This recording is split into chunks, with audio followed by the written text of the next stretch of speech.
Hi guys, what's up? Hi Legend, thanks for streaking all over the place with your 50 stream streak. That's pretty fucking cool. Hi Rob, hi Sober, hi KDR, hi Friggle, hi Vac, hi Brandon, hi Amy. What's up guys? How are you? Also, good luck Rob? Why do you need luck? Damn. Hey Stinky! Hey Stinky. This is not blonde. This is not blonde. We're in a weird, like, green, I don't know. I look like I'm trying to be platinum blonde. Lizard, lizard, lizard, lizard, lizard, lizard, lizard, lizard, lizard, lizard. But I love chlorine too much. Lizard, lizard, lizard, lizard, lizard. Hi Theron. Hi Panda. Lizard, lizard, lizard, lizard, lizard, lizard, lizard, lizard, lizard, lizard, lizard, lizard, lizard, lizard, lizard, lizard, lizard, lizard, lizard. Right. Yeah, for sure. Lizard, lizard, lizard, lizard, lizard, lizard, lizard, lizard, lizard. Hi Ivy. You know what's funny about that, Rob, is I already... Okay, so I'm gonna be keeping... This will be... Next month.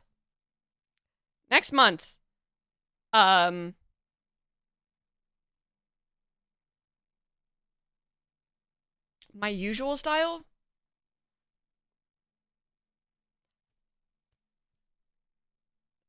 This kind of like, hi Slam! This kind of like is usual style, just add bangs? I don't know. The bangs are gonna grow out. I'm not crazy about the bangs. They're a little bit too fringy, but I know like they have to be that way to get to the stage that I want them to be at, if that makes sense. So, thankfully, Hydroconic,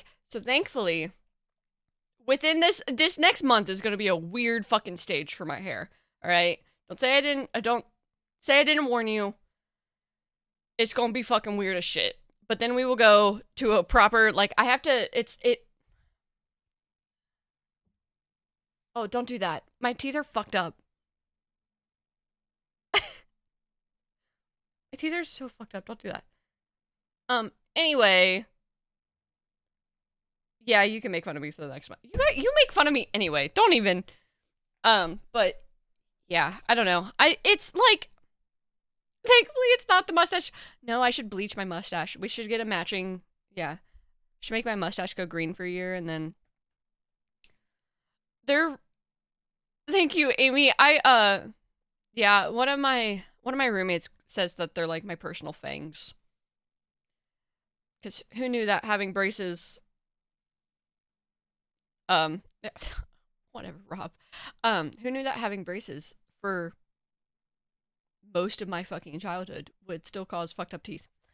Love it here. I don't know, but yeah, no, so the bangs are a little bit more fringy than I like. Hi, Poner! Have a good lurk!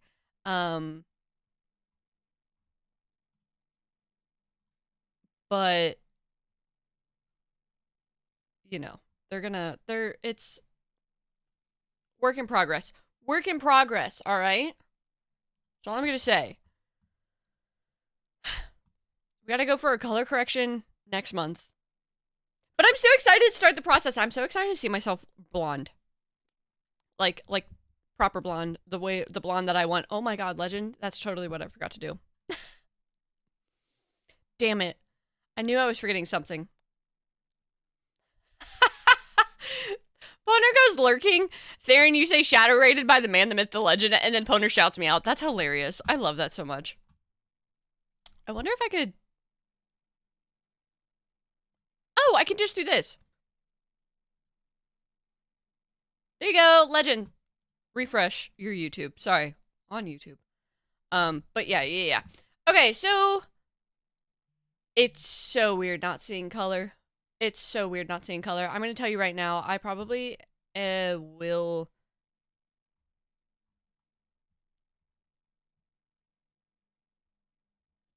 I don't know.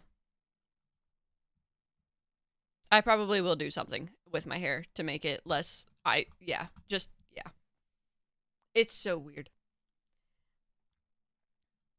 Okay, alright. We got a game the other day. Some devs or dev exclusive, or I don't know. Hi, Moose. What's up? What's not that weird? Oh, the fashion color thing. We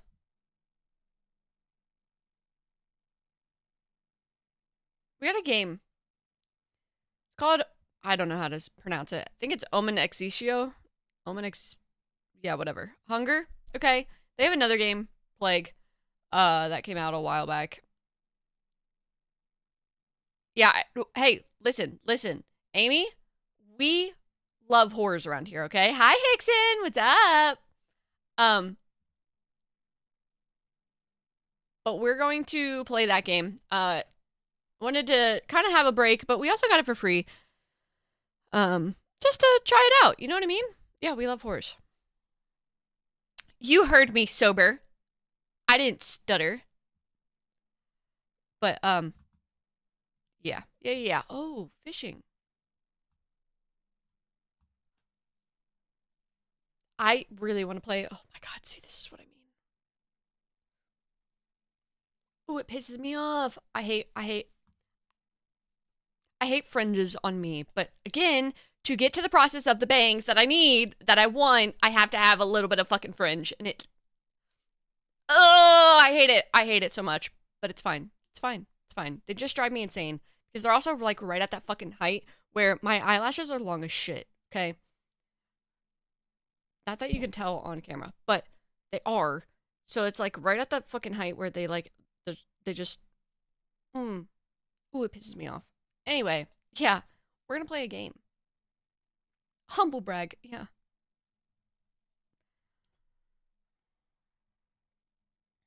No, I actually was really blessed with the eyelash department. For the most part. Lengthwise, at least. Everything else pisses me off about it, but...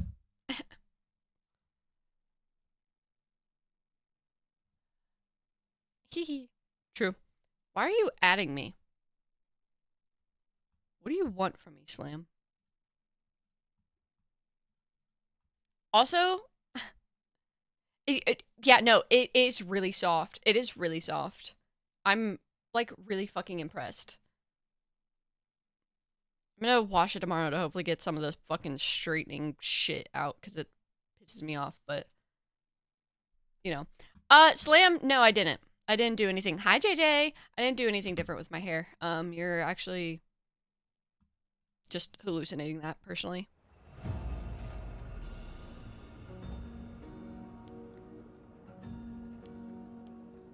Wrong button. Oh, shit. What do I need? This. Wow.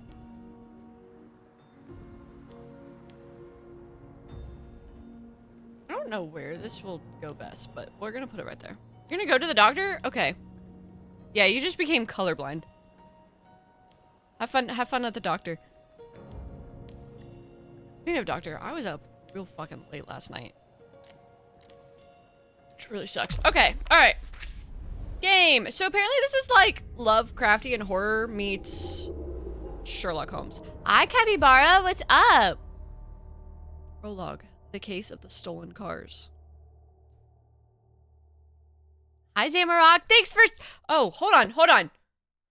Capybara, thanks for stringing all place to your 15 stream streak. And Zamarok, thanks for stringing all place to your 5 stream streak. Just remember your tattoos, and the only way you know what they are is because God of War. I don't have any God of War tattoos. Hold on. What do you mean? What do you mean, JJ? Doc said you're cured? Oh. Slam, you can't be cured. Or unless you're talking about, like, the whole Greek myth. Yeah, okay. I got you. Yeah, right. I'm not gonna lie to you. I kind of thought you were talking about... Small Vaporeon. Thank you for the follow. Welcome to charcuterie board. You're stuck like that forever, Slam. Sorry. There is no getting better. Ever. At least you're good looking? Yeah, that's a word for it. That's a word for it. For sure. Yeah. But anyway. Prologue.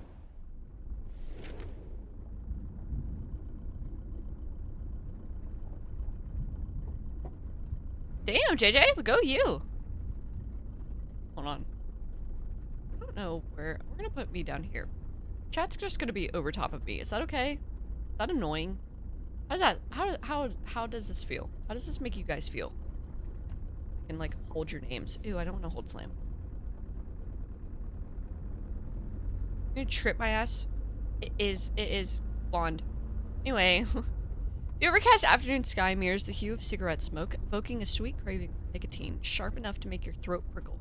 In the foreground, the silhouette of a weathered, seemingly ancient wooden house loomed for the windshield, completing a cheerful little picture of a dismal punch clock day. What makes you feel insanely violent?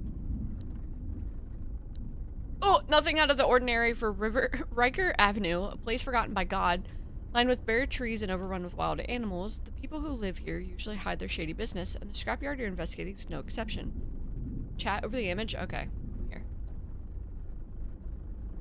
Do this. There we go. How about that? I don't blame you, JJ.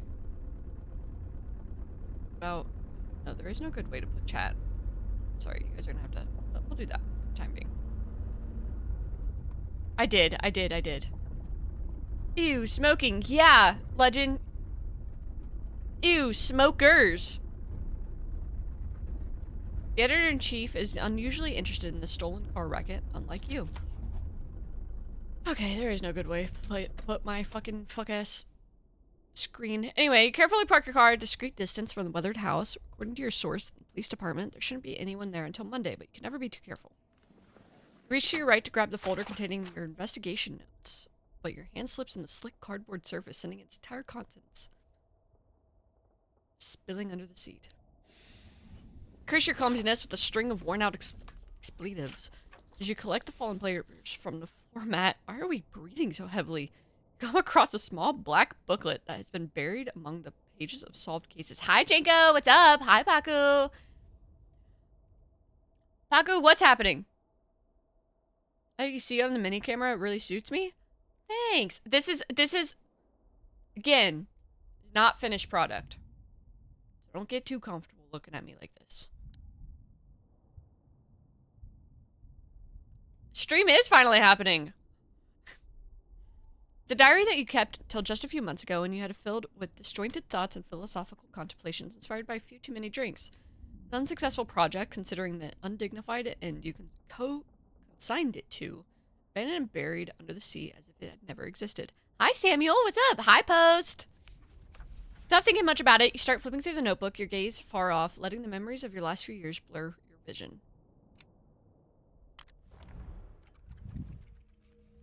Oh, Jesus, there's so much reading.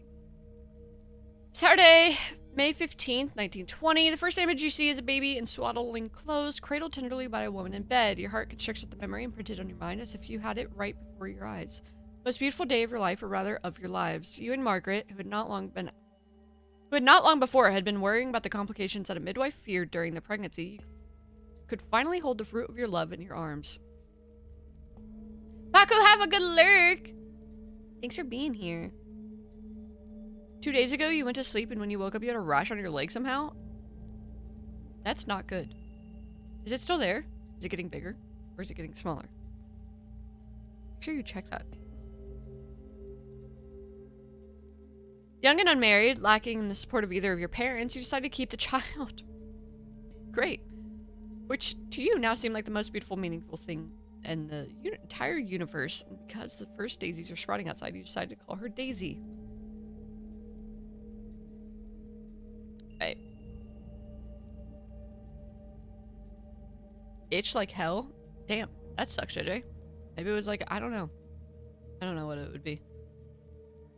Happy that it's going away, though. Friday, 12th of May, 1922. The sketch depicts a small door in the apartment just below the one you shared with Margaret, tucked away in a forgotten alley near the old cemetery in Boston. You used to call it your workshop. Painting was your passion, but it hardly filled with your coffers. Your few earnings came from occasional clients and the odd jobs that Margaret would take on. One day, a distinguished-looking gentleman showed up at your doorstep. You'd assumed he was lost, but he turned out to be an art critic from New York. His name was Edward Thurber. He was captivated by your precise and realistic portrayal of the nature of things, fused with the artist's feelings, so he invited you to the Boston Art Club. At your grandma's house with mama. That's so fun!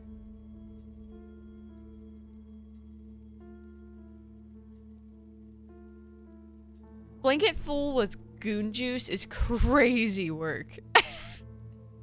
Oh. Yeah, we can. There's, like, not really much to hear right now. It's just ambiance. Exhibit paintings of landscapes, exhibit paintings of people.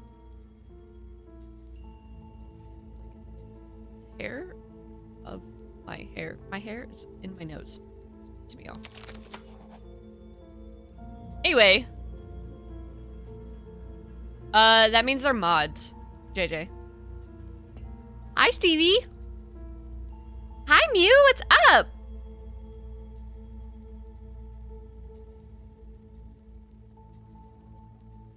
Stevie, how are you feeling today? Anyway, Tuesday, May 30th, 1922. A lot of people were able to see your paintings in this small exhibition. You were excited and had trouble speaking, but for your new friend, a glass of amber bourbon in his hand stepped in to curate your work for you. You smile as you recall how much of the visitors appreciated your work. Elliot Thurber, the younger brother of your benefactor, once described them as an excellent escape from the cold, mechanical nature of photography, which so often fails to capture the true personality of its subjects, except perhaps in the case of Hein's social critics. After the event, you began to get some commissions and a steady stream of clients, but your family could live comfortably for a few years. Yeah, Lovecraftian horror, I think.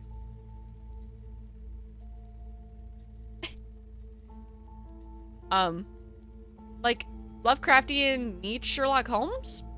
It's kind of what it sounds like. This sounds like what it sounds like this game is. God damn. First place. Sorry, you gotta work harder than that, JJ. Wash your blankets weekly so they're usually clean. Okay, so they're not full of goon juice then. Liar? Crazy. Crazy work. June 24th, 1924. Sketch of the tear-stained wavy paper depicts three of you in a moment of fleeting happiness, a moment that was unceremoniously snatched away by the capricious hand of fate. No one knows exactly why it happened. The doctor said he had warned you of the possibility, but as parents you had preferred to ignore it. No, actually it was just you who chose to look away. You had vehemently refused to confront the prospect of losing Daisy, and you had behaved as if nothing was wrong. Did your willful ignorance make things worse? Never let her want for anything, and she always seemed so blissful. Margaret didn't shed a single tear at the funeral, remaining impassive as she stood before the tiny coffin being lowered in the ground, observed by a handful of mourners. You held her close, but she showed no reaction. That was the moment you foresaw the end of everything. You know what? I am too. I do really like Lovecraftian horror type stuff. It makes it fun. It makes it a lot of fun.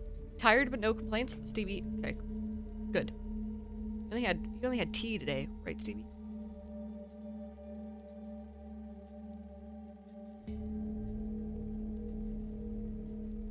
Yeah, there is a talk ranking thing. You talk more than him? JJ. I fear not. I fear not. I fear, yeah, he does have you beat. For some reason, JJ, when you're around on YouTube, it must be your aura that, anyway. We typically have a few people that talk around on YouTube. So I'm kind of impressed that you haven't seen anybody else. Only had water so far, plus a cinnamon raisin. Oh. By the way, I stole one yesterday. I hope that's okay. You guys like bagels? Do you guys fuck with bagels? I know, you are usually alone, which is crazy because we do actually have quite a few people that talk. Okay. Sweet. Thanks. Sunday, 2nd of November, 1924. In the following months, Margaret spiraled in the abyss of melancholy, her faith taking a macabre turn as she recited the rosary for Daisy's soul. Her voice echoing through your home and into your study, your marital bond never recovered, and with each passing day, you drifted further apart. You catch sight of a small wooden rosary peering out from among the pages. Your eyes still see the darkness of the bedroom. Your nostrils recall the acrid smell that had assailed you upon entering. Your ears echo with an angry scream, as if the throat was releasing it once again. Once you realize that your gun, an aging relic from a military service, was absent from the desk drawer, it was already too late. Shh.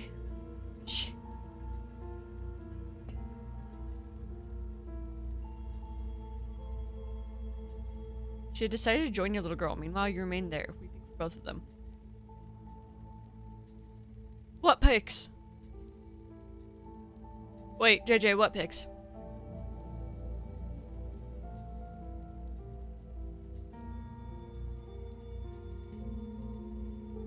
Anyway, hey, trigger warning. This is gonna serve as a trigger warning. Baguettes over bagels? Oh, that's fair. Okay, hold on.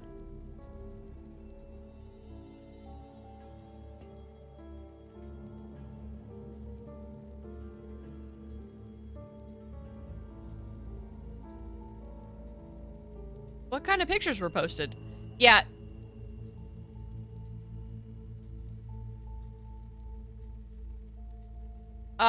Cause certain, if it's NSFW leaning, that would probably be why. Cause I try to keep it a pretty clean server, but mainly because,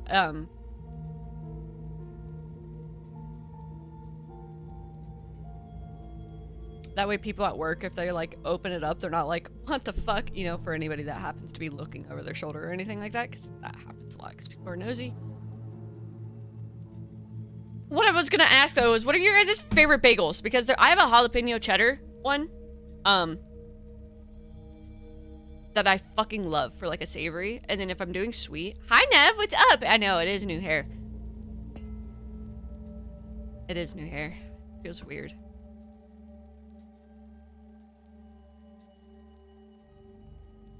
How are you? Thank you. Thank you, Nev. One of the sketches. Oh! I was supposed to be clicking this.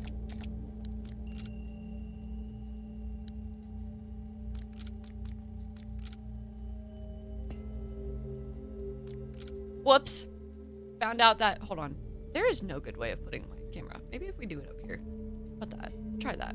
Anyway, Monday, November 24th, 1924, one of the sketches portrays a portly elderly man with a bushy beard handing you a basket containing a one-eyed black cat. You had just settled into your apartment in New York. He lived next door but was relocating to a place where he could no longer accommodate his feline companion. He asked if you would be willing to take care of him, telling you the cat would quickly bond with anyone who fed him. You were uncertain how much time your new career as a journalist would demand, courtesy of Thurber. You didn't know how long you'd stay, yet faced with an endearing little face, you gave in. So following the man's suggestion, you gave your unexpected new friend a name. We're gonna name it Pluto! Oh. Yeah, we're gonna name it... Sober! Bye! Have fun gaining knowledge!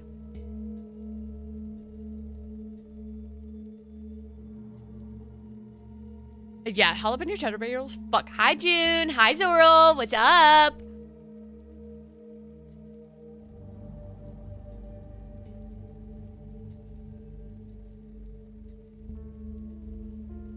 I know. Who am I?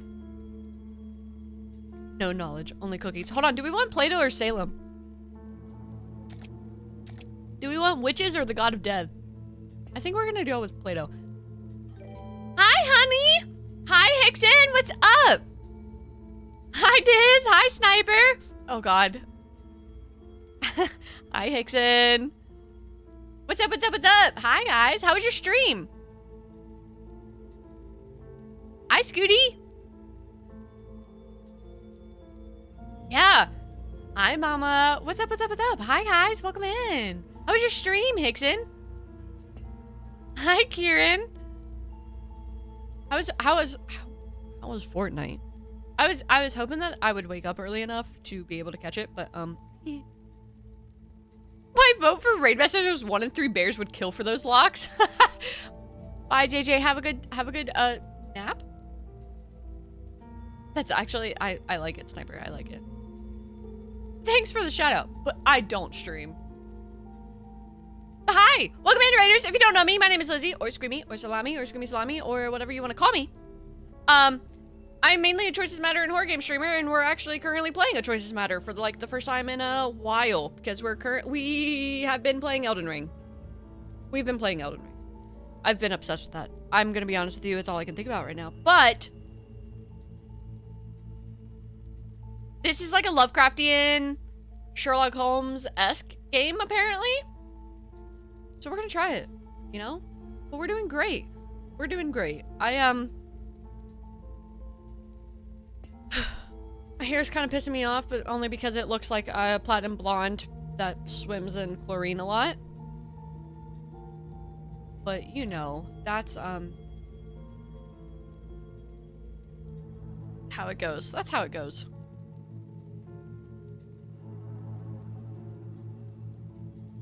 It's fine. We go back in a month to fix it. Chlorine mermaid. Yeah, no, literally. Hickson, thank you for the raid. Also, if anybody here needs to raid and run, I totally understand. Please take care of yourself. Sorry. I'm so fucking tired. It's fine. It's kind of because I had blue hair. Because I had blue hair for a little bit before that. And then green hair for way longer before that. To go blonde, you know, it's just, I knew what to expect. I wasn't like a, it wasn't like a, I wasn't expecting it. Also, I have to say, I do already feel better about this hair, despite me hating the color of it. I do already feel better about this hair. Hi, Corn, what's up? Than I do on, that I did with the blue. Like, the blue, genuinely, seeing it for the first time, it kind of made me a little bit like, Try to do blue to gray. Oh, yeah. Yeah. Yeah. That's fucking painful. Oh, yeah. That's ironically kind of what I'm trying to do. So I want to go blonde because I want to have my natural hair grow out a little bit more so I could go white in some places and kind of have it as like a, you know. Thank you, Scooty. I know, my hairstylist was kind of laughing last night because she was like, you kind of remind me of like the Targaryens in Game of Thrones or like Legolas from Lord of the Rings.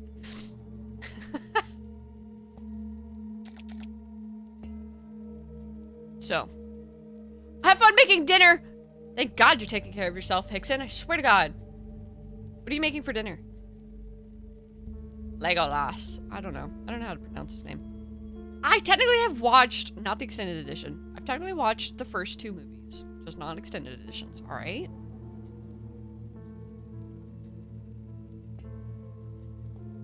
You better take care of yourself. Yeah, see?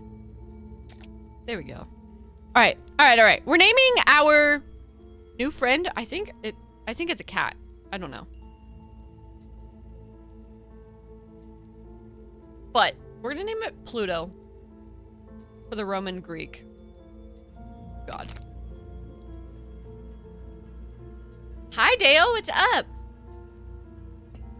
Man. Oh, yeah. Hey, as a reminder, if you guys haven't spread it yet today, make sure you do so you don't miss out on that. July 11th, 1925. The portrait of Colin is in front of you. He was the first friend you made in New York. At the time, you were conducting research for an article of a group of smugglers who were supposed to sell a batch of gin to be sent to Chicago. You knew the police were set to intervene, and you went to the designated spot, hiding and ready to observe the situation. But when the authorities arrived, chaos erupted. One of the criminals unleashed a hail of machine gun fire, forcing the police to withdraw while its partners secured the cargo. An officer lay wounded on the ground, struck by a bullet, the aggressor holding him at gunpoint, ordering his colleagues not to play any tricks, but you were right, there and ready to act. Oh, shit, Nev. Oh, that's really nice. Dale, I am doing good. Thank you. Shh. Tiz will think I flirt with people. Yeah, no. Hickson do be a freak. But it's okay. We love him for it, you know?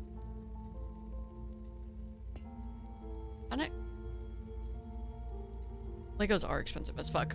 I think we're gonna attack the aggressor. Throw him to the ground. What the hell? You're innocent? Crazy. Crazy work. I don't know about all that. July 11th, 1925, you stopped thinking and started running. The criminal spotted you at the last second, but you threw yourself at him to try to pin down. You started firing wildly. He started firing wildly, and searing, agonizing pain pierced your shoulder. Your strength gave out, you crashed to the ground, and moments later you're blacked out. When you came to, you found yourself in a hospital bed, and the man you risked your life for was the one next to you. He introduced himself as Detective Colin Wright. You greeted him with a warm smile and introduced yourself. During the days of recovery, the two of you talked a lot. You found something rare in the sprawl of the city. A real friend. But in the end, the article went to someone else. What is what ad? Close your eyes in the journal, dispelling the past with a deep sigh, placing your journal back on its designated spot. Focus on the real reason for your visit to Riker Avenue. Eye drops to gamers to lock in? You're joking. Stop it. You're joking.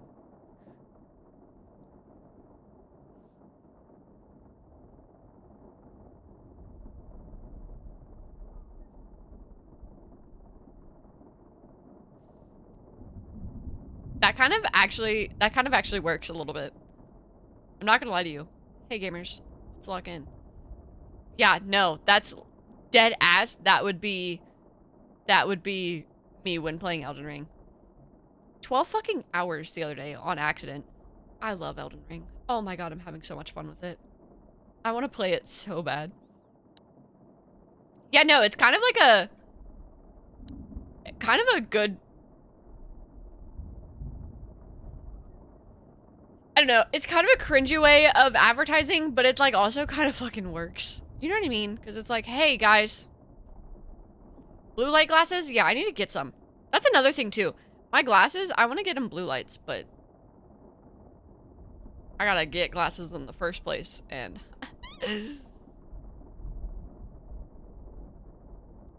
cysts in your eyes from dryness? Oh, fuck. Ooh, that is rough.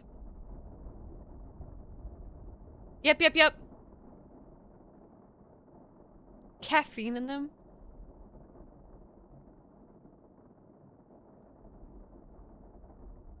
Haha, glasses wearer. Yeah.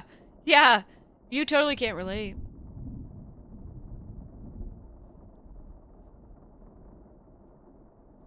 Afraid when you get older, you're gonna get what your mom does because you don't have eye grains in your eyes, filled with blood and leave blind spots. Oh, Jesus.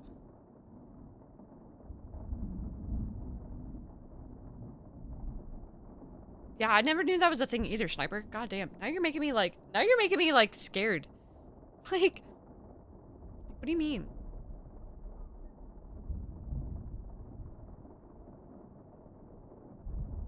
Ton of eye grains?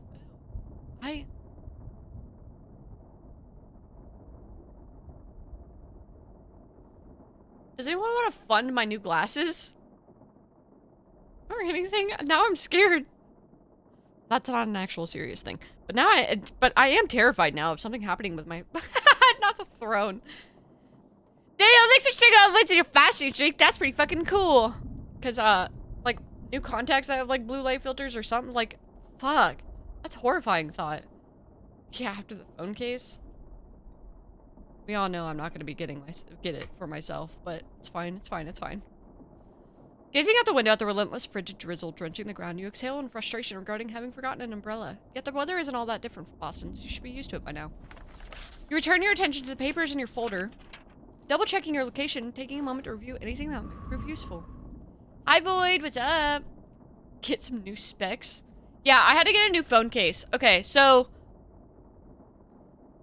I wish I had it. So, oh god, my hair. I'm so sorry. Anyway, so my phone case was like falling apart. Like all of this stuff, like was just, it was bad. It was bad. It was really, really bad. So Hickson bought me a brand new one. And now it's clear even. It's not brown. Oh, yeah. Exclamation point. Sorry. Hi, John. What's up? No, this oil baron is on a spending deficit. This oil baron is on a spending deficit to be good and pay for his holidays. Fuck. God damn, I don't know how to read. Yeah, he did. But it was only like $10, so it wasn't like, you know, all that crazy. I do appreciate him for that because it was bad. It was really bad.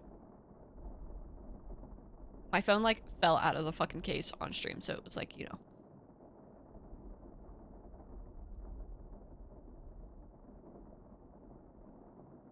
$60 bone on a new case, but it's not one piece? What the fuck? Yeah. The Thank you, Jod. This is in the in-between. In a month, it actually gets kind of fixed, but we couldn't bleach my hair way too much because, you know, we didn't want it to be crispy and fried. So this is just what we get for the next month while we wait for my hair to kind of recover a little bit for the lightener and the tones and the bleaches that we did yesterday. You're now running caseless? Oh, no. Oh, legend. Wishing you luck. Then we're going a proper blonde, but I have to remove all of the color from my hair. So, like, you know how it has, like, a weird green tint to it right now? We have to move all of it. That way we can get to the blonde that I want.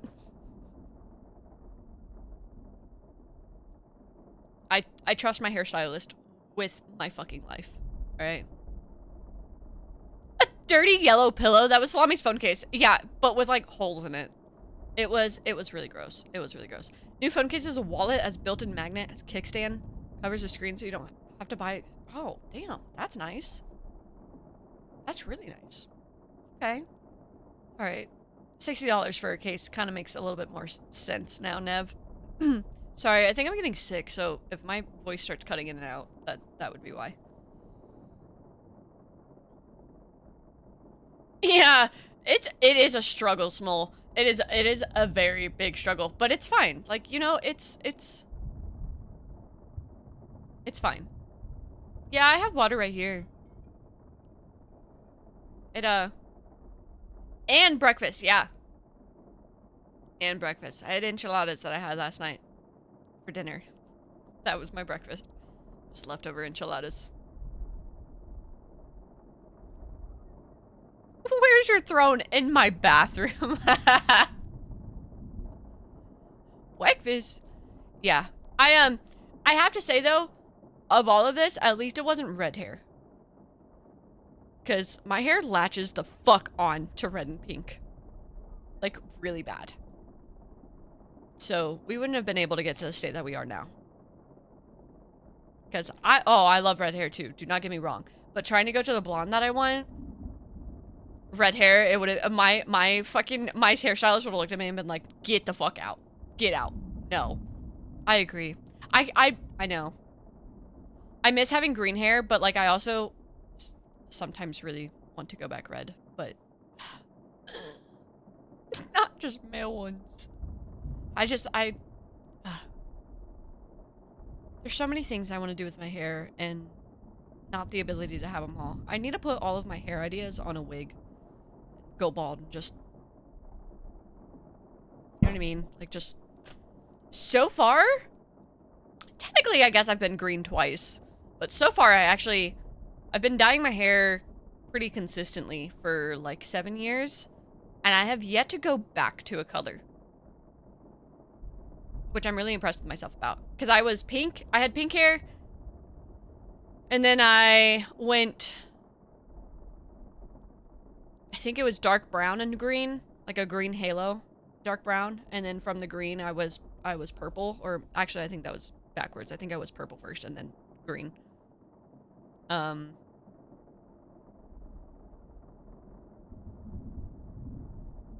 then I went red. I'm trying to remember everything that I've been.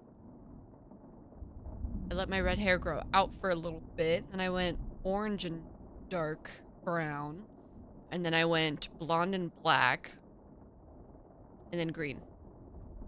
I'm missing some stuff in between there. I for sure am.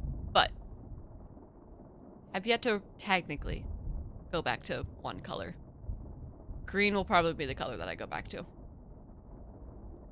Hickson, for the small price of $1,000, I will actually go blonde.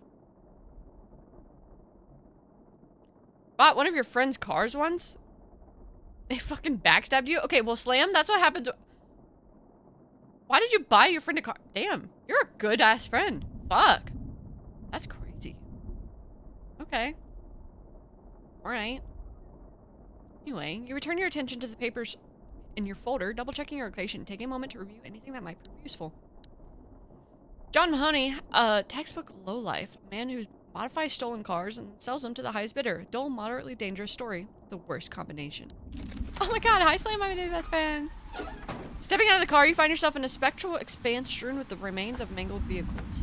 The forest yields to a peculiar open-air junkyard in the center of which stands a big house reigning at the unrivaled monarch of all the wreckage. Stark contrast against the desolate sky is almost as jarring to the eye, while the wind carries the melancholic creaking of decaying timber. Poignant? Poignant? I've never heard that word said. Hi, Ranger, what's up? How are you? I've never heard that word said. I've only have seen it read. Symphony that appears to challenge both the weather and the relentless march of time. Very picturesque.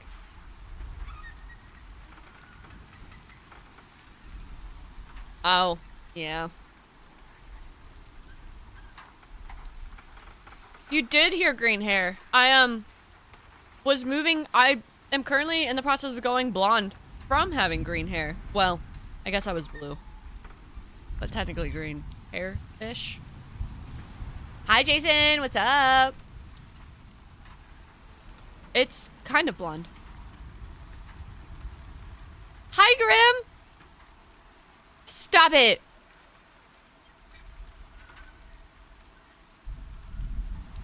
It's in the month process, all right? In a month we go back.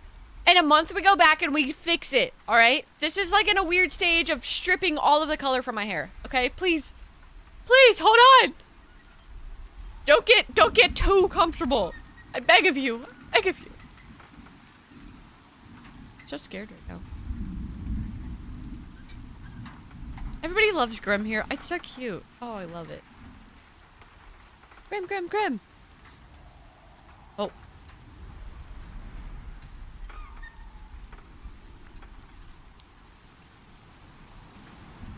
So just bear with me, alright? My hair's in an awkward phase. You offer the remark on the touch of sarcasm almost under your breath. A defense against the urge to light up a cigarette for your restlessness. In contrast to the bustling metropolis of Manhattan, this place feels utterly alien. It seems a world away from civilization, yet you know the relatively short walk could take you to the coast, with its harbors and ships. Thank you, Grim. We're trying. I'm nervous. As you scour the area, you cross the scrapyard and come to one side of the house. Your vigilant eyes sweep from side to side, hoping to uncover something that could bring your investigation closer to its end. Ranger, how was your first spread? How was your first spread? Was it good? Did you like it?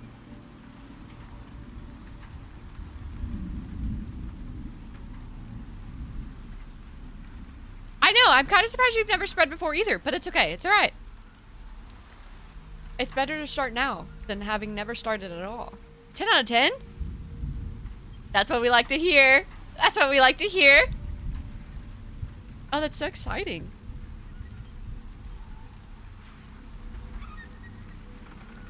Feels like I'm walking the red carpet. I'm about to start posing. Grim, you should. Just like, wow. Hey, guys, can we get a shout out for Elusive and Grim, by the way? Mayhaps, perchance. Because both of them are really cool fucking streamers that everybody should check out.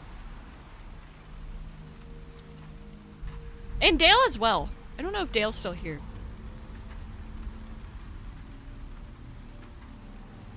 I don't stream, don't listen to them. Uh-huh.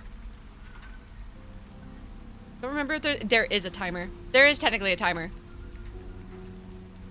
Okay, hold on. I don't know the best. What if we do this? Yeah. Here we go. Resident Evil 6? I say that surprisingly, like I wasn't lurking.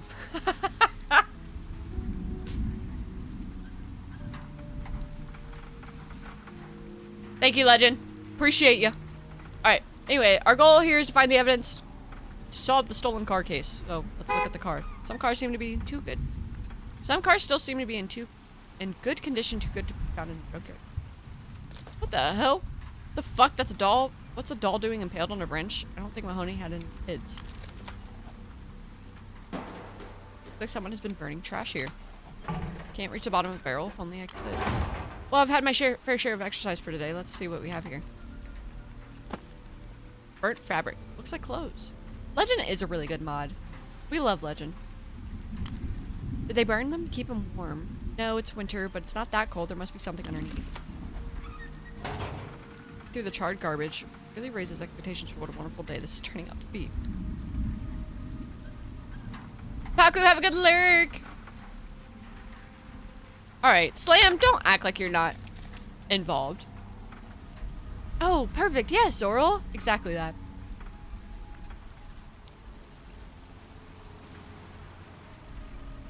Bodyguard on stream sometimes. Legend this, legend that. Well, Slam, maybe pick up the fucking slack. You ever think about that? Legend, you're now head mod. Sorry. The bolt on the door is completely devoured by rust. I've got to find out what they are hiding inside. I'm gonna kick the door. No way, the cops make it look so easy. You can find something heavy enough to help me break the bolt.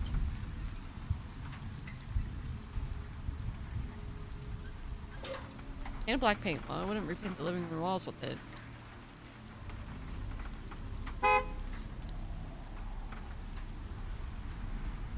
Ooh, this is weird. Oh, look! It's a big stone! Not that you guys can see anything that's going on right now. Because I don't know where to put my fuck-ass camera. Oh, it's a big stone. I don't think it stands much of a chance against a rifle, but it's certainly better than my bare knuckles. Use the large stone. You just showered? Okay, well go and shower the fuck again. You're stinky. Yeah, I know. Honestly, right in the center. Just, hey guys, you're watching me today. How's that like?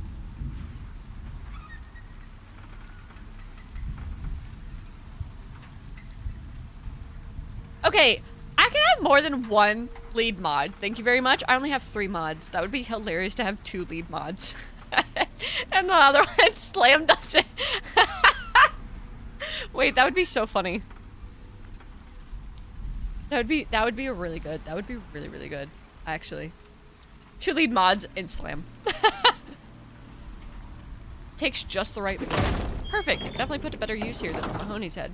And less illegal. Whoa! Butcher Cleaver knows what the poor ladder did. Full of gasoline, someone's willing to commit arson. What if this private stash reviews by selling bottles? Wagon wheel? Could have used that outside. As dusty as the other drunk.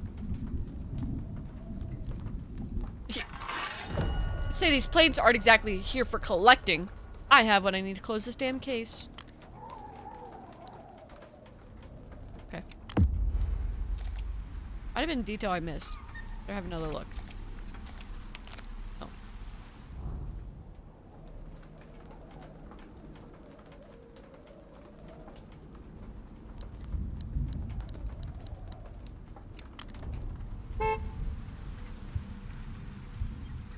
Somewhere in that shed, there's a Chrysler plate, and I'm willing to bet the car wasn't black 8 hours ago. Ooh, the dirt lives here. Someone buried something. Lizard. Yes. Slam, I hope you know you wouldn't be a mod if I didn't want you to be. Okay? On the real. Okay? Hey, this is a freak-friendly stream, alright? Zorro, I would love to pay Legend, but he won't let me.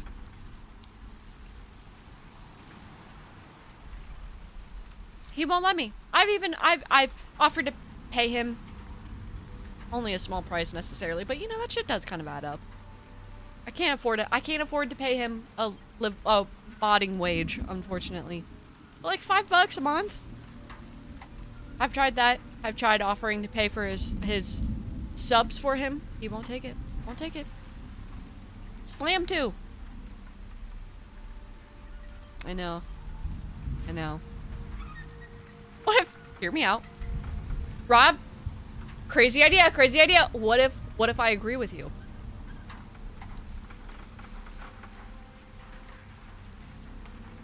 $5 a year.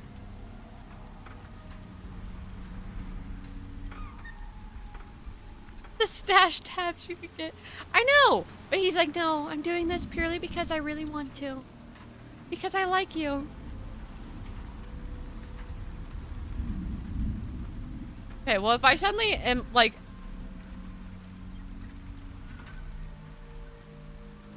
If they pay me? Alright. You get paid, you can't disappear? Why did... Okay, alright.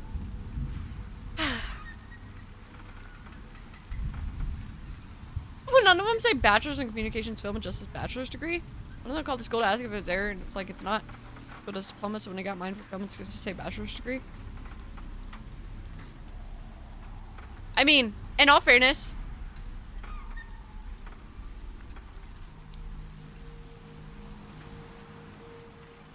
I'm not trying to get paid check.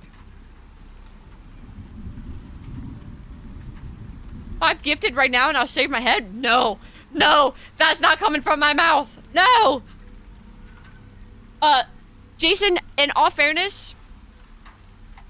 No, no. Yeah, technically, I know. I know. Technically it did, but I was reading that no, please. Anyway, most people aren't gonna look at your diploma, Jason. If you want me to be totally real with you. Okay, buddy, say that in court. You guys hate me. Dirt is loose here. Someone buried something. Some baby shoes? I have a bad feeling there's more to this place than just a stolen car operation.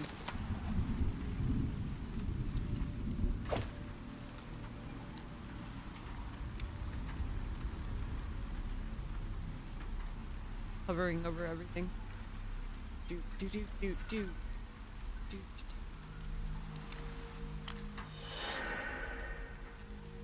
I know. Well, by the looks of it, I really like the idea. Well, by the looks of it, I don't think there's anything else here.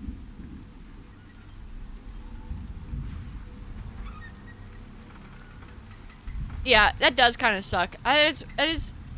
Yeah, seriously, be glad if you even get it. I got my damn degree and I didn't even receive it. I paid money to have it printed out to receive it. I didn't even get that. It's literally a PDF on my computer that I have to hope not to lose.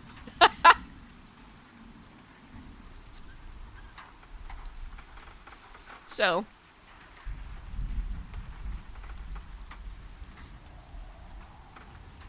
Yeah.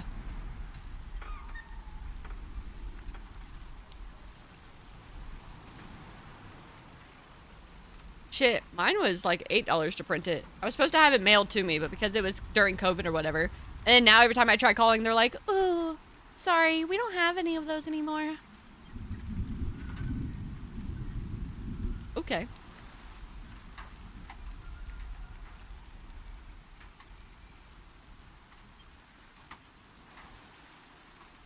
Send them the PDF to print? No, literally.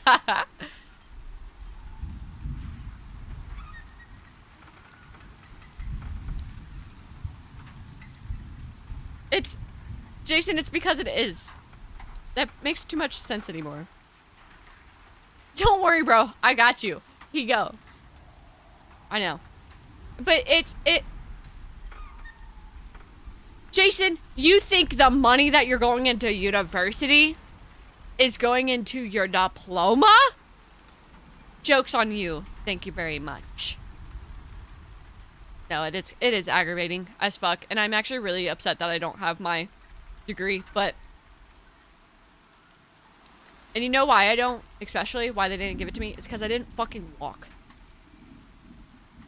And you know why I didn't walk? Because it was fucking COVID, and they didn't allow it! They literally, our graduation, my graduation from college was literally everybody tuning in to a YouTube video, and they just went, and it had like some dude speaking into the mic as like we were all there or whatever, and just the names of everybody that graduated. Just boom. Okay. Which I wasn't gonna walk anyway, I have to be honest with you. That was something that I was not gonna do. I had already walked across the high school stage a year before. I was not about to do it again. But like, yeah, it was bad. It was bad. So there is technically a YouTube video out there because it was uploaded of my name appearing in my college graduation. You know.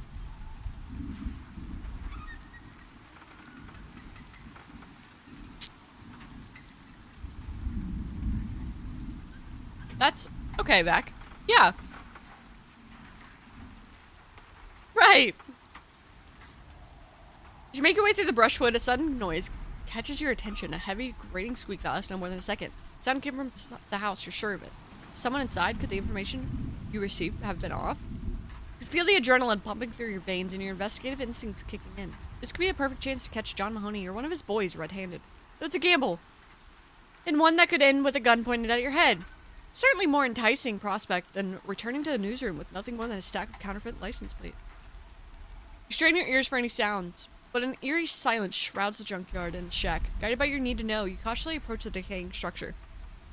Try to peek through the window. Circle the house in search of a window that could offer a vantage point. Maybe harder to see anything, but at least you'd be safer that way. Do we want? Okay, hold on. What do we do it this way? What do we do it over here? Do it on that. Some of the windows are obstructed by peeling shutters, and others reveal vacant rooms. One room, you catch a glimpse of a moldy sofa and a rickety table with some trash on it, but nothing more. At last, you discover a small window at the rear. Its glass cracked, but clear enough to afford you a glimpse inside.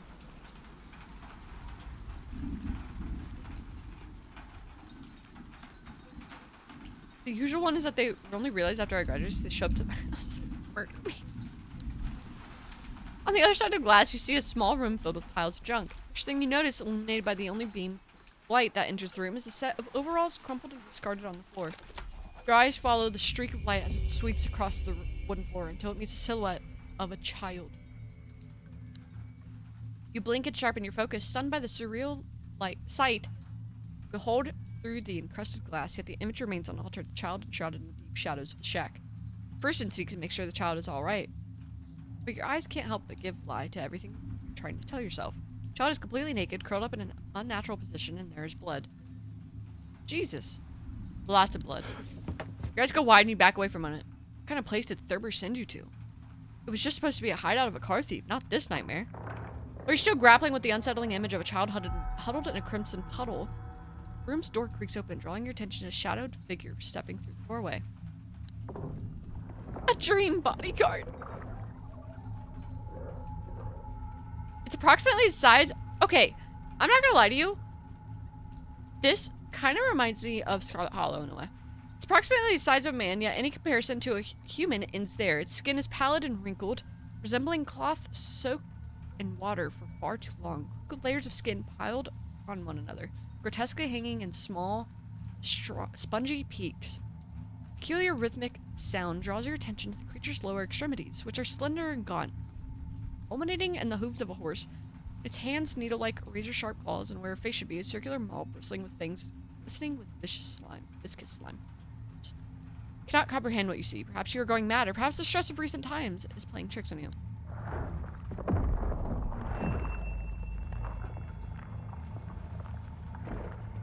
Okay, Matt, can you send that to me? I'm gonna watch it on my own time. I'm scared to watch it right now. Hold on. Hi, chat. What's up? I'm not scared to watch it on my own time. Hold on.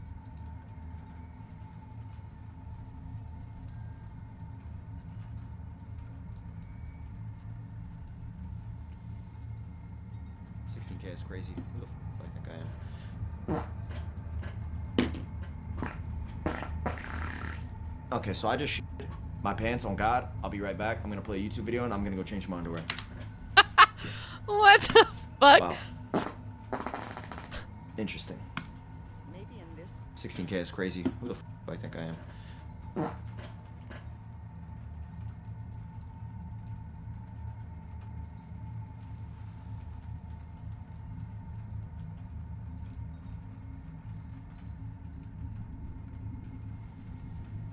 Wait. No, Actually, that shit is wild. The way he did just keep going. It just juicy.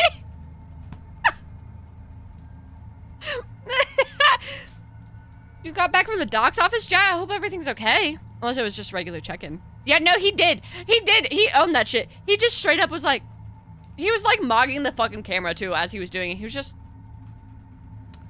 I'm gonna go check my pants. Put on a YouTube camera. Like, yup. And I just shit myself. Parts more? That's interesting.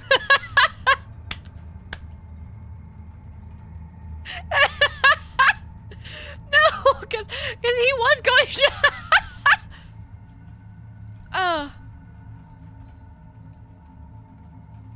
like, damage control? Like, he didn't even bother.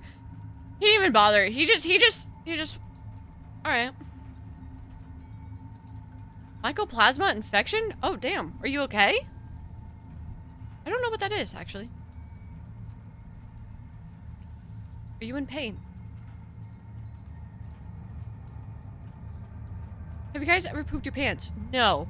But I have been told that it does happen at least once as an adult, so I'm horrified for when my time... I'm horrified for when my time comes.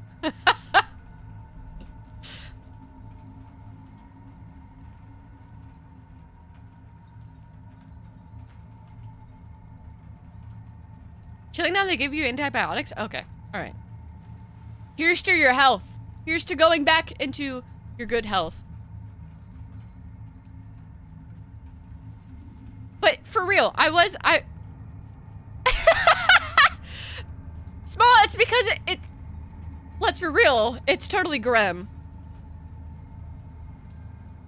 Ridiculous stomach issues, so truly it's just God's intervention that saved me so far. Okay. So you guys know how I have a Blue Sky account? Well, a lot of you guys know that. I have a Blue Sky account, ! Socials, if you guys want to follow me on there. Not to, like, you know, self-promo. Anyway, one of my mutuals on there said something about shitting his fucking pants. And he was like, he's like, I was told when I was a lot younger that, you know, you shit your pants as a baby, you shit your pants as an adult, and then you shit your pants when you're elderly.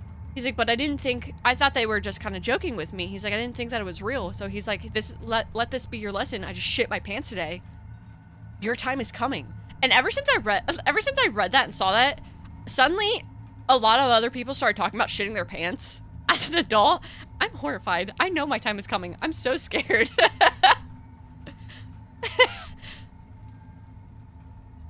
2013, went out on a night, got spiked, woke up at the bottom of your stairs covered. Oh shit. Okay, see, stuff like that.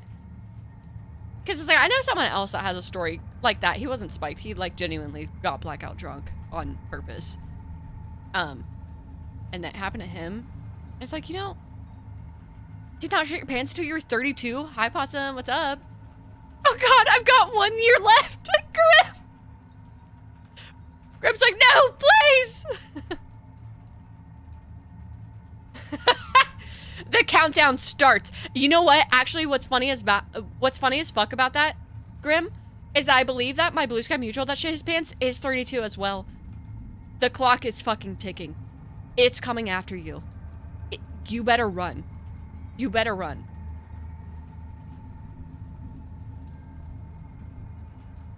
You have Crohn's? That'll do it. Yeah. The 32 poop club. 32 short club. Who with me? Last year, one of your cousins decided it would be a good idea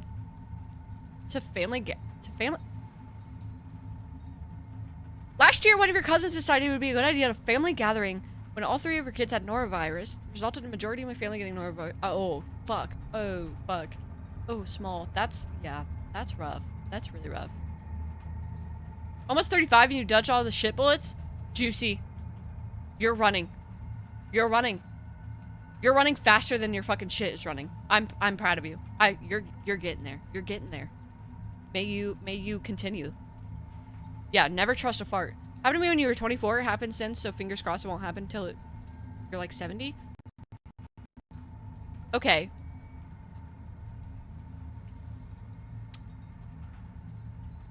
So I'm already past, well, no, I am still 24. I'm past the age of 24 in like 11 days. 12, maybe. I don't know. I don't know fucking math. We're getting there, all right? Maybe I will also be able to outrun it. I'd be farting, unfortunately. Hey, with tummy issues? Yeah, I know. I have 1 foot in the fucking grave, Legend. Like, it's crazy. Given a med called Linzis. Linzis? The first time to keep things regular. They didn't warn you the first time you felt a fart with liquid shit in my pants. Oh no. Were you at home, Possum? Okay, hold on. Even better, where have you guys shat your pants? Where were you when you did the ye old shit pantsing? Pants shitting. Sora! Thankfully you were at home? Okay. Okay, see? That works out. Thank God you were at home. Yeah, that would have sucked otherwise. A chunk younger than you? Yeah. It's fine. It's fine, Grim. It's fine. It's fine. In my living room living my shittiest life. Think your almost was at home too? Okay. If you... Zoro, I like... Zoro, stay with me now. Stay with me now. Come on. No, I really... Watching the stream and eating is not possible. Wait, hold on. Do you have a weak stomach, Zoro? There are so many worse subjects than shitting your pants.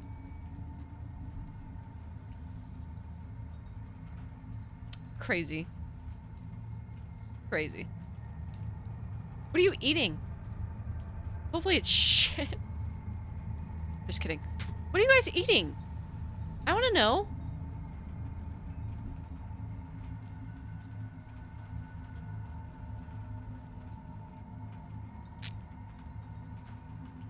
There's no way. Hold on. Have you guys ever lost your appetite? Like something really gross that you like genuinely dead ass. You're eating a freeze pop? Oh. Oh, that reminds me. Stevie got those strawberry crunch popsicle. I'm assuming it was Stevie. I could be wrong, but I saw it. I want one. Chile con carne with rice and beans for lunch? Oh, that sounds so good. Yes, but you're about to eat, so you can't think about it? Oh, I'm sorry. Okay, can I tell you guys mine? Can I tell you guys the one and only time I have ever lost my appetite? And that's like, I have seen some nasty ass shit, alright? Remember, I have my degree in forensics, alright? I have seen way too many things and have been fine to eat afterwards or during, like there's just, alright?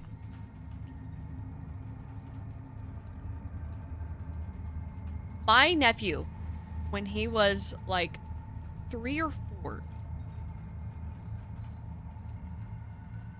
Yeah, used to do that, Legend.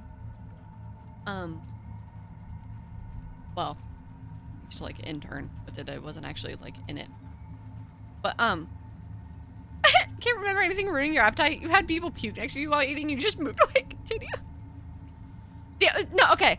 So I didn't realize that snot really kind of gets me, like mucus. Sorry. Hey guys, I'm about to talk about snot and mucus. If you guys are like really squeamy with that stuff and like, bleh, mute me for the next minute or two. All right.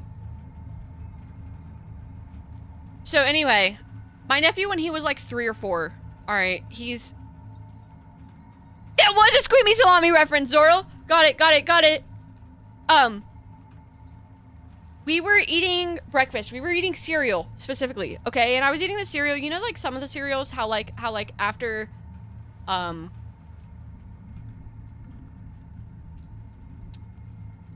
it melts a little bit, kind of like the consistency of your milk gets a little bit more thick, right?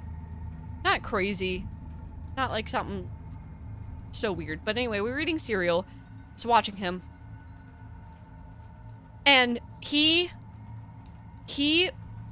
had snot coming out of his nose. Like the typical, like, you know, where there's like just snot everywhere, and it was really gross, okay? Like it was disgusting. He comes like running around the corner because he makes when he was little, he used to like brrr with his cars, okay? So he comes running around the corner and he stops because he's like, I want a bite of your cereal. So I went to go give him a bite. He fucking sneezed. All right, he sneezed, and I'm not kidding. fucking snot that was in his nose shot out this far away from him, okay? I did not know snot could go that far. The elasticity of snot was that gross, all right? So he sneezed. It sticks out. He goes like this, and it's just dangling out of his nose. And he goes, and sniffs, and it just goes right back into his nose. And I looked at him, and I was like, what the fuck? And I like literally, I started sobbing. I started sobbing, okay? He's 10 years younger than me. So I was 13. I was 12 or 13 actually, because I think he was 2 or 3, not 3 or 4. I'm pretty sure he was 2 or 3. But he just sits there. I just start crying because I'm freaking out because that was the grossest fucking thing I have ever seen in my entire life. So I'm freaking out about it. And he's just sitting there like fucking giggling. Absolutely giggling. My mom was outside and she hears us like all this commotion because we're both being very loud. And she's like, what is going on? Like, are you guys okay? And I had to run. Like, I had to just run out of the room because I was like, because it was like, there was no way. Like, I couldn't look at the food. I had to vomit. Like, it was so gross. I could not. Hi, Texas. What's up? Is this one really random? But you were driving across Columbia with friends a few years back, and the hotel you stopped at, you had to go through your room to get to the breakfast, and a friend comes running through. She shit her pants at breakfast. There was nowhere to do laundry. She shit her pants, had to stay in the bed of the truck for the next few days in the desert. Oh no! Oh no, Lucid, that sucks so hard. Oh no.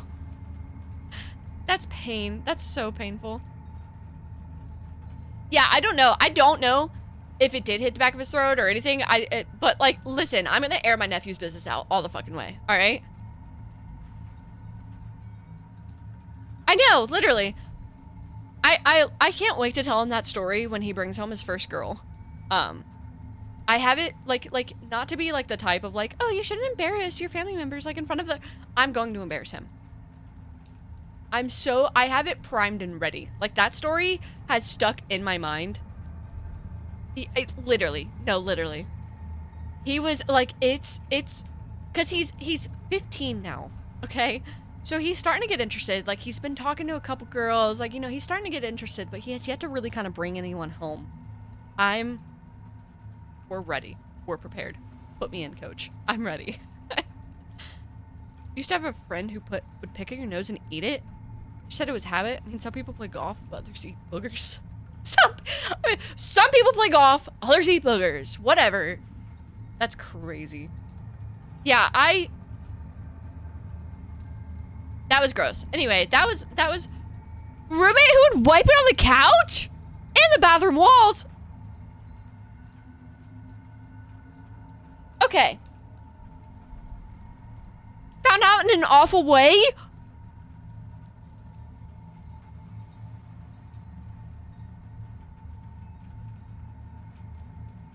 Put them down. Some kids are jocks, others are autistic. No, stop. Sniper, that's not even funny. He is autistic. My nephew is autistic.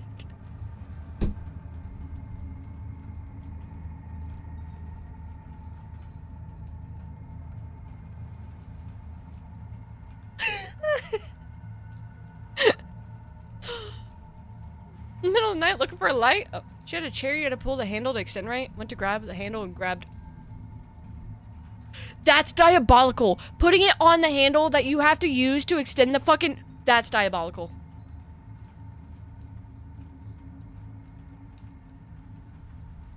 That's fucking demonic.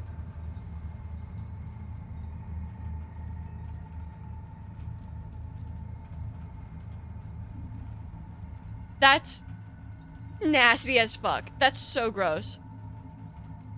I want to hear more stories about this roommate. That's disgusting. What the fuck? You know how to prank Stevie now? Wait. Wait, yes. No, Stevie's here. He's listening. Remember, he's not at work.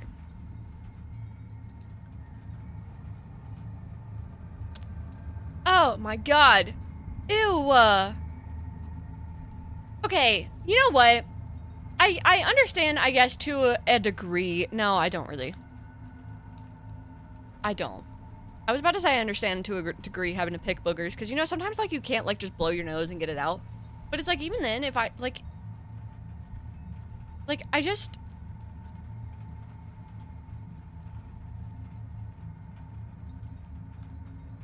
No, because you still have tissue or something to get, like, what the fuck do you mean? Like, just... Like, to eat it still? Okay, I'm sorry, but I don't care if it's a habit. Yes, some little kids do eat their boogers. Most little kids do, probably, actually. Like, if you've never eaten a booger in your life, I don't believe you. You're lying to me, matter of fact, actually. Alright? Once caught her cooking chicken for dinner, and after handling the raw chicken, she wiped her hands on all of the dish towels, counter, etc. and never told you? This person was hit by Satan and spread plague. No, dead ass. What the fuck?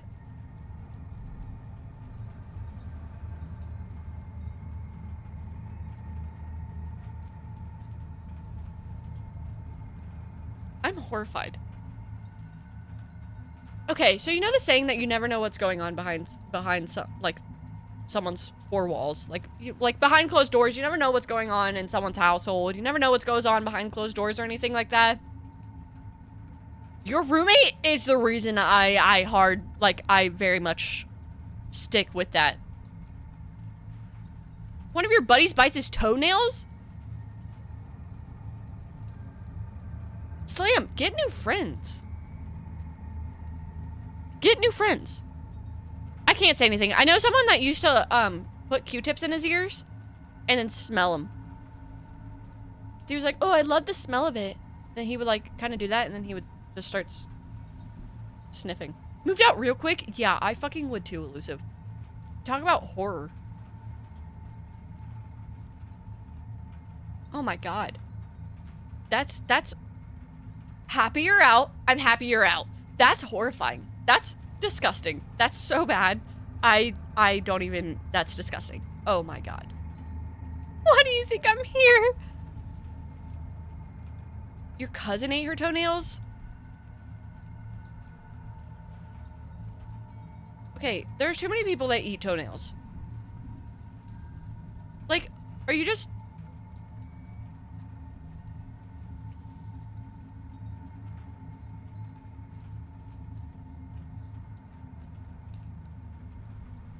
I'm horrified. I'm horrified learning this information. Thank you very much.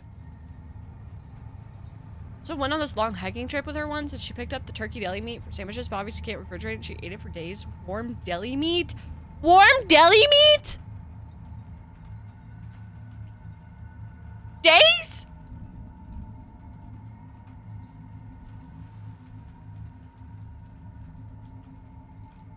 She legit pulled her leg up, stuck her toe in her mouth, and chewed it off?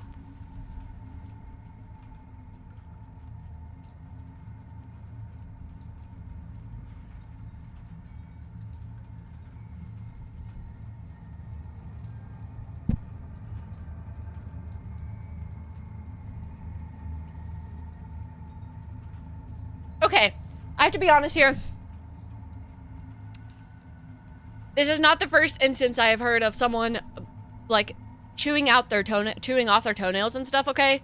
I had gotten on this random social media website with a couple friends of mine, and we were all kind of going back and forth, and then someone random entirely was watching our interactions, DM'd me and said, hey, by the way, when my toenails get to be the size of a penny, like, they let their grow, like, I guess, I don't know what the fuck, where the penny came in. I don't know what that means. I'm scared. But anyway, when the toenails get to be the size of the penny, they chew it off.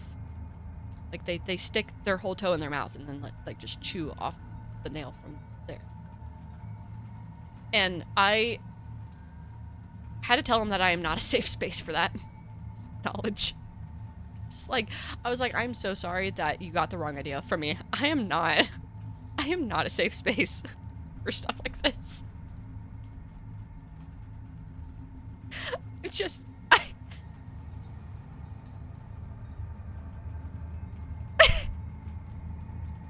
like,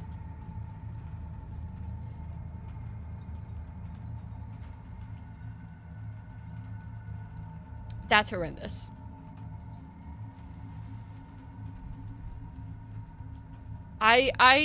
No, these stories are legitimately scarier than the fucking game. The ambiance in the background, it really is helping with this. I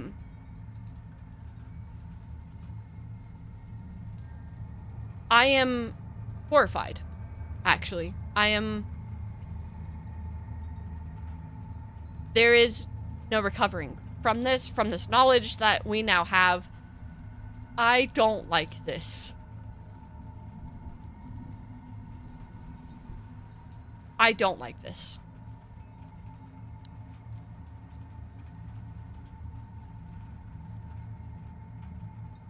And here I'm thinking that this thing was the worst that we saw. No.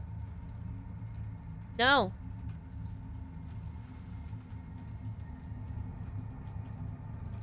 Anyway, check on your friends. You never know what kind of nasty shit they're doing behind closed doors. Cognito hazard for a little bit. No, it did. It did. Oh, yeah. Were they young? Oh, yeah. Actually, Legend, that is a really good question. Elusive, was that roommate young? Older? Have they been in society for a little bit to know that that's not okay? Mid-20s. And definitely still does it. How long ago was this? How long ago did you have to deal with this nightmare sequence? Is she single is crazy.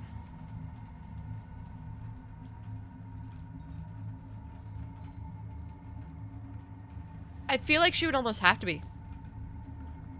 Lived with her from 2018 to 2020. Dude, Elusive, you got out right at the proper time. Could you imagine being stuck with her throughout COVID?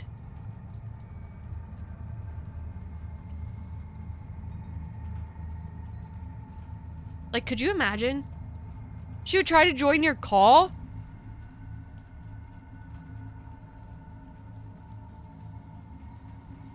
Hey, sorry, boss. My roommate didn't get the hint that she doesn't fucking work for you.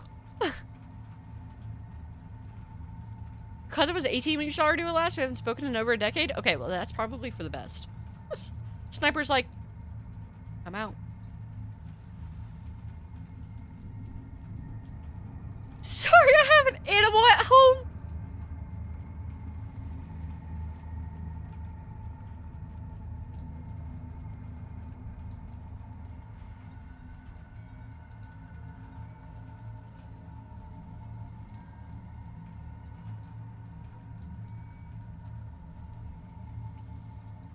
Right. Anyway, Slams are deemed a 60-second ad.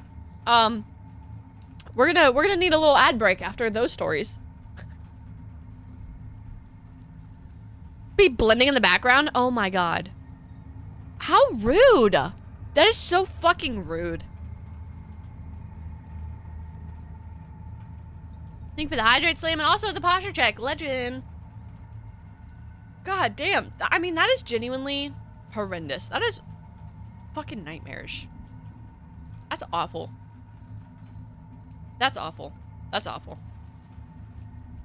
That's awful. Anyway. Cannot comprehend what you see. Perhaps you are going mad, or perhaps the stress of recent times is playing tricks on you. As you continue to grapple with the unfathomable, watch the creature lunge at its lifeless victim and begin to ravage the pitiful remains of a child with ravenous frenzy. But then the creature suddenly freezes, sniffing the air for a moment. With exasperating slowness, it turns its snout towards the window. It swallows a piece of meat with a disgusting twitch of its round jaw.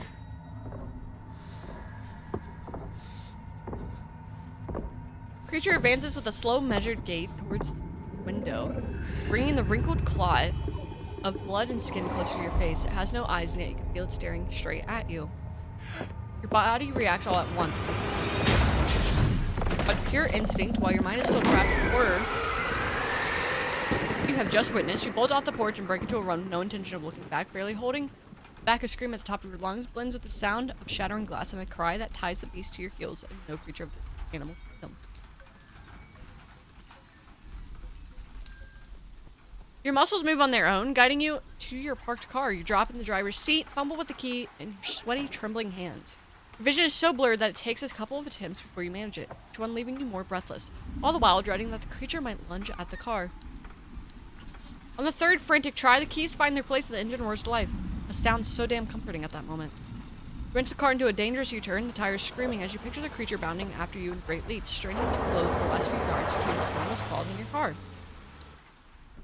Don't wait for the full scene to reveal itself. Your foot slams down the accelerator and you can almost hear the creature's jaw snapping shut on empty air as your reliable car surges away from Riker Avenue. Jesus fuck. Yeah, this still isn't even as terrifying as those stories. I'm gonna be thinking about those. Elusive, I'm gonna be thinking about your roommate for a really long time now.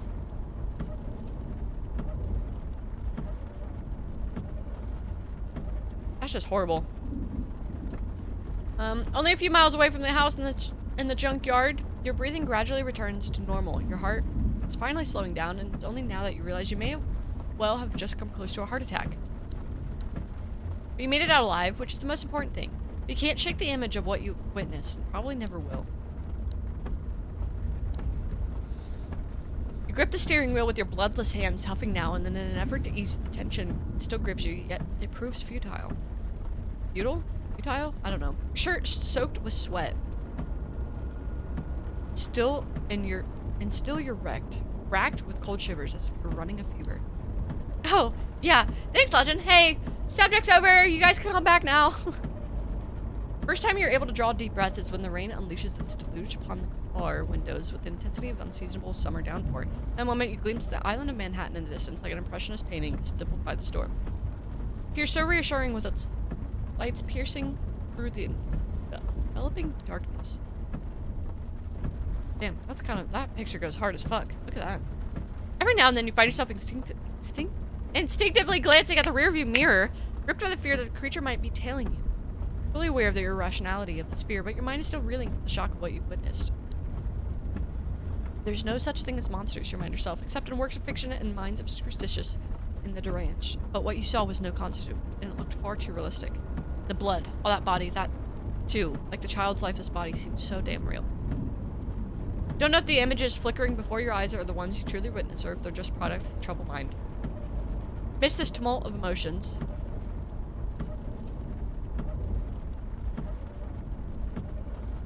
what haunts you the most is that you did nothing for the child. Was he truly dead, or might there have been a chance to save him? To have torn him from the monster's clutches would have been worth facing that creature, even to die a hero. You know, that's the first time Kofi, I don't know, Kofi, whatever the fuck, has a dick pic does go hard. Has ever done that. Has ever just been like, hey guys, hey. Calm down.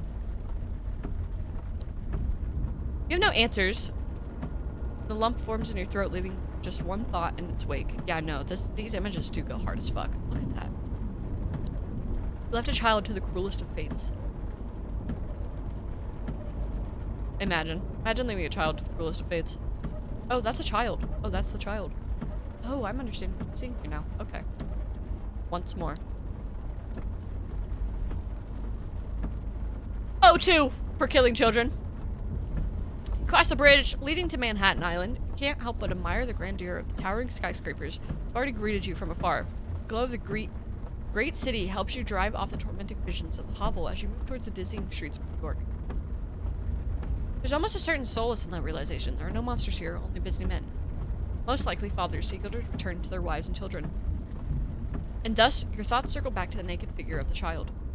Pull over to a quiet spot on the side of the road and rest your forehead on the steering wheel. Take a few deep breaths and try to regain control of your body. How the hell is that even possible? You're tempted to ask yourself what you did to deserve this harrowing experience, but far too many plausible answers clamor in your mind. The weight of it all seizes your throat and suffocating cold, causing your eyes to well up with tears. Causing your tears to well up with eyes. You can't bear this burden on your own. You may not have an extensive network in Manhattan, but you have a handful of trusted friends. You need to confide in someone before your mind unravels, pushing you over the edge into madness. Oh. We're going to Colin. It's a police station where Colin Wright, your friend informant, works. Would he certainly listen to your story, but would he believe it?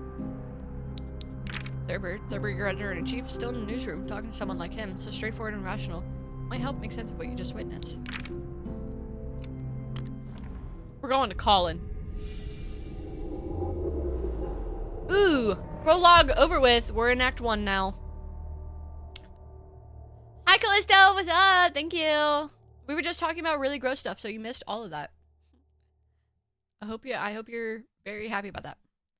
Thank you. I appreciate it. We're working on it.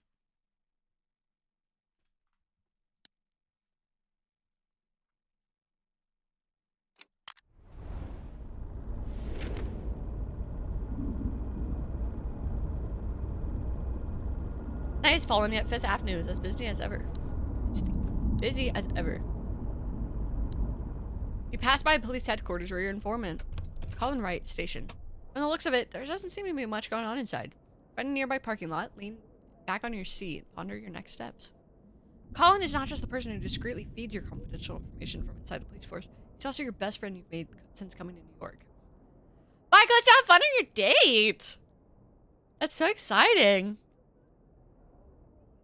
Hi, Yellow Duck. What's up? Why, what? Oh, hell yeah, Hickson. Thank you.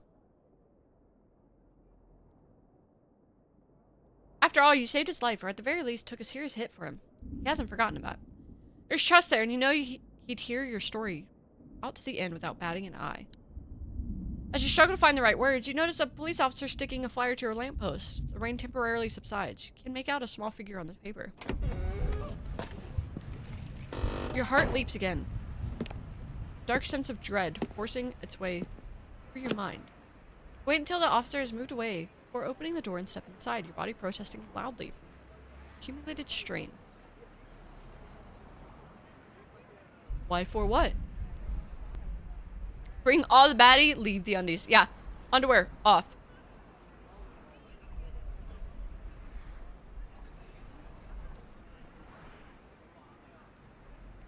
Rob?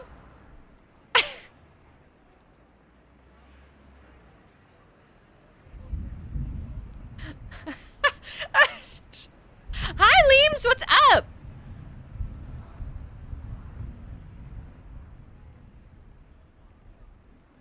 Hands don't count.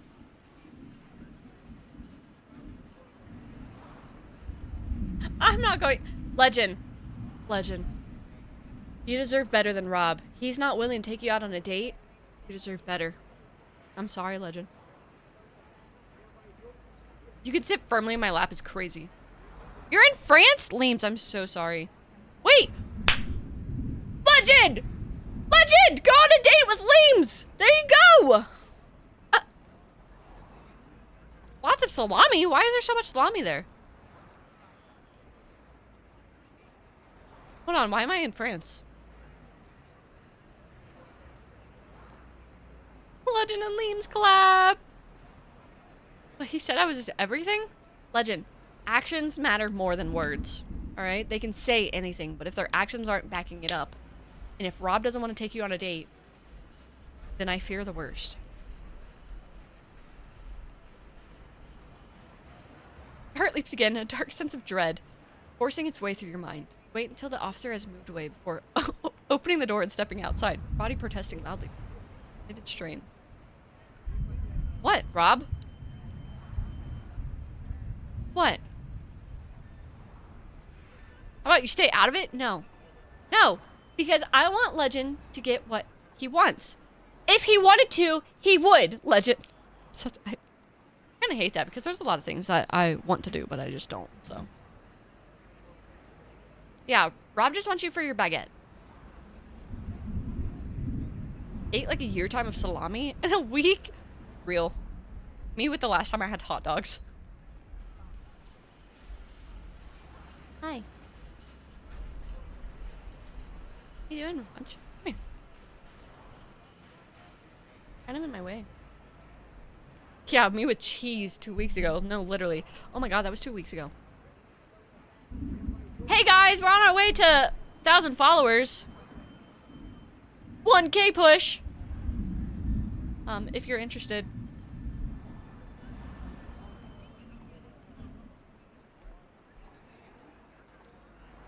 Lots of baguette too? Oh, I would expect nothing else, Leams. If you don't eat a bunch of baguettes while in 24-hour win, add 1,000 followers. We're doing another 24-hour.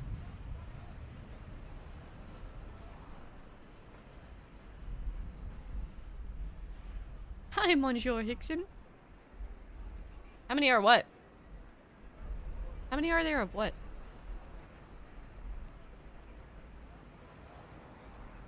Oh, I have no idea. Over 900. Saw my thing go off yesterday. So we need like 100 more. Over 900! Are you asking me? How many followers I have? 917? Guys, we were just celebrating 750 followers. Please.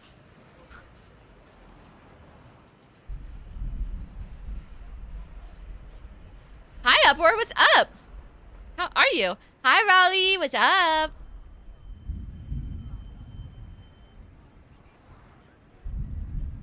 Okay. Is it Giacomo?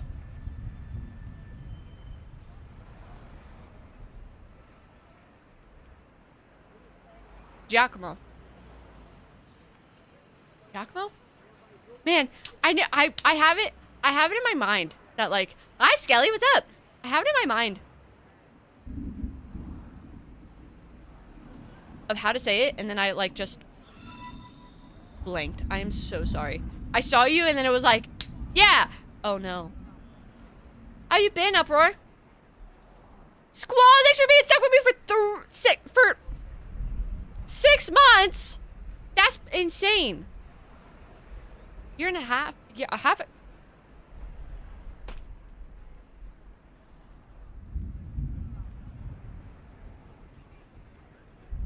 Have you been, Squall? That's what yeah.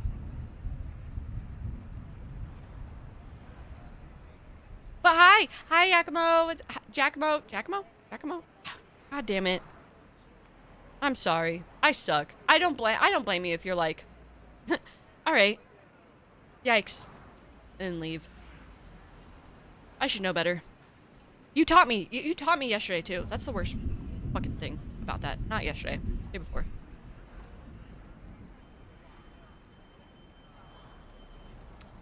Leams, you've been stuck with me for 3 months. Yeah, we are, but it's fine. As we remember, we do have a sorry counter. Now.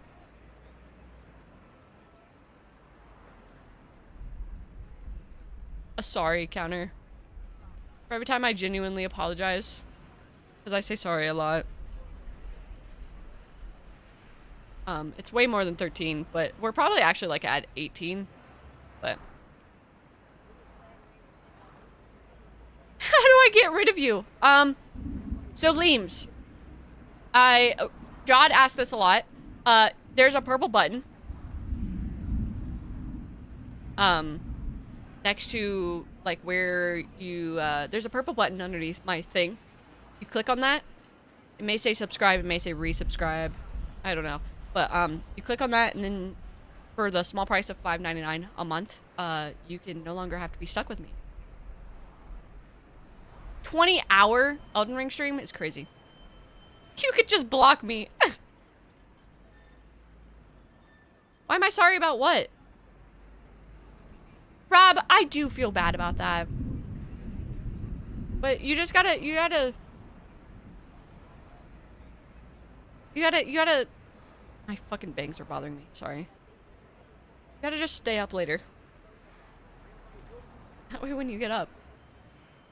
You know what's crazy about that? Is based on the time that you got up the other day, or whatever the fuck, I almost streamed long enough for you to just come back. Look at the flyer for a long time, finally breathe a sigh of release. It's a report of a missing child, but one picture looks very small. Probably 1 or 2 years old at most. Can't be the same one you saw being torn apart by the monster. But as soon as you start reading the words printed on the paper, your eyes widen. One of the various details listed about the child on fire, one particular piece of information stands out. His age. 4 years old.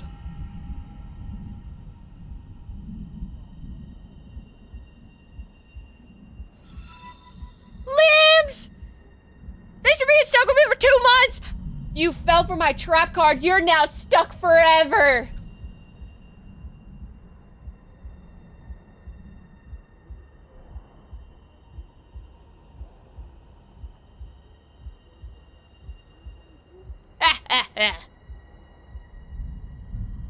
But seriously, thank you for being stuck with me for 2 months. That's insane.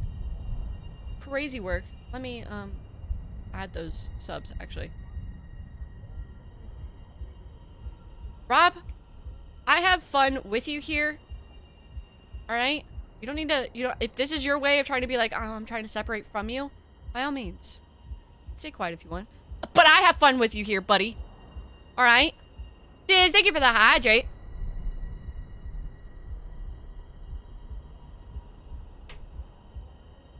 Yeah. Rob, sorry. You're also stuck with me. Sorry.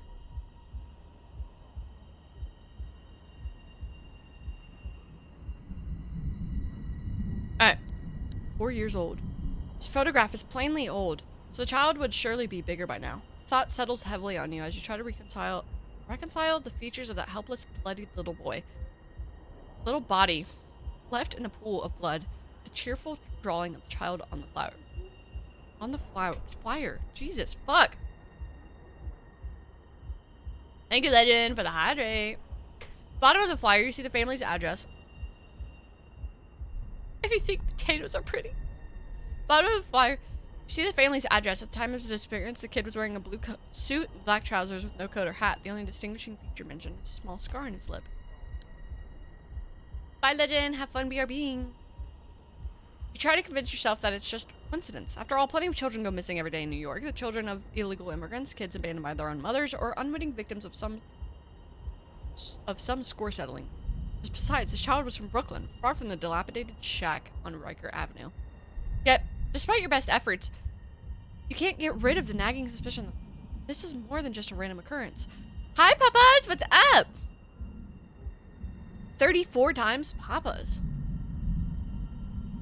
You're so loyal to the spread. I like it. Look at the entrance to the station and study it for a moment. You and Colin have been exchanging information under the table for almost a year now. You have your rituals, your favorite place to chat, away from the prying eyes of his colleagues. Raleigh, 3 times? You're working towards that loyalty. Alright? I'm excited about that. This is an emergency. Can't wait until your next meeting, yet you also know that if his superiors found out about your little arrangement, your friend would most likely lose his job. Not worse. You also have no idea whether he's on duty tonight. Stepping inside, you're met with a wave of hot, stagnant air and a blur of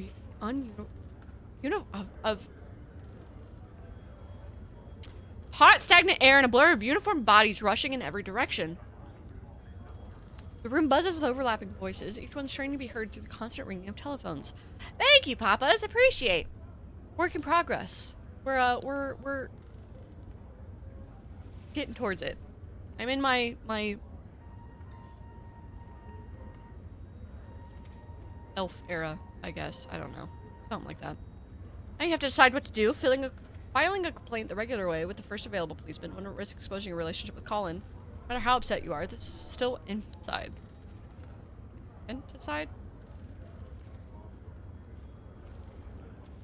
To go to a magic show now if I type like a chicken if I return it's good magician?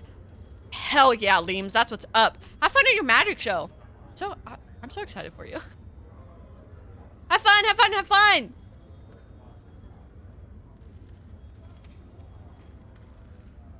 On the other hand, you've seen something you can't digest, and Colin may be the only one who won't dismiss you as crazy.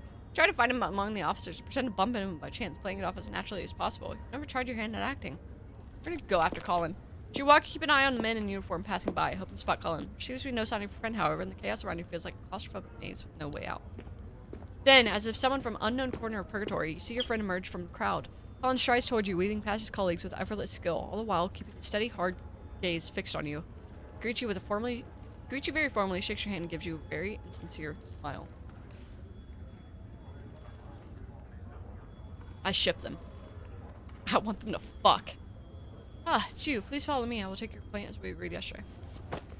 Puts a hand on your shoulder and leads you to his desk, squeezing a little harder than you would have expected, making you jump. You out of your mind? He growls in a low voice so that you can only hear him in the midst of that throng. Then moments, you reach your destination, a cubicle overflowing with paperwork, files, and an absurd number of notes scattered across one of the tables near the entrance to the police station. Give me all the details. Man sits at his desk, maintaining a formal tone even though no one is paying attention. I find yourself muttering softly, not quite sure what to say. Despite all the time you spent preparing your speech, the words just don't come out. Something grips your throat and leaves you gasping for air. You only manage to muster a few words. I want them to fuck. Saw something terrible. I think a child was killed. Fawn's eyes widen for a moment before he returns to staring at the complaint form to be filled in. Weight of what you just said just hit you like a speeding car. It's as if you had just made real what you saw. House on Riker Avenue. It wasn't real before, just an image burned into your mind. Now it feels like the fire's actually burning. So as you said, this friend of yours refuses to turn the books you lent some time ago. I see. In fact, it amounts to theft. This false statement, Colin rescues you from the abyss created by your words, and a tone loud enough to discourage any sharp-eared officer. On the other hand, no one cares much about skirmishes between old friends, do they? You nod, a little bewildered, while he jots down your information with the mechanical precision of someone who does this all day. Did you park nearby? He suddenly mumbles, so quiet you can barely hear him. You nod again and tell him where you parked your car. 15 minutes and I'll join you. Says it almost in a whisper before shifting back into a formal, laced tone with subtle irritation, as if he were a weary officer forced to put up with yet another whiner, fed up with endless petty complaints. Well, we'll see what we can do. Goodbye. With a handshake, you quickly walk out of the station. Quiet. With a handshake, you walk out of the station, quickly make your way to your car.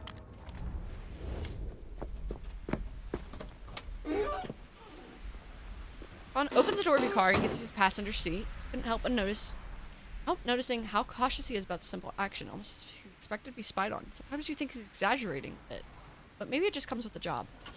Without a word, he motions for you to get going. You start the car, then you merge into Manhattan's evening traffic under a downpour that shows no sign of letting up.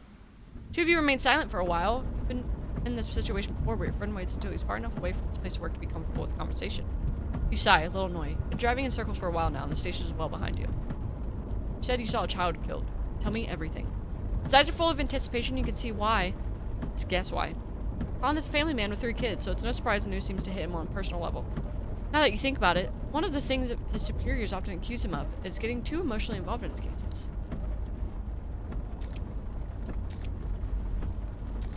Remember the junkyard on Riker Avenue? Nods, knows exactly what it's about. He's the one who passed him information of this place to begin with. I was there today. I saw a child in the shack. I didn't know if it was dead or alive, but it was in bad shape, very bad. There was blood everywhere. God, if only I could get that scene out of my head. Colin stays silent for a long moment, watching your trembling hands on the wheel. Wouldn't know it at first glance, but he's a very tactful man. Quite empathetic too. He's shown you that many times.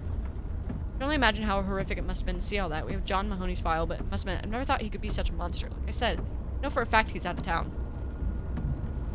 He takes another long pause, pinching the bridge of his nose, as if trying to gather his thoughts on what he's just heard. I don't know. Must have been some score settling. They must have killed that little boy to get back at someone. If only we had some proof. Got it. I found fake plates in the shed next to the house. This should be enough to arrest him, but that's not all, Colin. There's more. I saw his body being devoured by a monster. Colin raises an eyebrow and looks at you strangely. Can't tell if he's going to blurt something out or laugh, but neither option is very encouraging for your current state of mind. Eventually, the policeman chooses the former, but in a kinder way that you would have expected. And so, in a neutral voice, that someone who is still deciding how to react, he asks you what you were talking about. Strange creature I've never seen before. Strange, horrible creature. It stood on 2 legs and it had claws and fangs. It had no eyes, and you saw it eating a child. You nod, but you know him well enough to know he doesn't believe the words you're saying. If it were the other way around, he wouldn't believe what you're saying either. He must think you're crazy. Clenches his fist on his leg, and you get the impression that if you were someone else, that fist would be in your face. So you came to the station and tell me you saw a monster. Have you been drinking? You know it's not a real accusation, but it's enough to convey how annoyed he is. He believes he's taken a risk with some drunk hallucination you had. Or you're crazy. Which is it? Don't expect you to believe me, but I know what I saw. He doesn't answer, nor do you say anything for a few minutes. Silence in the car becomes almost unnerving. The pattern of the rain on the windows and roof seems to get louder, like a hailstorm. Colin frowns and mutters something. Thoughtful. William Gaffney. You say nothing, but you notice that your friend is following the same reasoning you did. You know he's still not convinced. In fact, he's not convinced at all. He's seriously giving you benefit of the doubt, which is what you would expect him to do. Alright, what do you say we head back? Mahoney must still be out of town. Let's see if we can find out the truth about the story. Thought of going to Riker Avenue so soon after meeting the monster sends chills down your spine, your stomach clenches. Your first reaction would be to snap a sharp no, or ask Colin to call reinforcements, but all you can do is nod and turn your head back to that godforsaken place. Probably the right thing to do, also the most dangerous. On the last stretch of road, Colin advises you to turn off your headlights just in case, and you obey. You park almost mechanically in the same spot as before, not without a certain. It seems as if you were retracing your own steps again. Maybe this time the monster will actually catch up to you. Shake your head as if you turn off the engine and look at Colin. Take comfort in his presence. At least this time you're not alone. Your companion has six shots in the chamber. Oh god. This is so much fucking reading.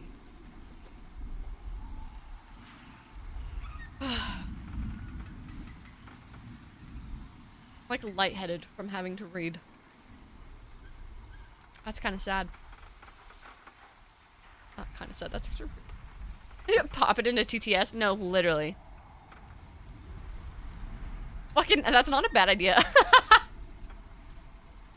That's horrible. You both get out of the car now that the rain has finally stopped and move it with extreme caution. Everything is dark around you, but the cloudy sky provides enough light for you to move between the car wrecks without stumbling. Colin looks at the dilapidated house shrouded in darkness and listens. You do the same, but hear nothing from inside. You can't shake the fear that the creature is hiding somewhere. And your heart beats wildly as you approach the house. Thank you, Rob. That makes me feel a little bit better because I hate my voice. I hate it so much. But also, I mean, like, who doesn't hate their own fucking voice? So, like, I feel like I'm so nasally. Luckily, you're in a reading mood right now. Yeah, not the reading I want. No, actually, this game is really fucking cool so far. It's just a lot of fucking reading. Just then, your friend pulls out a flashlight. The beam of light pierces the darkness. It blinds you for a moment. You flinch and whisper to Colin under your breath. Afraid someone might hear you. I didn't realize you brought that thing with you. Let's just say it stayed with me after the rounds. You wanted me to set fire to a piece of wood? I can't see a thing around here. I'm pretty sure nobody's home. Let's go in, but stay alert. You like your voice how you hear it in your head. You hate your voice when you hear it recorded. Oh. Ooh. Yeah. That as well. Because there are times sometimes where, yeah, I could see that.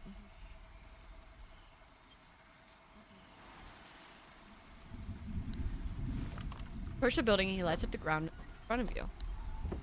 Horse creaks slightly as you step. Have you guys been told that you guys have nice voices? I feel like it's kind of hard to have like a bad voice. I don't know. I guess there are times. I get it a lot for some reason. Hey, Skelly. A nice voice, you know? Yeah, editing your own VODs is really fucking miserable. Men and all. Do you have a deeper voice, Skelly? Or is it just like soothing? Maybe because I never talk? That's fair, Legend.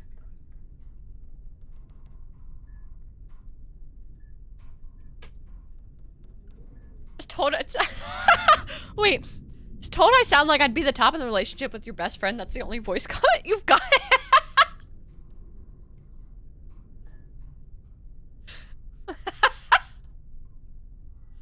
Oh my god. Soothing voice from people tell you? Soothing voices are really nice. Yeah. Stevie, thank you for the hydrate. Top. That came from his girlfriend?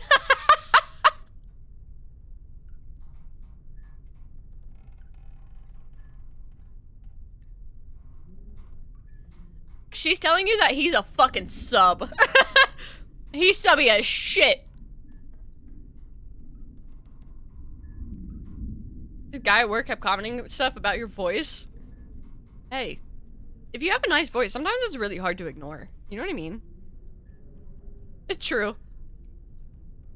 Sometimes it is really, really hard to ignore. Because sometimes it really is kind of like one of those like, damn, oh, I could listen to you forever. You know? His voice is so sexy, it's crazy. Yeah, I'd be embarrassed as well. Also, there's nothing saying that he is a straight man. Yeah, exactly. There's some voices that you're just like, ah, could listen to you all forever. Read a book for me. But there's other voices where it's like, it's a voice. Do you guys have any voices that like genuinely are fucking annoying to you? I can't really say that I do. It's more the person behind the voice that annoys me. So then therefore the voice kind of like becomes attached and then that's what annoys me. You know what I mean? Cali girl accents.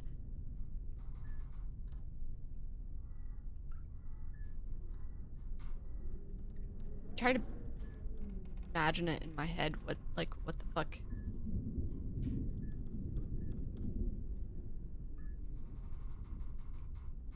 Yeah. Beck, I know you're the annoyance with your voices. Beck hates whispering, by the way. Do not whisper. Fucking hates it. And maybe some greeting voices usually depends quite where when you're like, oh. Yeah, that's exactly Legend how I am, where it's like it's kind of tied to the person and also like the circumstances surrounding everything. How are they speaking to me? What is it about? All of that stuff. Now, I will tell you, there are a lot of voices that if someone's just simply talking to me, I zone it the fuck out. I do not know. There are some voices where I will not grasp what you're saying no matter what you tell me because I'm not listening. Like, you're speaking to me and it's just... I think your voice is just average, Slam. I haven't talked to you in call for so long. I genuinely... You sound... Slam?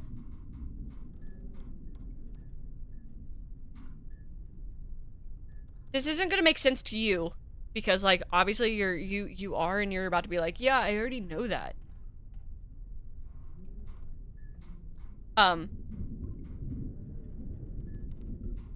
Where you're from, Slam, you can tell. Had I not known that you were Latino beforehand, I would have guessed being in call with you. Does that make sense? One, I mean, obviously you speak Spanish sometimes. But it's certain inflections of your voice that are specifically California Latino. If that makes any sense whatsoever.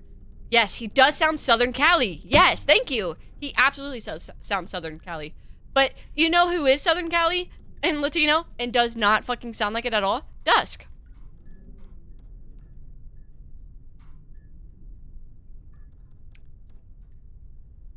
It's not. It's not, Slam.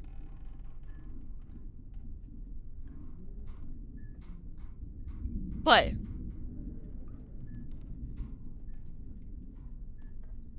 yeah.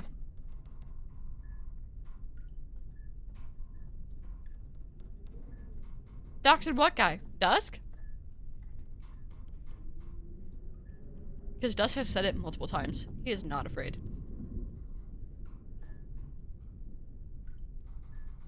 Both? They said it all the time. They say it all the time. I don't say information that hasn't already been said. Unless it's like an oops. He should be now that I know. Right. Rob, the only reason you're going to America is for Beverly Hills cheese. That cheese. You joke it is because you've not heard you mad? Proper dialect goes out the window? I believe it. I believe it. Well, Legend, considering none of us have heard you speak...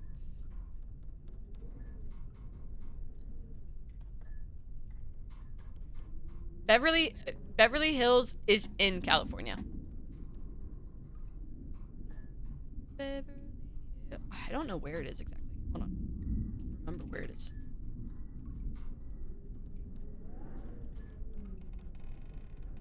It is...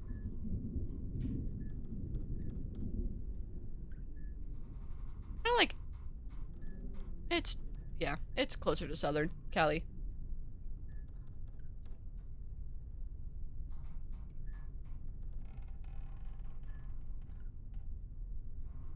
Not speaking English is the most French it gets.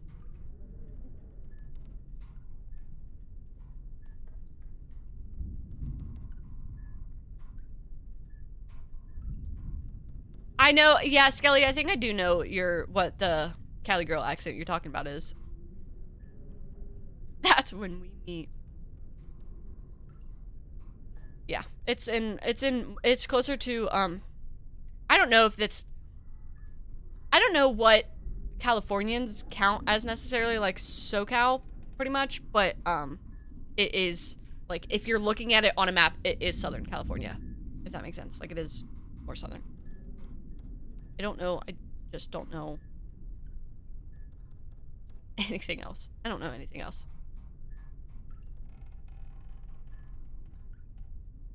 Approach the building and he lights up the ground in front of you. The porch creaks slightly as you step onto it to face the entrance to the house. The slightest touch of the policeman's hand, the door opens for you.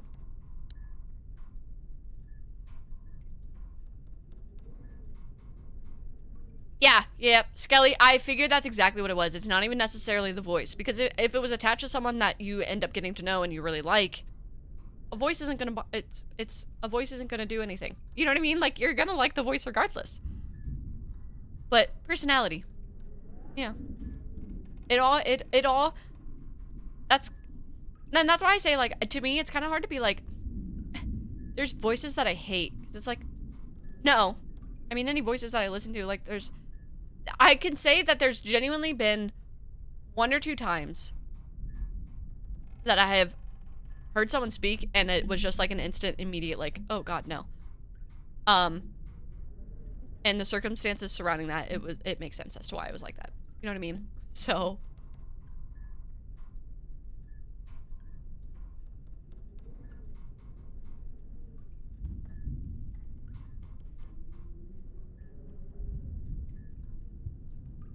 Really, Heather, southern accents you don't like? Why? You like a voice attached to big booty girls? Proud of you, Rob.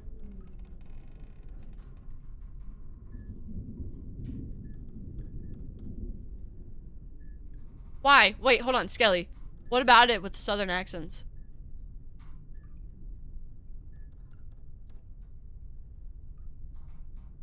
I only speak in big booty southern accent. Super squeaky voices? What's considered a squeaky voice?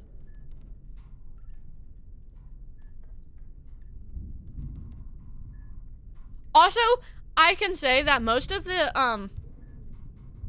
stop you here alone.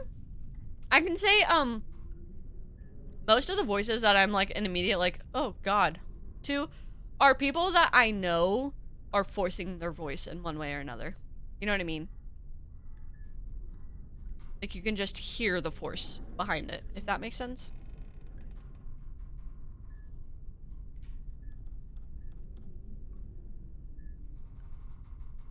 That's crazy, Slam.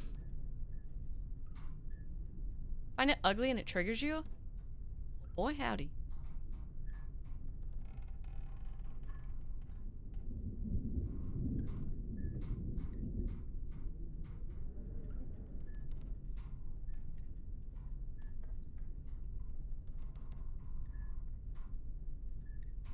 What's crazy is that most people from Texas don't really have that crazy of an accent. Like, there's a little bit of, like, southern inflection.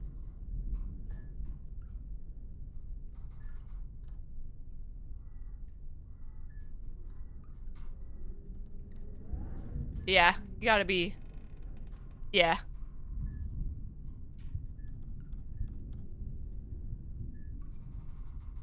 Like, certain parts in Kentucky, West Virginia, all the way down to, like, North Carolina, South Carolina-ish. Some of those accents are, like, very southern. You know?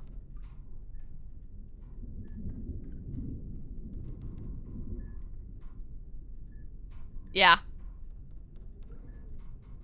Yeah, legend, that's exactly. That's exactly. Oh man, I love accents. Okay, sorry. I was trying to, like, wrap it all in my brain. Do you guys have any accents that you, like, absolutely fucking love? Like, any voices that you're like, give me more? Brother. Narrow hallway opens up before you, lit only by the flashlight. Surprisingly, the entrance is fairly clean. The walls appear to be freshly painted in white. Suddenly, the old floor creaks beneath your feet, followed by Colin's muted cursing, though there is no sounds to indicate that anyone else could be listening. Colin is quite scrupulous. Scrupulous? I don't know. Searching from room to room, and you stand beside him, almost clinging like a kid to his mother's skirt. As much as you already know perfectly well, finding those rooms, you shudder at the thought of what might lurk in the last one. Australian, Irish, and Eastern European. You're biased? Wait, hold on. What's your bias with it? Not really. Never understood hype British or Spanish. Australians, New Orleans. You get it simulated when you hear French. Can't get enough of the Scottish accent. Ooh. Scottish ones are really interesting. There's, a nurse at the hospital I used to work at. I believe he quit and actually moved on to a better. You're Romanian? Oh, that makes Paku, you're Romanian? That makes a lot of sense. Meaning the Eastern European bias makes a lot of sense. I know. I love Scottish because you can't understand it hardly. I love it so much. There's a nurse at the hospital I used to work at. He was Nigerian. Oh, I loved his accent. Oh, I loved his accent. It was so good. It was so pleasing. Like, his voice was just soothing in general. He kind of sucked as a nurse, but I think it was mainly just because of miscommunication errors from his head nurse. The unit floor nurse. But, that one was really nice. Paco, I'm gonna have to agree with you. I think actually a lot of Eastern European accents are really cool. Like, I have a friend who's, Ukrainian. And, he hasn't even really lived in Ukraine, but he still has, like, some of the inflection with it. Very nice voice. Very nice voice. Really appreciate Middle Eastern accents. Ooh, yes. I'm trying to remember what. I don't know. To me, a lot of accents, like there's some.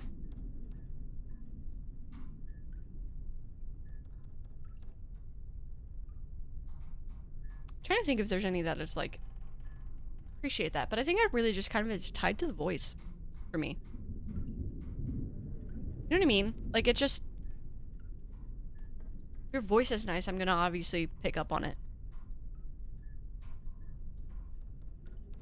The worst thing, though, about working at the hospital is because I like, mimic a lot. Like, if someone's talking to me and I suddenly start, kind of speaking like them or anything, it's just because I like of the way... Like, it just scratched that itch in my brain, the way they said something, so I, like, automatically repeat it. So talking to some of the nurses, and, they're, you know, from all over the world,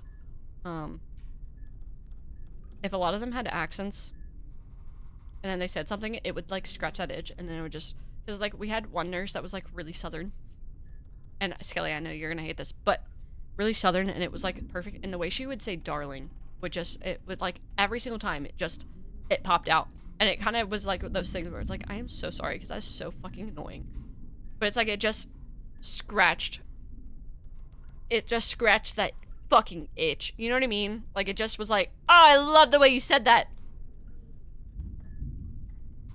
Because, yeah, that's kind of, if it has just simply a nice voice attached.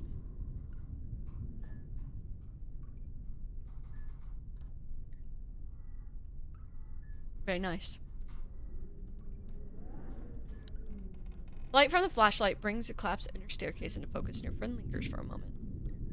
You can't get through here. Maybe we can try the railing outside when we come out. You lose yourself in the torn up steps, imagining the beast you saw a few rooms away, effortlessly leaping whole flight to the floor above. In the process, you take your eyes off your feet and stumble awkwardly over something on the floor. You hiss a curse as you bend down to pick up an object that nearly knocked you to the floor. A book. True. Oh, yeah, hey, exclamation point, sorry. Colin, who was lighting up the first room on the right, immediately turns and points his flashlight at you. The beam of light immediately reveals a simple cross stamped on the cover, and a quick glance at the first few pages confirms your suspicion. Bro tripped on Jesus, literally. A Bible? What the hell is that doing in the middle of the hallway? Highway. What the hell are you doing? Didn't you see outside? This place is worse than a dump. Watch your step and follow me. Wait, Colin, there's something strange about this book. There's stains, and Colin snatches the book from your hand, then opens it and shines his flashlight on it. You both immediately notice the same pages are marked at several places by various pencil notes. Colin then gasps as he rubs his fingers over what appears to be a hole in the pages. Jesus Christ. Literally. Without adding anything, the detective shines his flashlight away from the Bible, stuffs the book into his uniform pocket, and continues studying the scene. You, however, resolve to ask him if you can take a look at it once you're back in the car. You've never seen him react this way before, and you're not about to let this clue vanish and the case file lost forever. You enter a narrow hallway, which is lined with a few doors. In the room on the left, there is just a moldy sofa and a shabby coffee table, remnants of a time when the house was actually lived in. First room on the right, on the other hand, opens onto an empty space with just one chair in the corner. At last, you reach the final room, already cramped by itself, made worse by the clutter of junk piled on top of another. Without saying a word, you instinctively point to the spot where you remember seeing the child's motionless body, imagining that you will find its remains. The thunder sounds are from the game, yes. But when the light shines on the ground, there are no shards of light, flesh, or severed limbs to be found. In a way, you feel relieved, but you can already imagine Colin start rant about how you made that all up. Except the policeman remains silent, crouches down to the ground. There's something here. It traces the blood. Do you believe me now? He sighs, not quite knowing what to say. The situation is objectively strange, but again, you put yourself in his shoes and realize that he's gonna need something more concrete. Blood doesn't even look old, but the first thing that comes to mind is this. Maybe this was settling of scores. Maybe. Yeah. Don't worry, Skelly, I got you. It's just this. Isn't it still enough for Mahoney to be arrested? He must know something about it. Colin nods. Seems quite convinced. You know what? Gaffney or not, I've been taking on this case far too long. So yes, I'll make most of that blood and squeeze Mahoney as fast as I can. Otherwise, I might see my daughter married before that jerk ends up in jail. At this point, I'm having dreams about stolen cars at night. So you leave the shack, much to your relief. It's about to rain again, but your friend hasn't forgotten about the upper floor. Watch with an agility you didn't expect. He plants his feet on the railing and pulls himself up onto the roof. Points his flashlight at you and tells you to wait there. You see the beam move into the rooms you haven't been in. Approach the porch, resting a hand on one of the wooden pillars supporting the sloping roof. Only after a few moments do you realize that you're holding your breath, waiting to hear something, anything, from up there. Mind conjures up horrifying scenarios of your friend's harrowing screams, breaking the silence of the night. Banish those visions, clinging tighter to the volume. Oh yeah. The sound effects in this game are really good. You know who I really want to see play this is Alyssa. A freckled red fox. I would love to see Alyssa play this game. So bad. So bad. I just know she would eat this the fuck up. To take your mind off the anxiety, you try to think through your next moves. First, the Bible. Second, Mahoney. All you have to do is wait for the police to arrest him. After a few minutes, you hear Colin descend with a thud and approach calmly. Breathe a sigh of relief. Nothing. I'm a bit disappointed, but then again, it doesn't look like anyone's been up there for ages. The dust was so thick it felt like London in the fog. Everything was just gray. You get into the car and drive back to Manhattan, but the thought of the Bible continues to haunt you. You can't help but stare at it as Colin's hand holds it in its lap, one hand resting on the cover. Then you work up the courage to ask what you've been waiting to ask for so long. Do you mind if I take it? I'd like to have a look at it.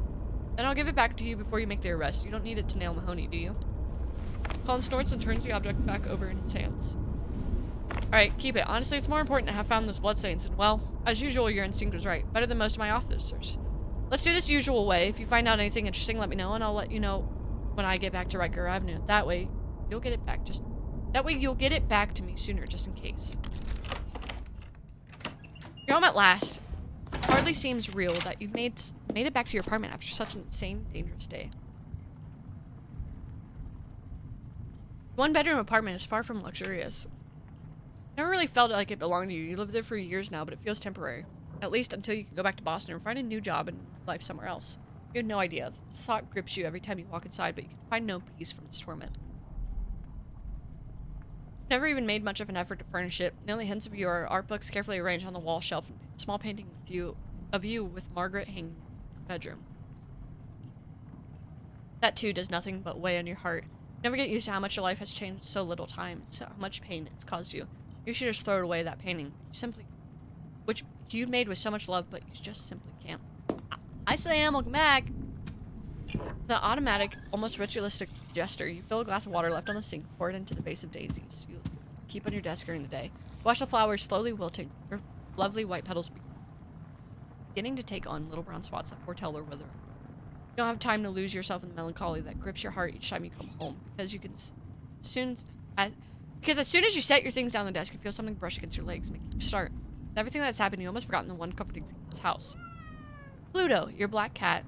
It's always a black cat. He's looking at you with his one eye as he continues to rub against your legs and meow persistently. Gone too long, now he's really hungry. Must not have found any mice or birds in the street today. You, on the other hand, have no appetite. So you open a can of meat and divide it in half, putting one half in the bowl, the other half in the slice of bread. It's not unusual for you to eat this way. Slamalicious. Given that time, it's almost always short and your salary mostly goes towards the rent. Legend, thank you for the hydrate. You chew as you chew, you watch Pluto swallow his last bite, glances at the window you always leave half open for him, and then decides he would rather be with you than go out. He jumps out of your lap and starts kneading while the sound of his purrs spread through the air. Pat his head with your fingertips and at once he half closes his eyes.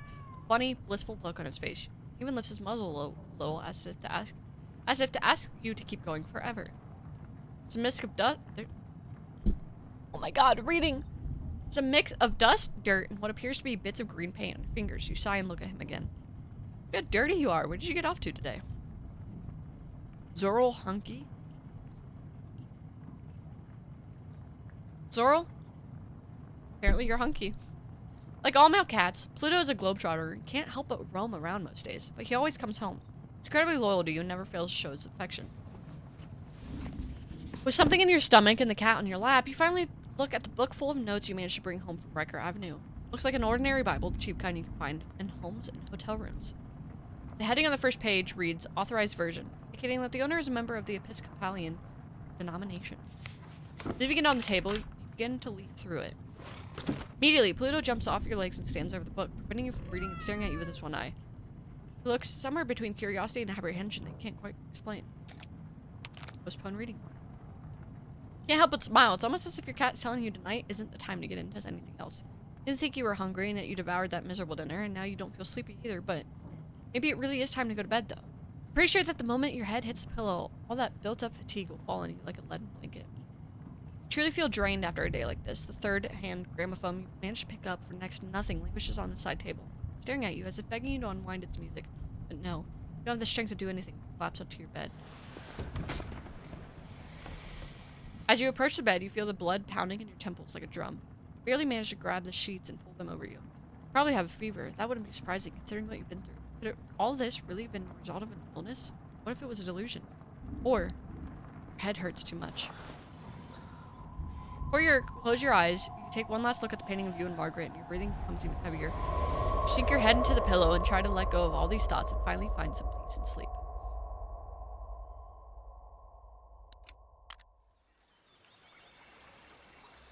The warmth of the spring sun caresses your face as the grass brushes against your fingertips, tickling you pleasantly. You don't know what's taking Margaret so long. In fact, you can't even remember what she's doing. Deep down, you're glad to have some alone time with Daisy. Then again, it might be some time to go and see where she's wandered off to. You drag yourself up and wander through the garden, framed by flourishing shrubs, while the stern, heroic gazes of classical statues seem to pass silent judgment on your languid face, as if they'd never indulged in the comfort of a quiet afternoon with loved ones. The whole place is filled with sweet scent of roses, lilacs, and honeysuckle. Not that you're a botanical expert, but Margaret has always had a green thumb, which has served you well in painting some of your favorite landscapes. After passing the statue of a young Bacchus, pompous in its umpteenth celebration of alcohol and carnal and pleasure, find your little Daisy not far from the armless, ivy-covered Venus. She seems to be picking flowers, so you stop to watch her, not daring to disturb her moment of serenity. Then the little girl's figure is overshadowed by a vaguely human silhouette whose presence blocks the warm rays of afternoon light. The little girl doesn't seem to notice, even though the atmosphere has suddenly become colder. You try to reach out and call for Daisy, but the muscles of your mouth twitch in vain, as if your lips have been sewn together. Some strange, viscous thread of an indistinguishable taste. Before your frightened eyes, a whitish glimmer slips past your vision. A large white silhouette standing between you and your little girl. Blink of an eye, your daughter and the figure disappear in thin air. Splendid garden has fallen into ruin. Weeds have overrun every corner, devouring all they can with wild, chaotic green fingers. Creeping reconquest that feels anything but natural. Vines twist into possible knots, spiraling upward in tight coils that seem to reach for the edge of the sky. The only thing that matters is that Daisy has disappeared. You begin to run desperately in one direction, not sure if that's even the right one, or even if there are any directions in this meaningless place. Your heart pounding and your legs shaking as you try to figure out where your daughter has ended up in this hellscape of vegetation. Rain begins to drench your face, and the sickening smell of rotting flesh reaching you as you push aside another bramble, scratching your hands painlessly to reveal a familiar hovel in the middle of the woods, Riker Avenue. Damn. Make a dash for it, but as you reach this porch, the steps give way under your weight and thud to the ground with you crash to the ground with a thud.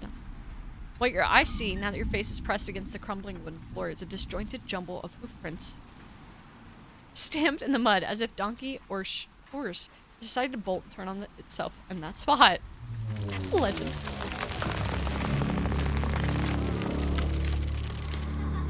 Oh, the ambiance is so good. You feel something grab hold of your legs. You scream and gasp as tendrils begin to wrap around your body, almost sensing the intruder in you. You lift your eyes back to the hovel, desperately searching for something to hold onto, but instead they meet a small figure watching you just inches away. William Gaffney. You have no idea what you know. That child is much older than the one you saw portrayed a few hours ago, but you know it's him. In fact, he looks exactly like the one you saw right there at Riker Avenue just before his miserable end. The little one just watches as his brambles tight around your muscle and bone, leaving you gasping. Then he leans forward, bending his knees and reaching out one arm so that his nose can barely press against your other nose. So that his finger can barely press against your nose. Got you! He says this in a cheerful tone just before a third presence appears behind him. He recognizes it as the creature that devoured the child, his murderer, the whitish beast with its huge toothed mouth. You want to warn the poor child of the tragic fate that awaits him, but the creeping vegetation has already taken hold of your face, tightening around your mouth to keep you from speaking or screaming. The creature rests its hooked paws on Billy's tiny shoulders and lifts him without any effort. Now the boogeyman has gone. As this happens, you see the monster's figure shimmer like a reflection on water and its features change. The claws become fingers, the row of fangs dulls until it looks like a set of human teeth. The hooves grow a covering skin of skin in which four clefts open, becoming the hollows of the big toe. Just as its face is about to shed its hideous features, take on those of a normal human being. A large pulsating root crawls in front of your eyes, pressing with such force that your eyes nearly shoot back to your skull. Darkness takes hold of you, but sounds continue to reach your ears, something hard snapping with shocking ease, sounds of entrails being processed by a listless butcher in a single sentence. Now it's your turn to try to get him. Damn! Run out of your apartment, down the stairs, two at a time, risking a dramatic tumble. Unlike every other day, you didn't hear the alarm, lost as you were in those deep, tormenting dreams. Even Pluto hasn't jumped from bed looking for food that morning. In fact, you didn't notice he hardly slipped out. You noticed he had hardly slipped out through the window.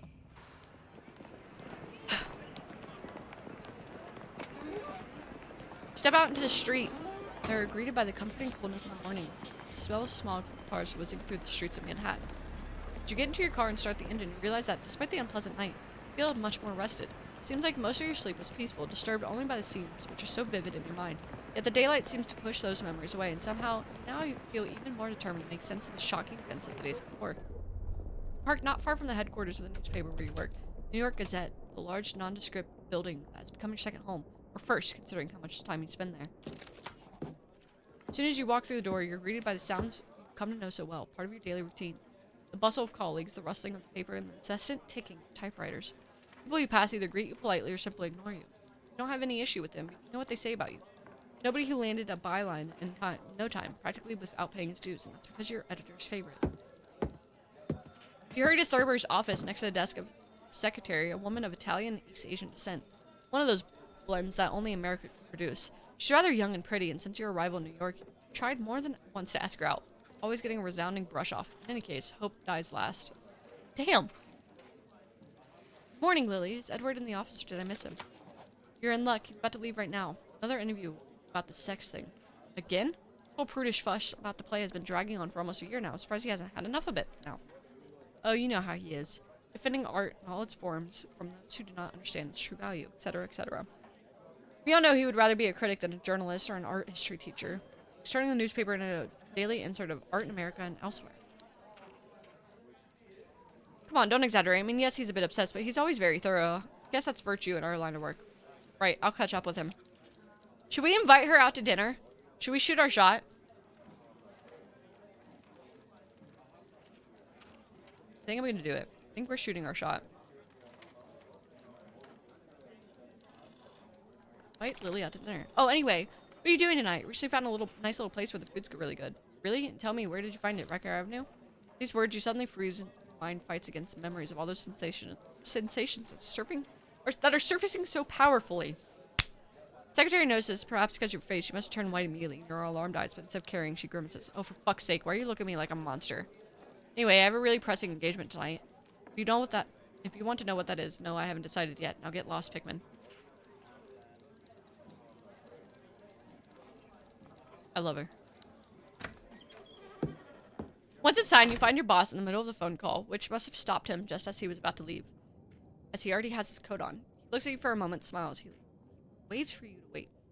Yes, darling, understand. I'll get the chicken for lunch, but really I must go now. They're waiting for me, and I'll have to talk to Richard first. Yes, I'll give him your regards. He gestures to the chair where you sit, as you've done countless times as you've done countless times since he first suggested you work for him as a journalist after Margaret's disappearance and your move to the big city. You don't even take off your coat. Sure that your conversation will be brief. Right, so I'll see you when I get back. Usual time. Yeah, friend slams his hand down hard on the desk, startling you. His voice is now much louder than usual, but this does not worry you too much. I've seen scenes like this before, especially when you were having dinner at Thurber's house. I said I'll get the goddamn chicken. You don't have to repeat it at the end of every goddamn sentence I say. What? What do you mean I forgot? That was literally once 30 years ago. You throw it in my face every single day. Hi, welcome home, but stinky. Thank you for the hydrate. You know what? I have some fish. At least I'll I'll give you something really nice to complain about. Excuse me, I have to go. Yeah. Have a nice day.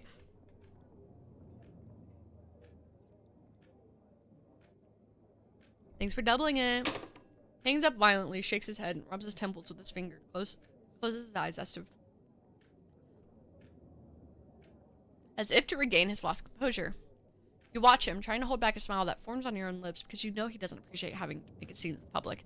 So, even without even sitting down, he lets out a sigh and regains his usual calm tone. Trouble in paradise? Thinkest thou that I who saw the face of God tasted the eternal joys of heaven, not tormented with 10,000 hells and being deprived of everlasting bliss? Shakespeare? Thurber raises his eyes to the ceiling and lets out a long sigh. Marlowe, but at least she didn't mistake him for scrambled wives like she did. She was so beautiful when she was young, now she's gotten old and damn. Never mind, I hope you've got good news for me on the stolen car business. Damn! You know women, no longer good when they're old. Fuck. Yes, I have what we need. In a shed next to the house I was led to, I found fake license plates. Already called the police, but at least you'll get the exclusive you wanted. Anyway, I'm not really here for that. I'm here to ask you, give me a new case. I was thinking of the one about the child who disappeared the day before yesterday. Yeah? How come?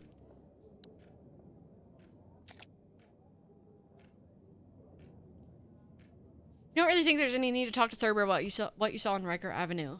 Or rather, what you actually saw. However, if you really want to drop this sleazy car affair and focus on the research, you are now beginning to feel this is your real mission. You have given everything you can from him, and surely there's a file on Gaffney case in the newspaper. I think Mahoney may be involved in the matter. Thurber frowns and begins to rub his chin, focusing all his attention on you with that inquisitive look you sometimes find so damn intimidating. This time, however, you clearly caught his attention. He wants to know the details. Found what was left of some children's clothes, as if someone wanted to get rid of the evidence. According to my source, they match those of William Gaffney. Of course, it could just be coincidence, but the timing lines up strangely.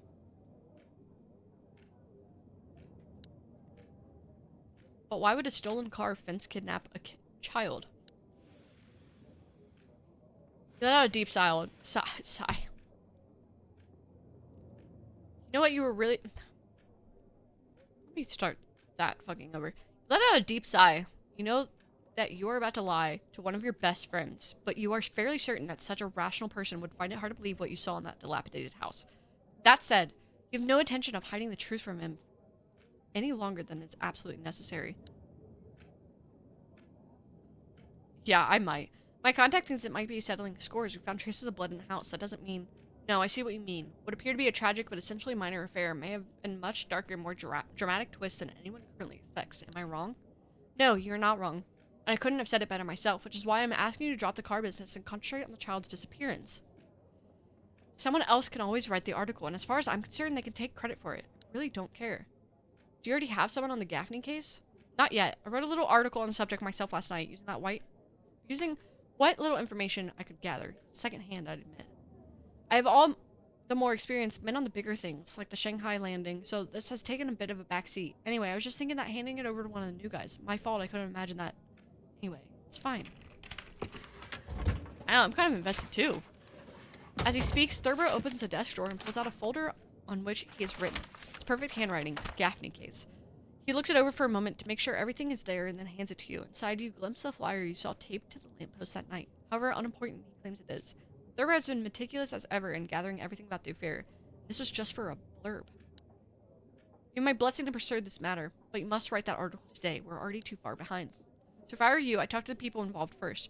Just be careful, as I understand the Gaffney house is being staked out by police to prevent onlookers from entering. What are the police saying? Inspector Sullivan, you mean? Well, he says Gaffney may have wandered off on his own, and I don't know how much of that sense that version of events makes. There's this other child, William Beaton, who says that the boogeyman took him away. The inspector, though, doesn't seem inclined to pay any attention to the boy's testimony. I suppose because it comes from a child. Nod and pick up the folder and rise to your chair. Maybe you should thank him, but you know pleasantries are often pointless with Thurber. He loves good manners, but he values results far more, so you simply smile and give him a nod. Nod. Hi, Jacob, welcome back!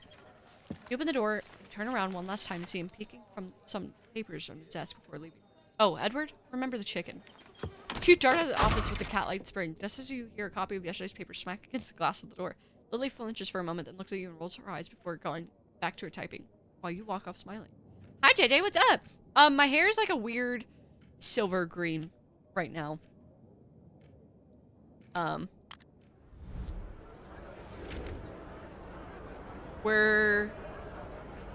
was kind of saying earlier, we're in like the process of,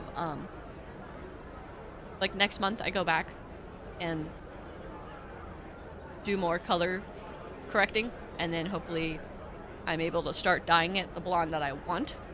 Then I can leave it like that for a little bit. We will see. The entrance to the Gaffney apartment building is swarming with people. Sure, it's not as if Greta Garbo had suddenly turned up, but there was still a good-sized crowd. Some are there just to gawk. Your colleagues are there trying to land an interview with the boy's parents, and you know they would do anything to get into that house and pester those poor people with questions. Luckily, there's a policeman on guard at the entrance of the house. He seems quite young. You step forward to get a better look at the situation, but the crowd is really dense. You estimate there are nearly 30 people, and just getting a little closer proves difficult. A large man, probably working on the canal, shoves you aside to make more room. An old fellow with a gray mustache stumbles clumsily into you, and a woman looking for some juicy gossip yells at you in a language you don't recognize when you accidentally bump into her. First thing that comes to mind is that you could get a sense of the situation by listening to what people around you are saying. A lot of your colleagues do that. Gather random information and stitch together to write an attention-grabbing piece. Practice Thurber is strictly forbidden, and all his staff to engage in. Thanks, guys. I already feel a little bit better in it than the blue hair, which is crazy because this color is rank. Everyone is talking about the Gaffney affair, which seems inevitable, but something catches your attention. It seems that last night the ambulance stopped in front of the building and a woman was taken away. So you approach the man who's talking about it, perhaps one of the neighbors. Hello, sir. I heard you talking about an ambulance. Can you tell me what happened? Well, I don't know much about it, but last night we saw Mrs. Beaton being put on a stretcher and taken away in an ambulance. Who knows what happened to her, poor thing. Maybe it was the fright over what her son risked, the one who was playing with the Gaffney boy when they took him. Seems the little one keeps saying it was with the boogeyman who carried him off. Mother can't take things like that. Do you have any ideas where she was admitted? Huh? I think Prospect Heights Hospital. It's the closest. It's lucky the husband was at home. The guy's always working. Yeah, it happened when he was at the office. Don't get me wrong, they're good people. Listen to him for a little while longer as he tells you a little personal anecdote, vaguely relating to the Beaton family. What really matters to you is the fact that their son is in the company of William Gaffney when he was kidnapped. As your editor-in-chief mentioned, you take a mental note to stop by the hospital, see if you can find the time. It could be useful for your research. So you spend a few minutes eavesdropping on another conversation, but you realize that hanging around will get you nowhere. You need to find a way to get into the building, so you do a little tour of the building to scout out a side entrance, but the only opening you find is a window more than 6 feet off the ground, left ajar. Probably leads to an inner hallway, but you'll never be able to climb that far on your own.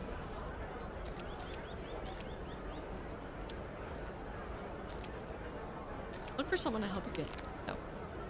Approach what is clearly another journalist, judged by the camera around his neck and now in his hand, intent on capturing the red brick building. His dark circles under his eyes, it seems quite worn out. Probably spent the whole night here waiting for some sort of relevance to happen. Devotion to his work that borders on fanaticism.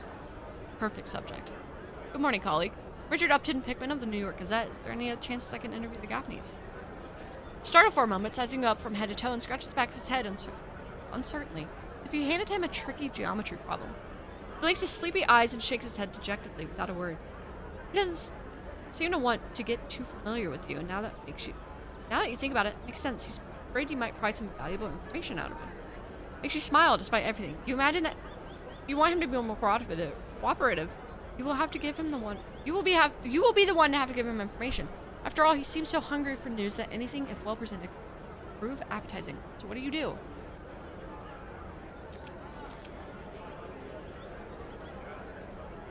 make something up, or? Janko, thank you for the hydrate.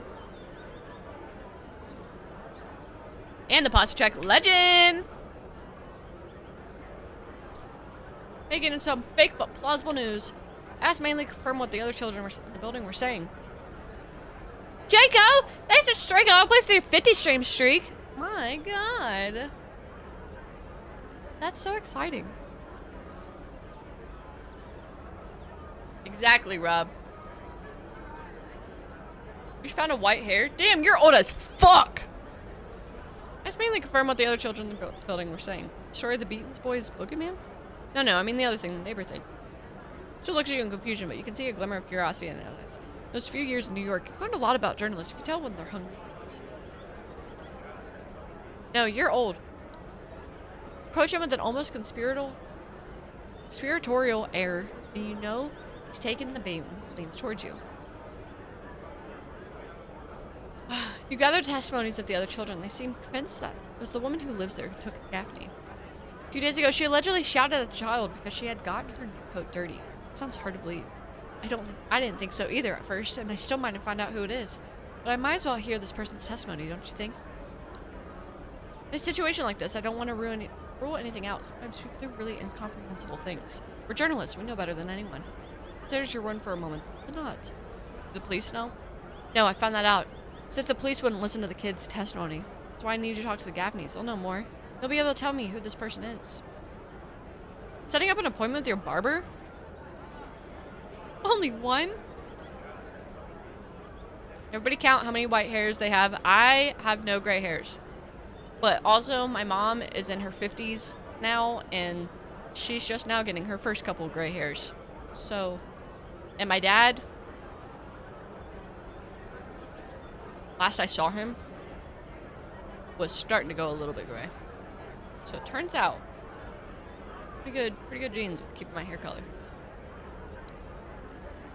How are you going to do that? The entrance is guarded. Otherwise, we wouldn't all be waiting here as if it's the second coming of Christ. I would help you, but give him a wry smile and gesture for him to follow you. You then lead him to the window you noticed earlier, explaining that it's a unique opportunity to get inside the building unseen, but you need his help.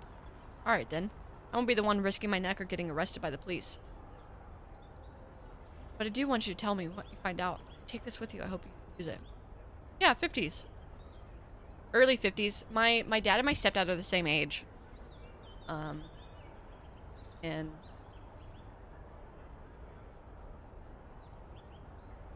they're older 50s. Alright then, I won't be the one risking my neck or getting arrested by the police, but I do want you to tell me what you find out. Take this with you, I hope you use it. Oh, that's cute. There you go. You have gray hair at like 25. Hey, gray hair is a slay. Alright? It's slay. I just, based on my genes, have a better chance. I'm trying to think of what my grandparents, but like One of my grandparents, so I don't have any, my grandfathers are all dead. So I have no way of knowing. They died before I really can remember anything. Actually, my mom's dad died before she could remember anything. I think my one grandmother still has pretty much her normal color. And my other grandmother died it for the long time, but she went full white. So, 50 chance. Your sister turned 21 yesterday? Happy birthday to your sister. Oh. I remember you telling me that. Yes. Was it a good birthday for her? Did she drink? Did she get sloshed? I wasn't able to celebrate my 21 because my friend told me that we would, and then we never did. And then my sister was like, "Don't worry, we will instead." And then we never did as well. So I never celebrated a 21st birthday or anything like that.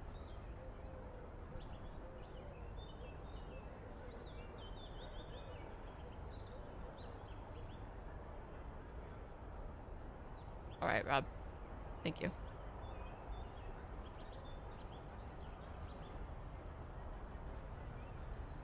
Make her first cocktail? Oh, hell yeah. Oh, that's so exciting for her. That's exciting. Oh, I love that. Yeah. Well, okay, so my one friend, she was shit. She fucking ass of a friend. Like, we're not friends anymore. We stopped being friends before I turned 21. So that's why, like, we had this plan, and then it was like, all right, done with you. See ya. And my sister just forgot. So.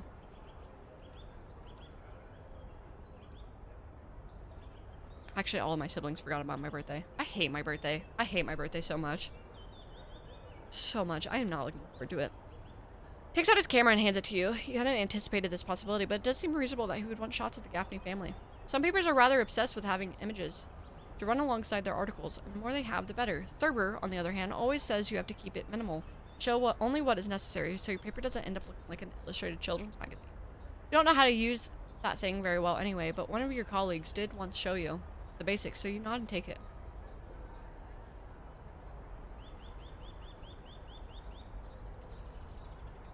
It's not a, it is not an age restriction that's respected, but it's when you can go to bars, finally.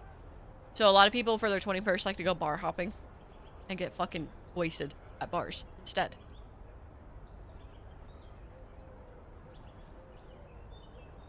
Yeah. Because you can legally enter a bar when you're 18, but like after a certain point, some bars you're not allowed to, but after a certain point, you're pretty much kicked out if you're not able to drink. So.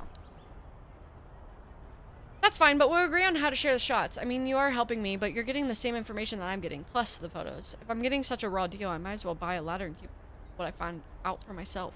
He trembles and his lips twitch. Let's not consider the possibility that he doesn't have much bargaining power, or rather, he does, but he doesn't know it, and fortunately for you, he doesn't seem to be used to these little games, at which you, on the other hand, are quite adept. After all the trouble you've taken to sell your paintings to your reluctant customers in order to earn your meal for yourself and your family has paid off. So after a bit of haggling, he positions himself on the window, bends down, and cups his hands together to give you a boost. Put one foot up in his cupped hand, and you feel yourself lift up just enough to reach the window and open it all the way. You grab on the ledge, you pull yourself up, hearing the reporter's relieved sigh below. Without looking back and being careful not to hit the camera, you climb over and drop into the hallway of the apartment building. I'm gonna go take a break. Talking for almost 3 hours straight, my fucking throat hurts. We're gonna go take a break. We're gonna go take a stretch break. Hydrate.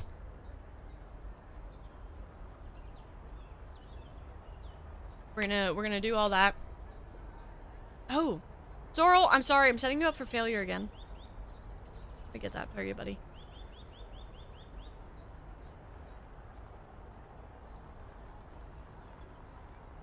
I don't know why I've been forgetting it lately. Okay. All right. It's up now. You can start fishing.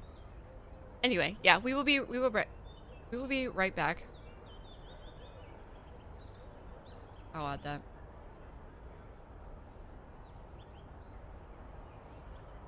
Anyway, Anyway. Yes. We will be back. Fishing is up.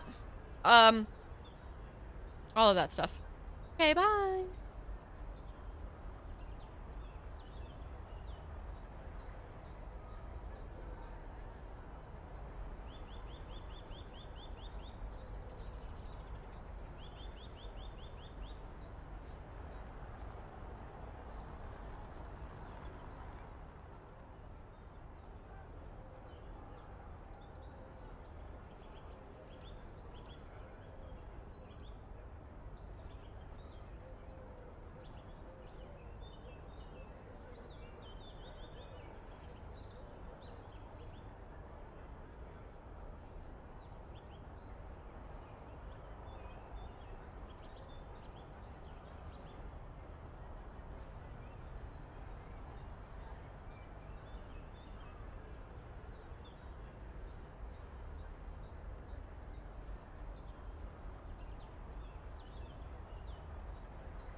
Bro, I love Kings of Leon.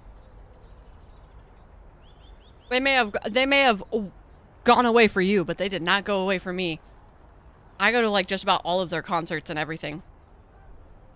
Speaking of Kings of Leon, hey, 17 by Kings of Leon just turned on my music. So, haha.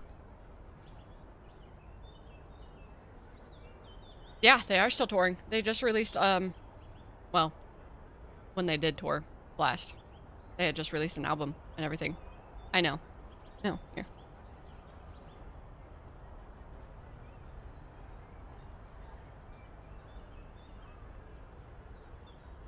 Oh yeah. Anyway. Hey guys. Kings of who? Leon what? Leon Sex Kennedy.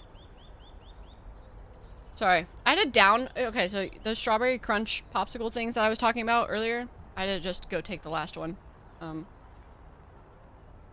don't know if Stevie's here, but if he is... Stevie! Fret not! I have taken the last one.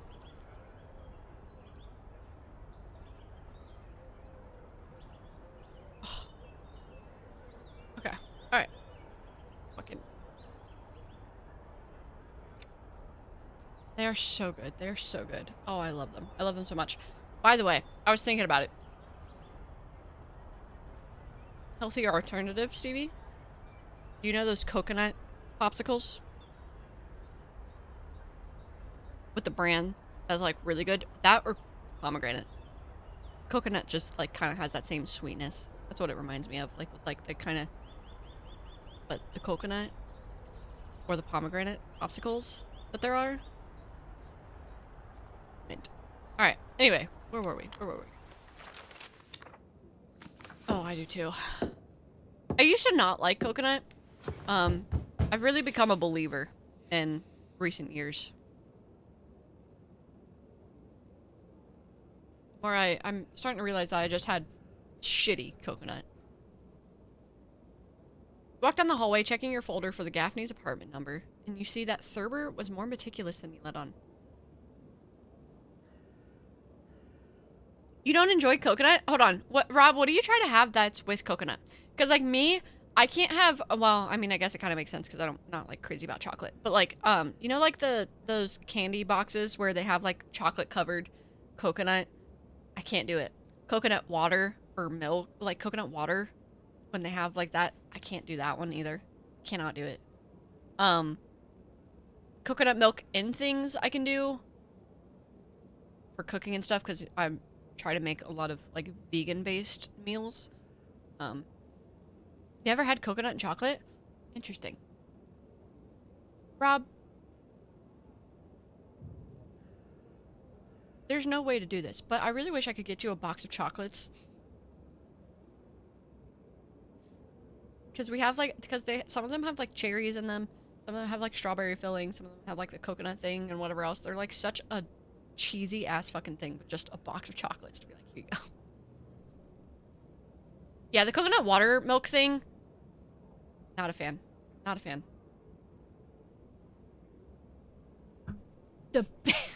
I hate you. I hate you so much. Back.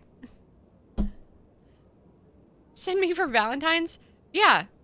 Yeah, that's typically what they are, but they do have them like outside of Valentine's. I'll give you a little box of chocolates with hearts in them. Just send me your address. No. Back made me a tea. Look how fucking big. And this, so we got this mug as a joke because it was very like, what the hell?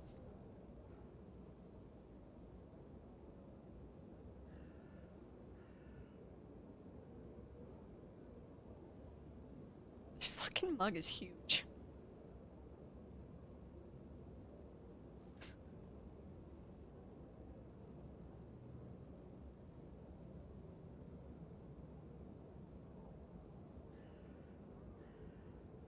Don't know. Oh my god. Oh, we got it from, 24 ounces. But anyway, we got it from fucking Bass Pro Shops. I forgot about that.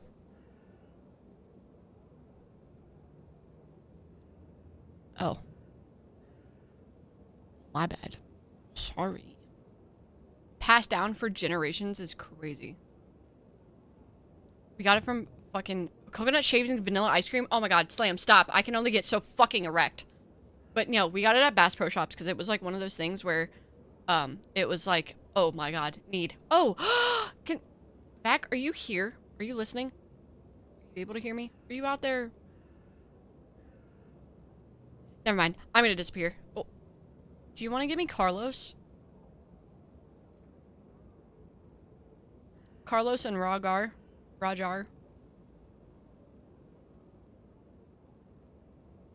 Thank you. Thank you. Anxiously awaiting the arrival of Carlos and Ragar. Walk down the hallway, checking your folder for the Gaffney's apartment number, and you see that Thurber was more meticulous than he let on. As usual, after a minute, you find yourself knocking on one of the doors of the building, taking a deep breath to try to shake off the tension from the adventure you just experienced. Maybe you should put a little less passion in what you do, or Thurber might think you really enjoy being a journalist. Carlos, you will see who Carlos is. Hi, Ghoul, what's up?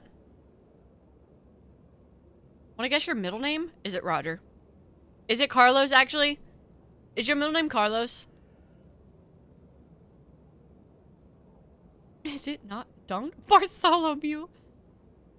He's probably about to be like, no, it's actually Alex. Alexander. Slam Alexander Asor.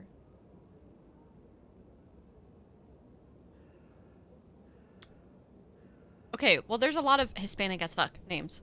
Okay, alright, do you guys want to see... Drop it. You're a dog. Drop it!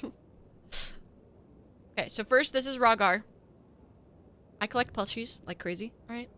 So, I had to get a snapping turtle plushie. He does.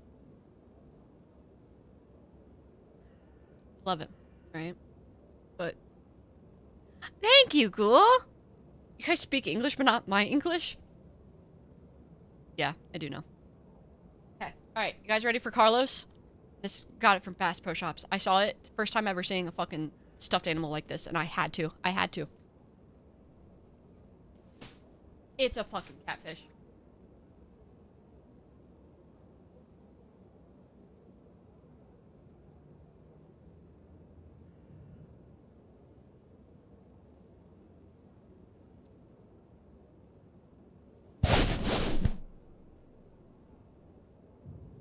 I love him.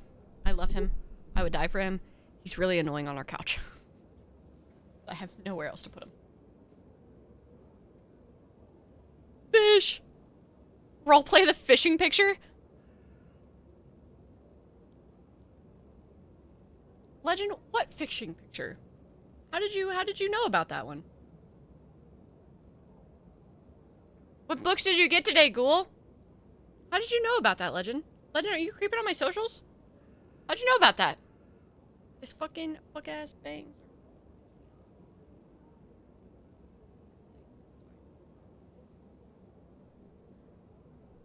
Yeah, I know, for real. There's so many fucking Hispanic...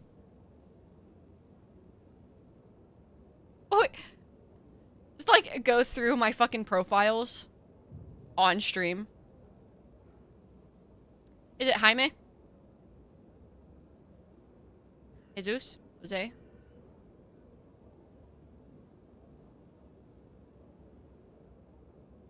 Slasher Summer and Killer Summer. Oh, interesting. Javier? Yeah, Javier. I don't think I've heard of either of those, actually.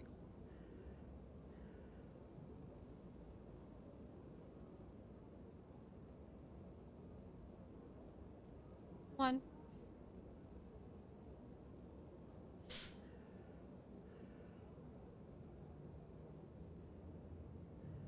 Boyd was like, I know this.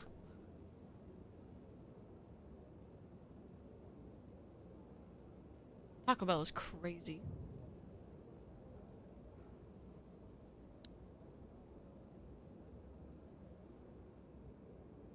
I'm sorry. Are they in your way? Is he in your way?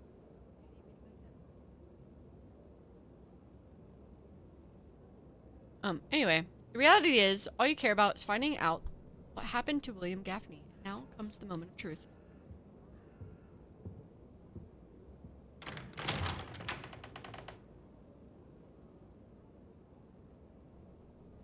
Hi, Luna. What's up? How are you?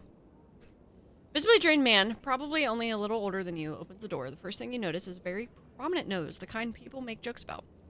But the sad eyes of Mr. Gaffney, as you assume this man to be, quickly strip any urge to lighten the mood. His dejected face carries all the pain a father can feel over a missing child. I've been really good. Been really good. I thought I was going to say more, but I didn't know what. Visibly drained man, probably only a little older than you, opens the door. The first thing you notice is a very yep. Okay. You feel pain in your heart, seeing yourself so clearly in him. You have multiple middle names? That makes sense. That kind of checks out, Slam. Let's be real.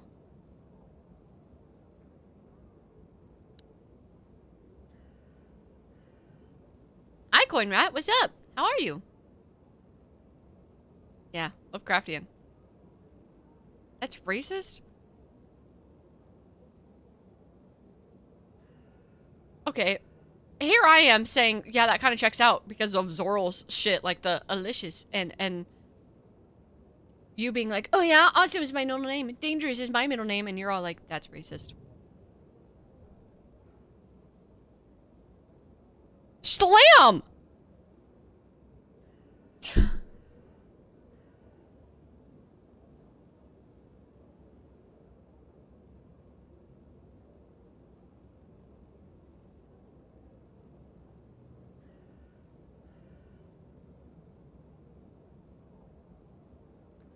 For those of you that are just tuning in and worried about that, Slam is, in fact, Hispanic. Okay. He is. Slam, are you...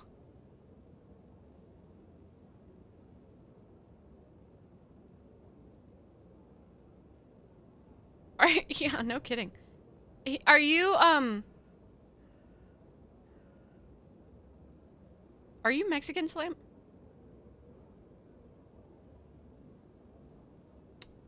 No. No, please don't be racist.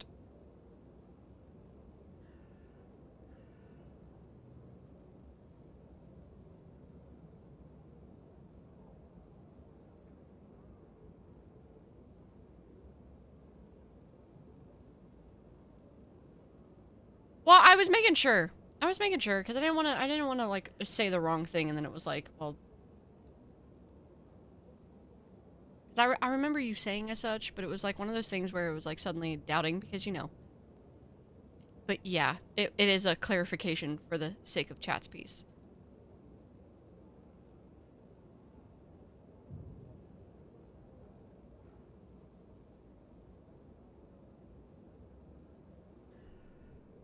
%100% Mexican.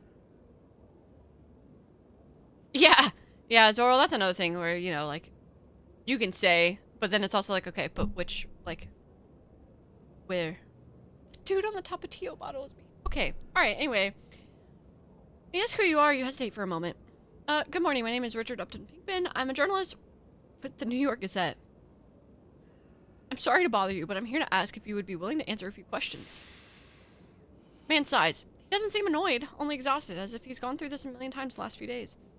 You can well imagine it.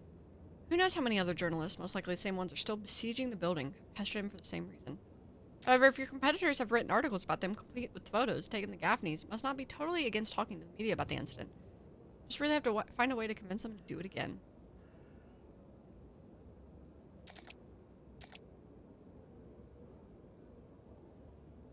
Working with the police, I'm trying to figure out the truth.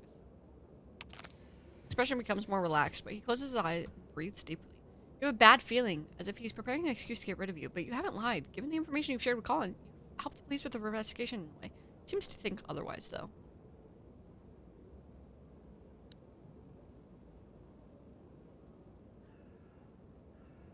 Slam does nothing but... Listen, I don't want to be rude, but a lot of people have told me this, and almost all the journalists who were here yesterday. And to be honest, I never thought it was true. The police have told us to be careful who says these things. Now, excuse me, I have to go out.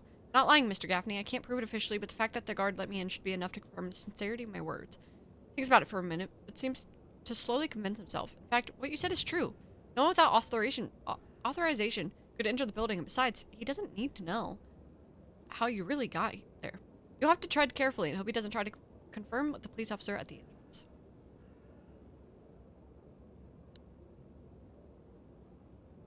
Edmund, who is this? Luna, thank you for the 40 biddies. I appreciate you. Woman's voice, undoubtedly that of his wife, comes from inside. The husband moves slightly, allowing you to see part of the apartment. You have to squint to see through the darkness that surrounds it, as the heavy curtains are drawn to cover the windows, preventing the morning light from reaching this cramped place. The air is still hot and stale, hitting you with both a light and heavy caress at the same time. It's almost as if time has stood still here. Perfect subject for munch painting. You think to yourself, munch painting.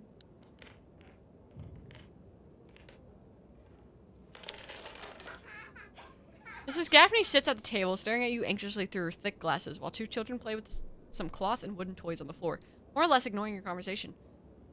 Perhaps they've seen so many strangers stopping by lately that they don't pay attention to anyone who knocks on their door. A journalist who's here on behalf of the police. He wants to ask you a few questions. Ask us a few questions. Please come in. Don't stand at the door. If Sergeant Joseph sent you, we're both at your disposal. Yes, but please, let's make this quick. I want to look for Billy with some coworkers. This information we gave the police hasn't changed. You're totally good. Ask all the stream unrelated questions you need. Don't worry, Mr. Gaffney. I'll be brief. I don't want to bother you with too many questions. Believe me, I'm just here to help you understand what happened.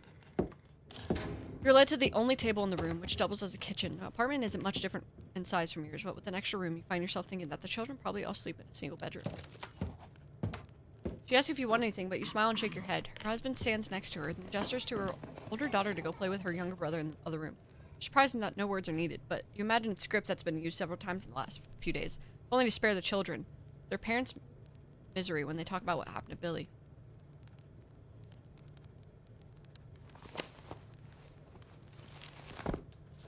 The atmosphere is tense. The only sound is the crackling of wood in the stove. Take out your notebook and look at them with determination, as if part of you wanted to comfort them, even though you knew there was no hope for their son. What am I told? Your Billy disappeared about 5:30 p.m. on Friday. He was wearing a gray blouse, blue trousers, and black shoes. No coat or hat. Sorry to ask so directly, but had he ever run away from home before? Oh no, Billy never does anything like that. He's the sweetest and most obedient of our children, believe me. That's why we can't understand why he went out alone. With those words, you nod and continue with the questions. Where were you at the time? I was here with Irene and Andrew. Our other two children don't remember what I was doing. Maybe mending some linens. Edmund was still at work. He comes home quite late these days. Would you mind walking me through what happened? Yes, alright. Like I said, I was in the house and Billy was playing on the stairs with the other kids. I didn't hear anything strange. In fact, I don't even know exactly where they were. I think upstairs, but I don't think I heard them down here. Called them in for a snack around 4 o'clock and gave them some crackers, but they went right back to playing. Kids, you mean the beat kid? Yes, Billy, William's son. There's also John, John McNiff, the other boy in the building, who was home alone looking after his little sister. So there's another witness? Not really. He said he got back to the house before our son disappeared, so he didn't see anything. He says he heard the children playing on the roof at around 4:30 p.m. They usually play on all of the landings, but they know that's when Andrew takes a nap, so they shouldn't make any noise, so they go upstairs. Luna, thank you so much for being here. I appreciate you. I hope you have a good day as well. So is it true what Little Beaton says, that they were on the roof? Of course not. They can't reach the skylight ladder and they're too small to pull it down. They could never have done it themselves. I don't mean to be rude, but I wouldn't put too much faith in what the Beaton boy says. He often uses the wrong words, like all 3-year-olds. Do you have any toys with him when he went missing? Oh god, no, I don't think so. All of his stuff is here. It doesn't look like he took anything. That's because, like I said, he was upstairs, so maybe he was playing with other Billy stuff. Yes, they generally didn't mix toys. We even asked William, well, Mr. Bean. He found anything of our sons in his house, but he hadn't. Couldn't he have taken something from siblings that wasn't immediately obvious? Maybe a doll? No, otherwise Irene would have noticed. Don't take this the wrong way, Mr. Pippin, but our children don't have that many toys. They would notice if one was missing. Andrew has a cloth ball and a little wooden horse, you know, he's little. Billy had a toy train and some toy soldiers, but I think that's it. Our daughter has 3 dolls, but they're all in their place. Besides, Billy knew how possessive of her dolls Irene was. I also told him not to touch his sister's toys, because one time he took her little molds and poor thing wouldn't stop crying. Yes, it's true, poor baby. He felt so guilty.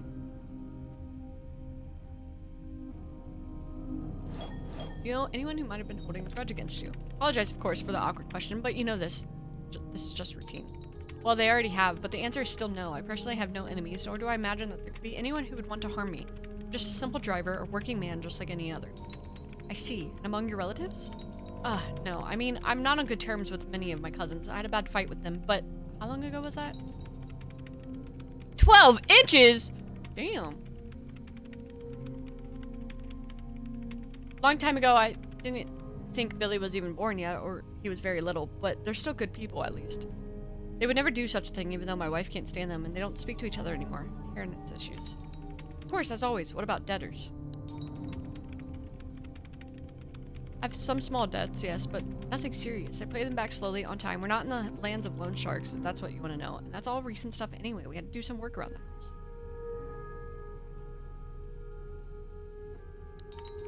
Hackaroo!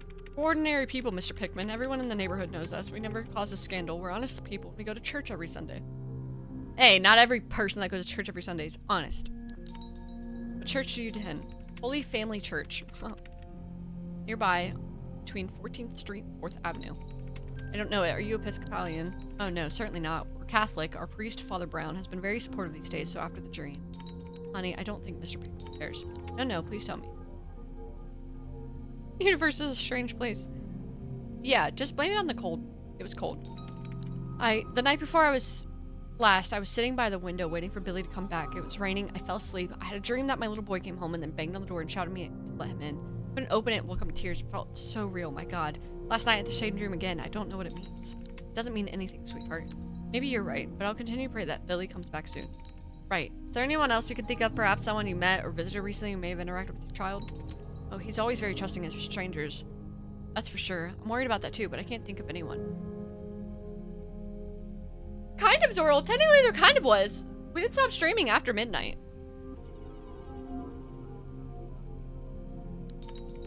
Well, there's this weird guy who hangs around here sometimes. Weird guy? Who are you talking about? It just occurred to me. Perhaps I should tell the police. There's this man, I think he's an outsider because nobody in the neighborhood knows him well, who's been wandering around here since last summer. Do you know his name? Did he give any reason for you not to be suspicious? Well, I don't know his name. I think he lives in a shack near here on 16th Street by the canal. He's been talking and playing with the kids, but he doesn't seem quite right, to be honest. But he's never done anything strange as far as we know, although I've never let Billy near him. Besides, I don't leave him alone in the street. He's too young. Suddenly there's a knock on the door. You freeze, fearing that someone from the building may have noticed you while you were talking to Mr. Gaffney at the door and alerted police. A wave of panic grips your stomach and you quickly think of ways to get out of the situation, but all the windows are closed and there are no exits. Besides, jumping out of the window, smashing the glass, and running through the streets of Brooklyn bruised and bleeding wouldn't do much for your celebrity with the Gaffneys. Second thought, credibility. Oops. We're not even sure you'd survive the fall or even manage to break the glass in the first place. You get up and prepare to face what could be a very bad situation with nothing but your words to save you. Mr. Gaffney calmly goes to open the door, and you only realize you've been holding your breath when you see a couple of ordinary people dressed as dock workers. At which point you let out a long, silent sigh, hoping that the woman behind you didn't notice your unnatural tension. It seems that these men were waiting for their father so they could get started to search for the child, but since he didn't show up, they came to see why. Mr. Gaffney turns to you and opens his arms with certain dismay. I'm sorry, Mr. Pickman. Oh, I have to go look for Billy. Elizabeth, do you want to continue? Actually, Mass is starting soon, and I still have to prepare the children. Mr. Pickman, would you mind if... You'd almost forgotten it was Sunday. You don't know if the Gaffneys are particularly religious, as they literally were just saying. Anyway, we understand that the woman is certainly clinging to anything in order to find her little one. We've had painful first-hand experience of how the hope offered by faith can become a dangerous thing, harmful to the mind. You decide to keep any comment on the matter to yourself. Don't worry, ma'am. I'd say we have a nice chat already. Actually, I'm sorry for keeping you both for so long. Only at the moment do you remember the camera. You were so caught up in the conversation with the poor parents that you almost forgot. Time is running out now, but it's worth trying to ask if they'd like to take a few shots for the article. Hoping not to test their patience too much. The answer you get somewhat surprisingly, yes. Must be used to their crust by now. You're no photographer, but you have no intention of asking them for any fake or staged sort of photos. On the contrary, you ask them to behave naturally. The mother starts to dress the children in their best clothes, while the father updates his colleagues at the door with the latest and consistent developments in the investigation.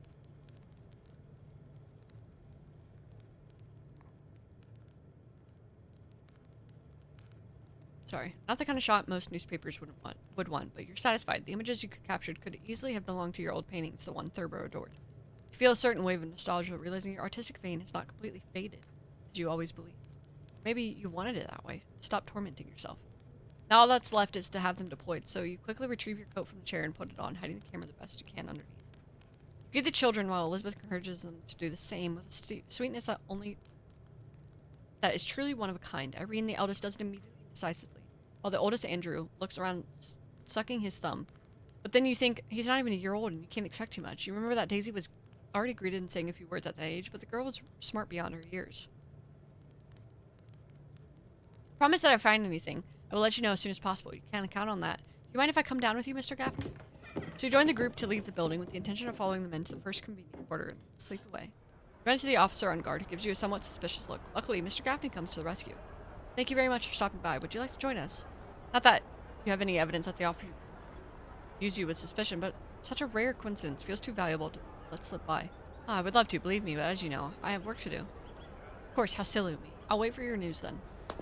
You nod and walk away, leaving behind the red brick building with its noisy crowd, hoping you won't find yourself in a situation like that again.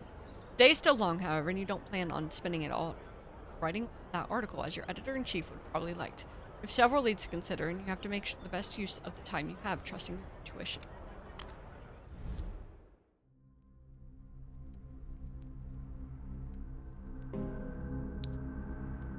Damn.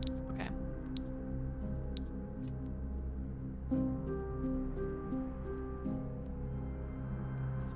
Damn. Where do we want to go first? Roof, construction site, or the hospital?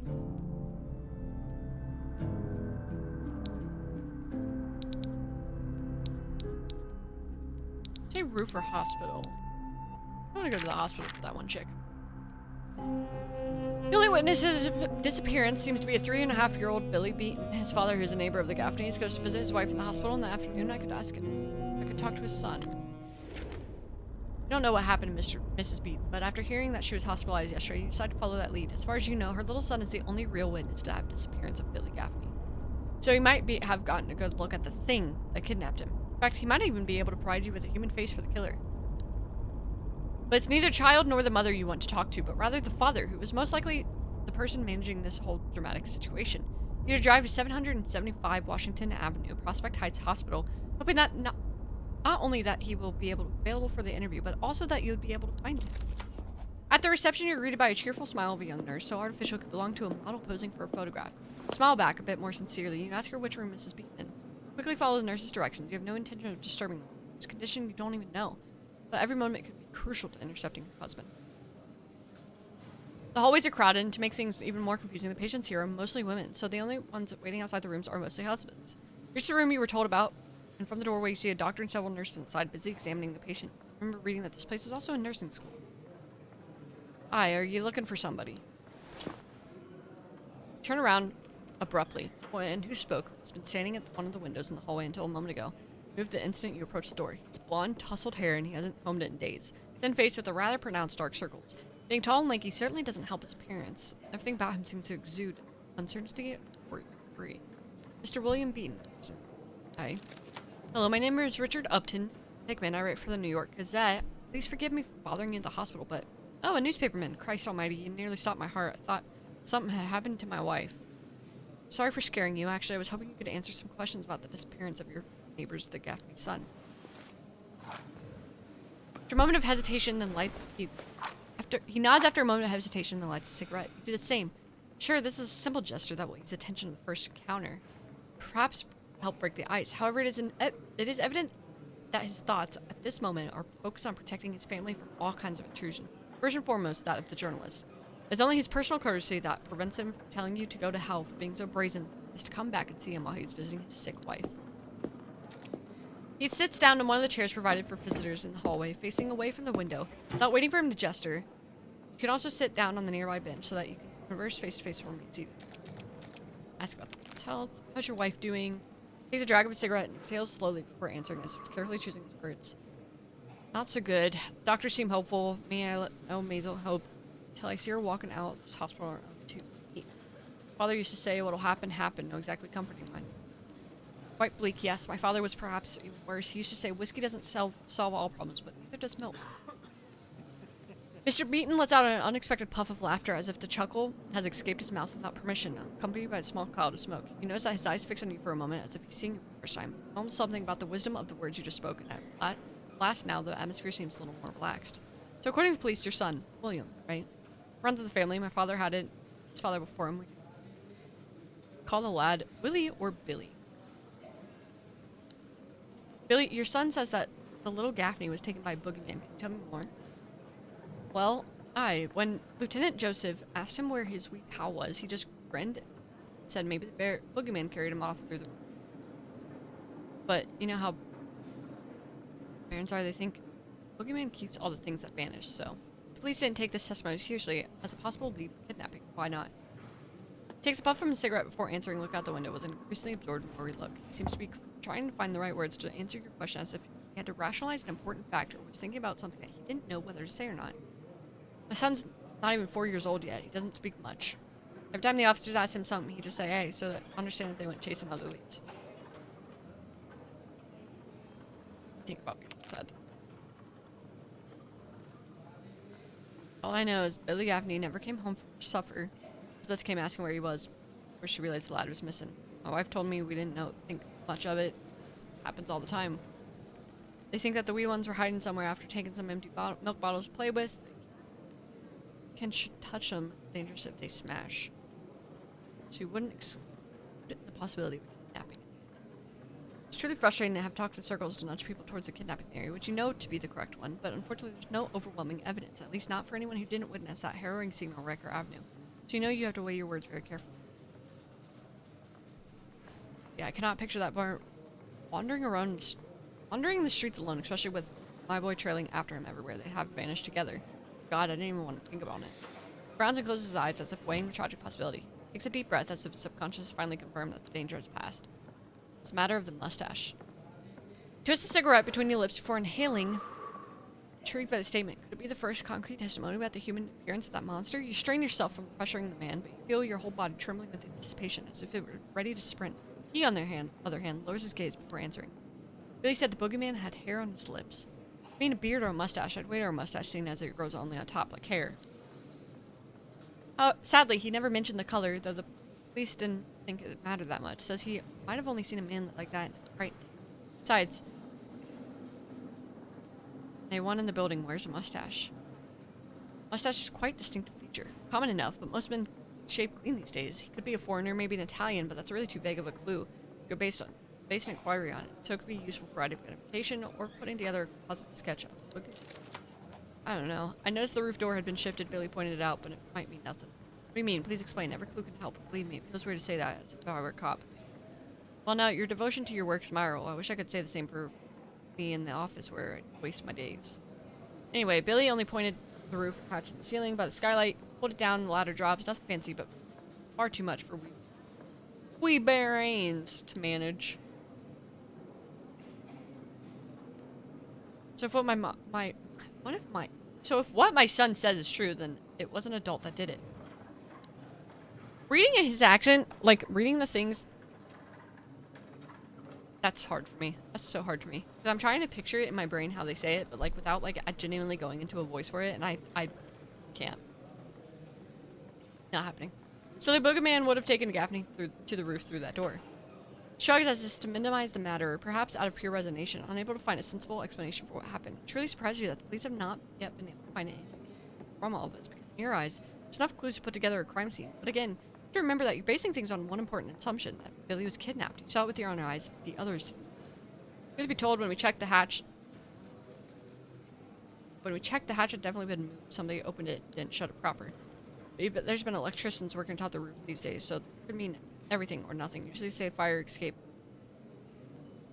To get up there, mind you. Why hasn't anyone questioned the electricians? By then they'd already gone. They started work at the crack of dawn, usually hammering away before we even leave the house.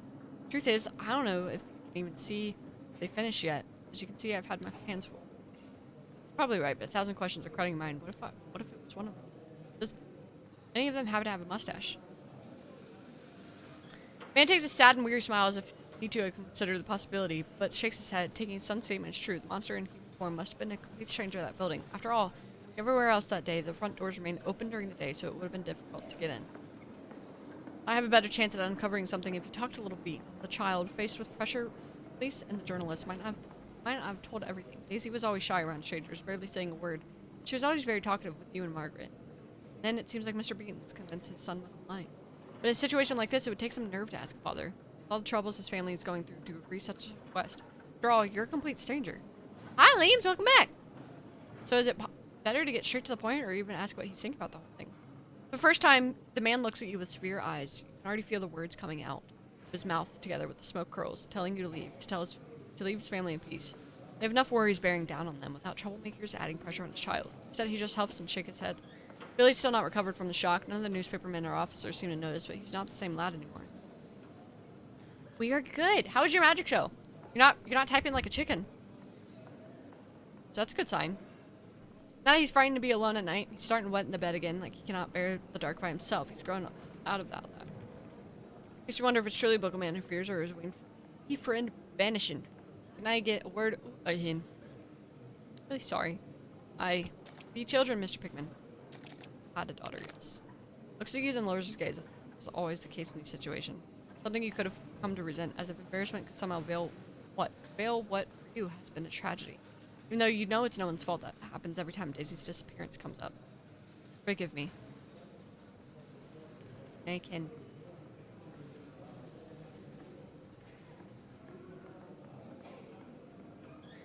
This fuck-ass mug. Mostly for kids and French people? Well, damn. Was it fun enough, though? What brought you to France? Little vacation? Just get away from home? Or work? Yeah, Legend, you know what he's saying. You know exactly what he's saying to you. She was only slightly older than your Billy. So I fully understand your desire to protect him from anything that could harm him. Nevertheless, he's the only one who has truly seen something. Believe me when I say I take no pleasure in causing further worry to your family, but turns to the back to look out the window and takes the last puff of cigarette before stubbing out the butt in the ashtray beside him, already full of other cigarette butts. You don't know if they're all his, but he's clearly spending a lot of time here, waiting while he keeps his wife comfortable. It was fun? Oh, hell yeah. Family vacay. Oh, that's so fun. That's so fun. I don't know the last time I've been on a family vacation. Please aren't it getting far. You seem a decent enough sort. Maybe you can truly help bring Billy Gaffney home. You know that, sadly. It isn't to be. That child will never come home again. But once again, you can't share what you know. The only thing to do is smile slightly and nod with conviction. Drive home. Yes, that's exactly why you're here. You're Belgian? Oh. That makes sense. I was gonna ask if you were, European, actually. Has it been fun? Or has it been like, alright, this is fun and all, but I'm ready for my family to leave. Ready to get away. Right then, I'll be present at this meeting as well, naturally. Billy's staying with relatives just now, and if you're willing, we might arrange a meeting at our house in a few days. Yeah. The thing I ask is that you're not upset him further and do not drag in more folks in this matter. I don't want my son paraded before the public again like before. Make me regret this, Mr. P. You nod again. In fact, meeting him at his home, probably with his father and relatives staring at him, child on edge. Hi, Cherry Bomb. What's up? How are you? But then, looking out the window, observing the large park that stretches beyond some buildings, an idea flashes through your mind. Propose to visit nearby Prospect Park Zoo. You're saying perfectly, actually. What if I offered you and your son a visit to the zoo? Here's one here in Prospect Park. Have you ever been there? I heard that the children love the sea lion pool. Maybe you would feel more comfortable there. Charged your batteries? Looks at you strangely for a moment, then nods with a bit of surprise. Aye, well, no one's up. We've never been there, but sounds like a fine enough idea. Might do the lad some good. Oh no. Oh no. Stay safe. A little exhausted from therapy, but unwinding with the doggo. Well, hopefully your therapy session went good. But hell yeah. Unbinding with a doggo. That's always nice. That's always really nice. Damn! Oh, fuck. Oh, that breaks my heart to hear that legend. You know, I just found out, like, yesterday that France was dealing with fires. Like, been very disconnected from everything lately. That sucks. I'm so sorry.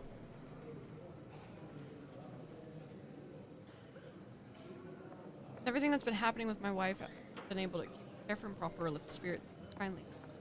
Welcome, thank you. I'll leave you my number in the newsroom. Number 2. Feel free to contact me when you're ready to meet. Wish your wife a speedy recovery. Okay.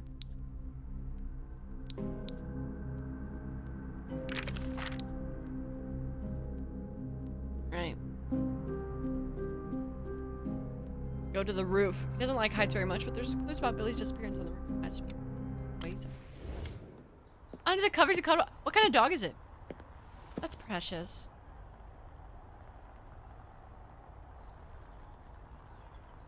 Roof must have played some part in Billy's disappearance, since his friend, the Beaten Son, says he went up there with the boogeyman. Do you think an inspection is ordered? You're not going to push your luck with the officer on duty again. It's not on the same day.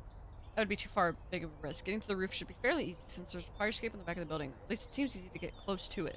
So once the top of the building comes into view, you realize the metal structure stops at the top floor and doesn't continue up past it. One of the disadvantages of always living in a rundown shack is not knowing how normal houses work. However, when you go up to the last of the three flights of stairs, you discover that there is a removable ladder, also made of metal, which allows you to reach the roof. You don't believe in coincidences. It strikes you as odd. Second thought, though. You recall that there were electricians working on the roof all the time, so the ladder must be theirs, or a more convenient way to access the roof than having to go in and out of the building all the time. Wonder if Billy's kidnappers used it. So you're about to, or whether he might be one of the workers himself. Climb up, your heart pounding. Being prone to dizziness is a real pain, especially when you have to carry out investigations like this, so you try not to look down.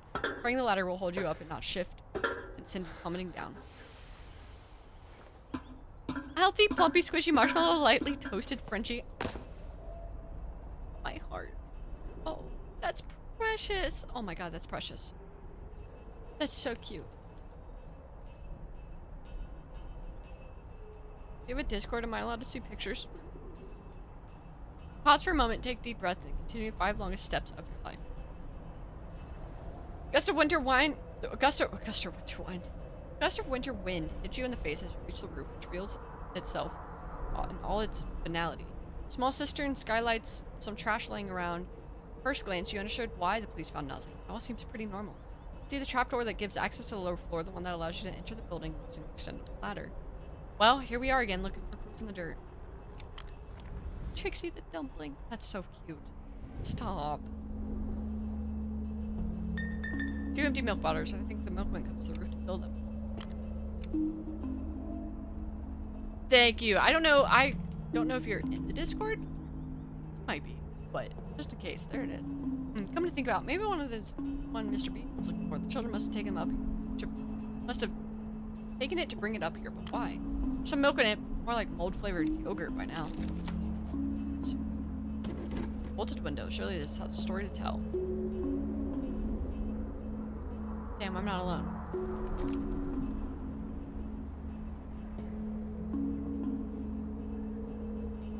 Hey, who are you? It's one of the electricians. Yeah, your guard dog is amazing. I love your guard dog. It's one of the electricians working here. Well, I'm not about to shut myself hoarse talking to him down here. Better do it downstairs. He's teaching this. I'm trying to hide a crime here, but I don't consider lack of green thumb a crime. Wait a minute. Why is there a wrapper here? Barb flavored candy. Good for digestion, not exactly sweet.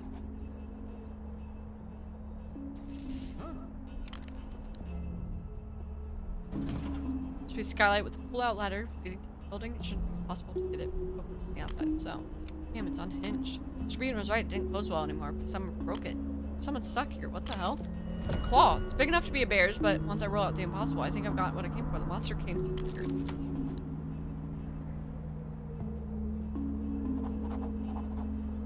Those up there look like graffiti etched in metal. Jeremiah 9. He's so fucking cute as hell. I love dogs. I love dogs so much. For those of you listening to me right now, can anyone send me...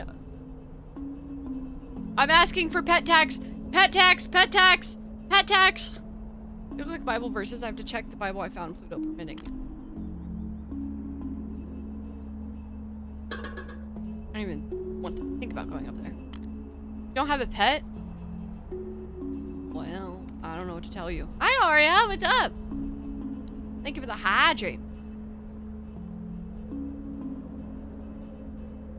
Legend's letting his freak flag fly. Your fucking feet hurt? Well, yeah. Thank you, Cherry Bomb. Oh, I'm so excited. Well, by the looks of it, I don't think there's anything else here.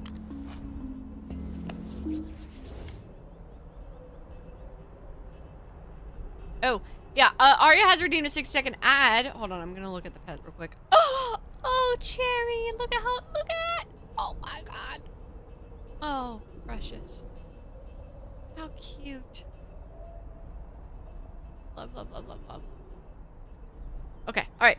Arya's redeemed a 6-second ad. Sorry.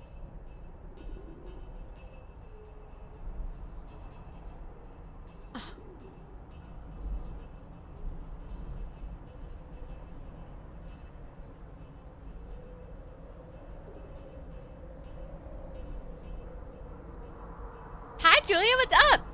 Rob, thanks for hanging out and being here. I appreciate you. I hope you sleep so well, and I hope you give all the love to your pet, actually. But yeah. Bye. I'll see you later. I appreciate you. Love to investigate your corridors. Excuse me? What do you mean by that? Just kidding. I know. Sorry, Cherry Bomb. She means back rooms, probably. Okay. Okay, bye, Rob. Dude, look how fucking big this mug is. I forgot how. This fuck ass mug. Anyway. Hands up at the sky and huddle even more tightly in your coat. Being up so high with the wind whipping at you, it's becoming more and more unbearable. How did you investigate my corridors?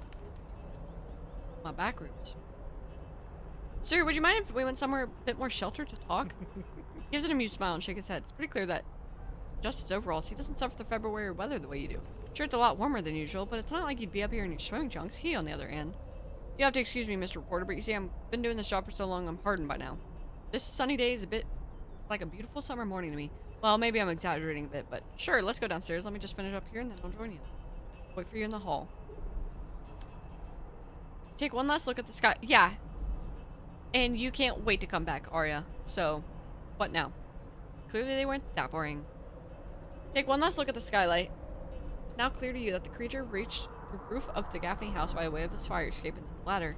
At which point, it uses her Herculean strength and sharp claws to unhinge the detachable ladder and enter the building where the children were. One portion never succeeded. When you reach the parapet to look down, swallowing hard, you turn and carefully place your foot on the first rung of the ladder, eagerly anticipating the moment you touch the ground again. Breathe a sigh of relief when you touch the metal platform of the fire escape. It should be much easier now, but make sure you hold onto the handrails at all times as you go down. You know what's funny about this? What if this whole time he's like trying to figure it out, he's actually the monster? Shit, I'm a journalist. I shouldn't be in situations like this. If I wanted to hurt myself that bad, I would have gotten a job as a window cleaner. But the descent is very easy, and soon you are back on the street. I think bitterly that it would be nice if there was a way to solve the dizziness issue, but that's not exactly what's bothering you most right now. Better get back to your investigation and think about what you've got so far. Now you think about it, same guy was wearing overalls similar to the ones you saw on Riker Avenue, but it's not quite the same. The color's similar, but much lighter. The cut looks different. It's from the same... If it's just the usual company gear like you think, then chances are your guy doesn't actually work for you. Let out a sigh of disappointment. Would have been too perfect. Our house in... Probably too easy. The police would have noticed. They would have probably already questioned the man. Maybe the people in the building just saw his outfit and figured he was with the crew upstairs. After a few minutes, you see the electrician coming down the fire escape. You greet him with a nod. He smiles back at you. He seems to be a cheerful sort, and that encourages you a little. Maybe you won't have to work so hard to pry the information out of him. Just one part of your new job that, needs to say, is starting to wear on you. Hello again. First of all, let me introduce myself. I'm Richard Uptigman of the New York Gazette. I'm conducting an investigation to the disappearance of Billy Gaffney. Well, nice to meet you. I'm Robert Adams. So, Mr. Adams, how long have you been working here? Oh, let's get straight to the point, eh? Well, actually, just a few days, but we're behind on work, so I find myself having to slave away even on Sundays. You know how it is. Systems aren't going to fix themselves, and it's we, so it's not just you. Do you have any colleagues? Oh, yes, there's supposed to be 2 of us. Poor old Stuart got injured earlier in the week. You think he'd got shocked, but no. He fell from our ladder on the way down and rolled down the ramp. Broke his shoulder, poor guy. Cold shivers creeps under your spine at the thought of sharing Adam's partner's fate, but you try to hide the surge of anxiety rising in your stomach as he recounts the accident, though you probably won't do a good job. But don't worry, he's fine. I mean, he's not fine, but he got away with just a day in the hospital, and now he's home being taken care of by his lovely wife. Anyway, the police questioned him too, but it's obvious he didn't know anything. He hasn't come to work since Tuesday. See, so you spoke to the officers. Can you tell me what you said to them? Hell, nothing. I saw absolutely nothing. If there had been children on the roof, I would have certainly noticed, at least during working hours, and by the time he disappeared, I've been off for half an hour, you know? It's getting dark early now. Suddenly he looks at the watch on his wrist and makes a sun face as if he's seen the ghost. You're not sure what's so frightened by. Maybe it's just got flair for dramatic, or he's simply terrified of the hands on his watch. Oh geez, I'm already late to take my wife to— Fuck, why do these new watches ring like a rom-cox? Ah, Mr. Reporter, forgive me, but I don't have much time. Don't worry, just one more thing. The ladder always left there, or do you take it away? Well, no, I leave it there. I would be way too much to carry up and down the building every single day. When I finish, I just come down and lay it flat, but so anyone to use it, not here. Well, yes, but I don't know who would be interested in walking on the rooftops. Now I really have to go or my wife will kill me. You nod with a smile and bid him farewell, watching him make his way to the main road, clutching his rattling toolbox as he walks briskly. You hope his wife won't actually kill him for stopping to talk with him. You look up and observe the building once again, focusing on the fire escape and the ladder left by Adams. You have no doubt that the creature climbed into the roof that way, using its human form and probably without arousing much suspicion. Of course, to get to the roof, you simply have to pass a few apartment buildings, but windows, but maybe no one was home at the time, or they simply didn't notice given the presence of electricians. Billy's abduction must have taken place about a half hour after the electrician left work. Maybe that's why potential witnesses weren't suspicious. It seemed now a place for workers to be around at the time. Well-devised plan indeed. Simple. Effective. However, something doesn't add up. How did that manage to take Billy away? The beaten son told the police they left from the roof, but if they used the fire escape, they would have been seen. An electrician climbing down the fire escape with Gaffney's child would have been too suspicious. Far too suspicious. So it must have found another way out. But what way?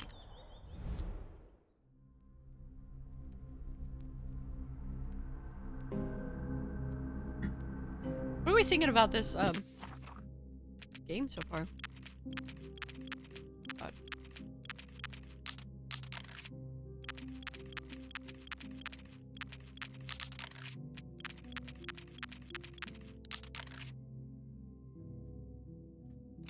Yeah, no, this is actually really cool. I'm really pleasantly fucking surprised about it.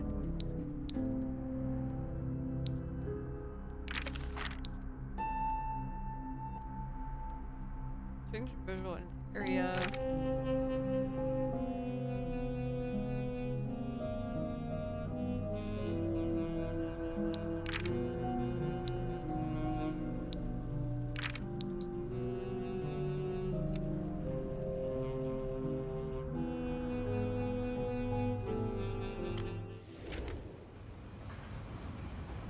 You should, Leames.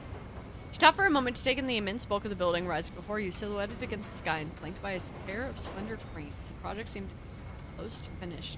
Only a few sections are still under construction. No expert. You'd guess the building should be done in. The workers are busy and you pay you no attention as you cross into the site, met by a riot of deafening noise, shouting voices, and a sea of mud that fouls your shoes and makes you curse. Maybe you should have thought ahead and stopped by your house for some boots, but honestly, who cares? The important thing is find some information and get out of this hellhole as soon as possible. You've never been on a construction site before, so you have to muddle through as best you can to work out exactly who to ask. I have not played that. What is it? What is it about? And for a few minutes, you wander through the commotion, trying every so often to stop a passing worker.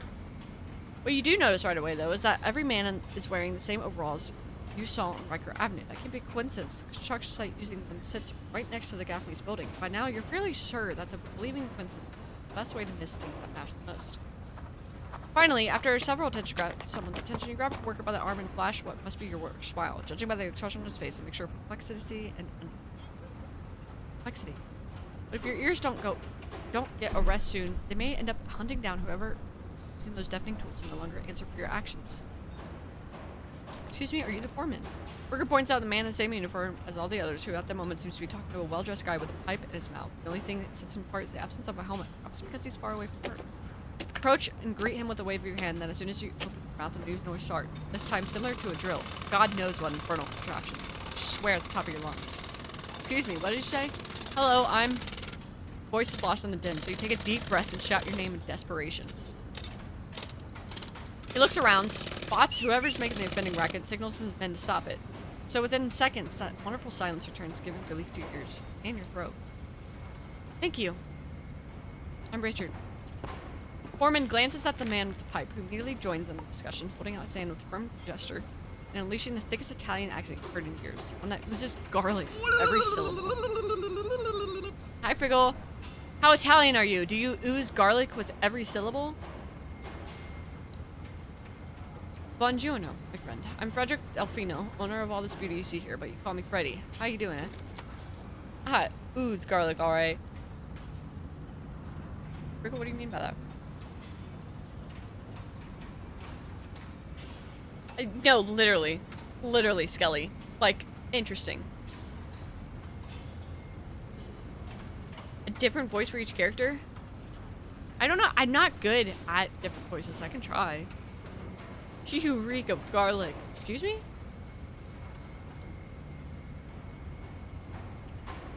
Intimate. Okay. Bet, Leams. I'm gonna have to try that. This reaction throws you. You're not used to warm Mediterranean welcomes, and in any case, this one seems downright excessive. At the risk of offending him, you fully intend to keep a certain formality in this interview. There's something off about this guy. He's far too calm and jovial, facing a classic nosy journey. Perhaps he really has nothing to hide. I'm fine, Mr. Delfino. Thank you for your concern. Don't worry, I won't take up much of your time investigating the disappearance of William Gaffney. As you may have heard, he lives not too far from here. Ah, yes. I hear about this. Very ugly story, but I never seen the kid. Michael. Siniento del Camino Perso. Bilingual queen! Who am I? I totally fucking butchered that, by the way. I'm so sorry. Any Italians in here? You don't understand a word of the last sentence spoken. Appears to be a very fast and dense Italian. Foreman, on the other hand, seems to understand perfectly well and replies with a shake of his head and a slightly puzzled expression. I think you'd expect anything else. Nevertheless, you have something to investigate, so let's hope not. Jesus. You're partly Italian? Roof. Oh, the mafia is coming for you now. Crazy work, Zorro. Begone, foul spirit! Hi, Samrock. Your third name is literally Italian. That's amazing. What can I say?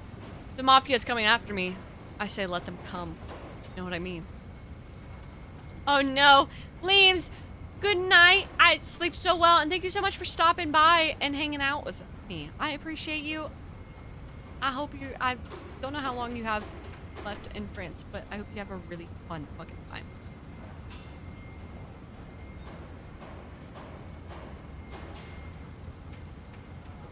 Gone but not forgotten. It'd be possible to have a list of the employees. These words, Delfino seems to darken for a moment, his eyes narrowing as if he examined head to toe. For the first time you feel a chill running. There's something very hard in his gaze, and the way he tightens his lip like a sadistic professor about to quiz a student, turning his pipe from one side of his mouth to the other. This request, my friend. Very strange. Why? You suspect one of my men, maybe? You think there's somebody here do something to this kid? 2 days? Ooh, oh shit. I hope you have so much fun. Me? I no touch children. My workers no touch children either. I only hire good people. Piste? Piste? What did you say your name was again? What a crazy... Me? I no touch children. What a crazy way to say that. Without missing a beat, pull out your journalist card and show it to him. As if to prove that you have nothing to hide. You have no intention of retracing your steps. You have a strong feeling that you are one step away from discovering something really important. What he does not seem to have noticed, however, is that several workers have stopped what they are doing and are watching and listening to your conversation. While this may be intimidating, I think you can turn it to your advantage, or at least try. Might as well take a little risk. True, Skelly. True. Richard Upton Peakman. Pikmin. Don't worry, Mr. Delfino. If it's necessary for you to keep the employee list a secret, I can understand that. After all, everyone has their secrets. He lets out a puff of smoke from his mouth that hits you right in the face, quite deliberately and rudely. Maybe it's because he doesn't seem to have liked that last sentence very much. But now he feels his men eyes weighing on the whole scene. Imagine it. Can't really be pleasant. Especially if you really do have some skeletons in your closet. Oh, shit.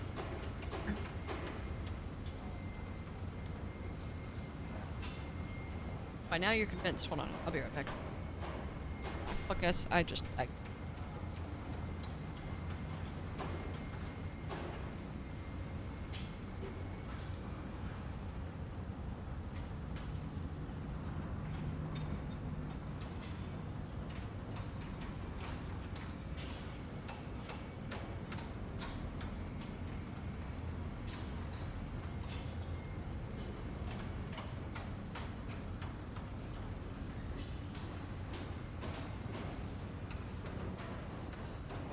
Rare clownfish, Zorl. Crazy with it. I'll wait for after back's done.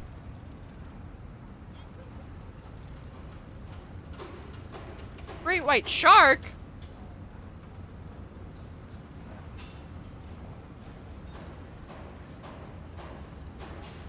Baby.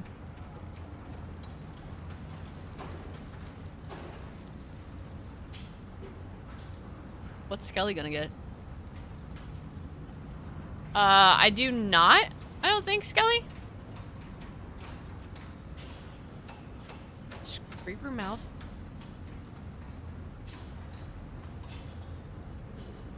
I don't know if I've ever heard.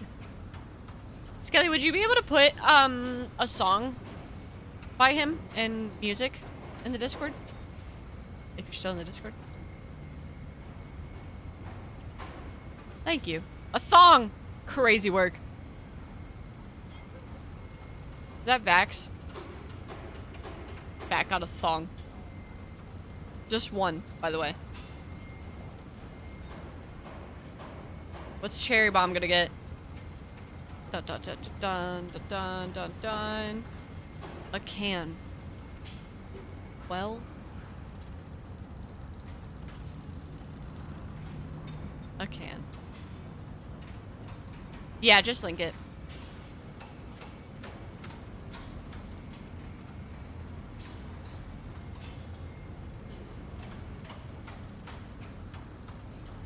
A trolley. Hell yeah.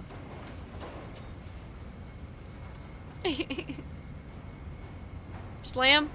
Oh, Zorro started fishing again. Oh, oh! What did Zorro get? What did Zorro get? A watch. Thank you, Skelly. Just a simple watch. Alright. What's Slam gonna get now?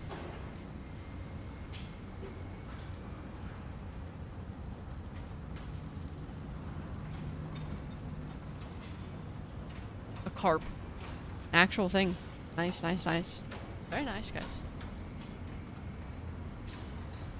Anyway. Now you can feel his men's eyes weighing on the whole scene. You can imagine it can't be pleasant feeling. Especially if you really do have some skeletons in the closet. By now you're convinced. You like the history of ancient Rome? Mr. Pico Man. You know, Caligula. He's now starting to use a more formal tone. No more my friend, and you assume unintentional mispronunciation of your last name. I don't understand what this pointless question has to do with anything, but you might as well play along and see where he's going. Wow! Junk! Crazy. A whole ass bike. I think that's the one who made the horse a senator. No, hold on. Wasn't Nero the one that made the horse a senator? Wasn't that Nero? Why am I Caligula? What did he do?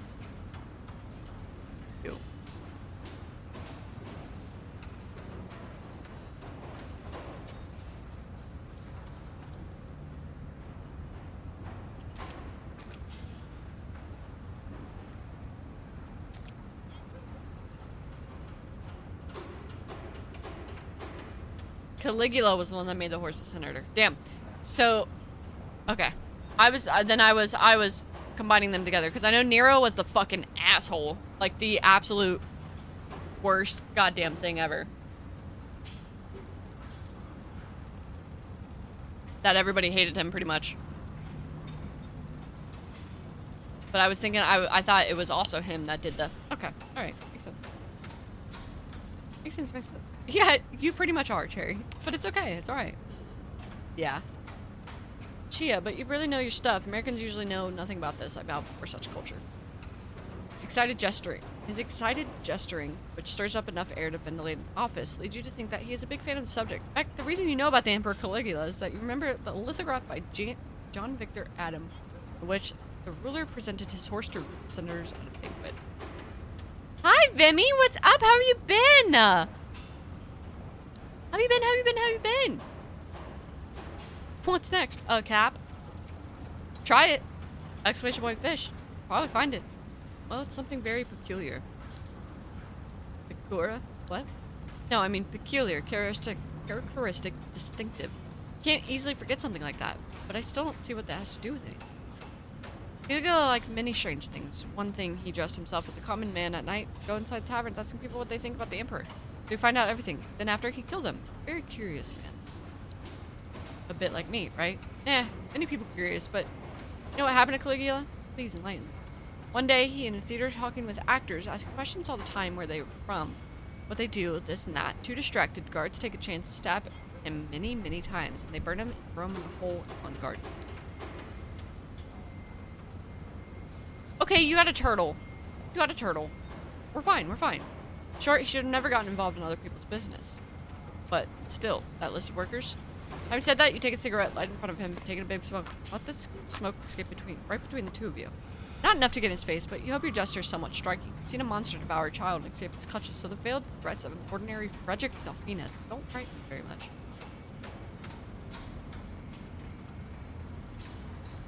Something that was gone came back and we're on the fence of me going to a fan convention because of it. Demi. Do it.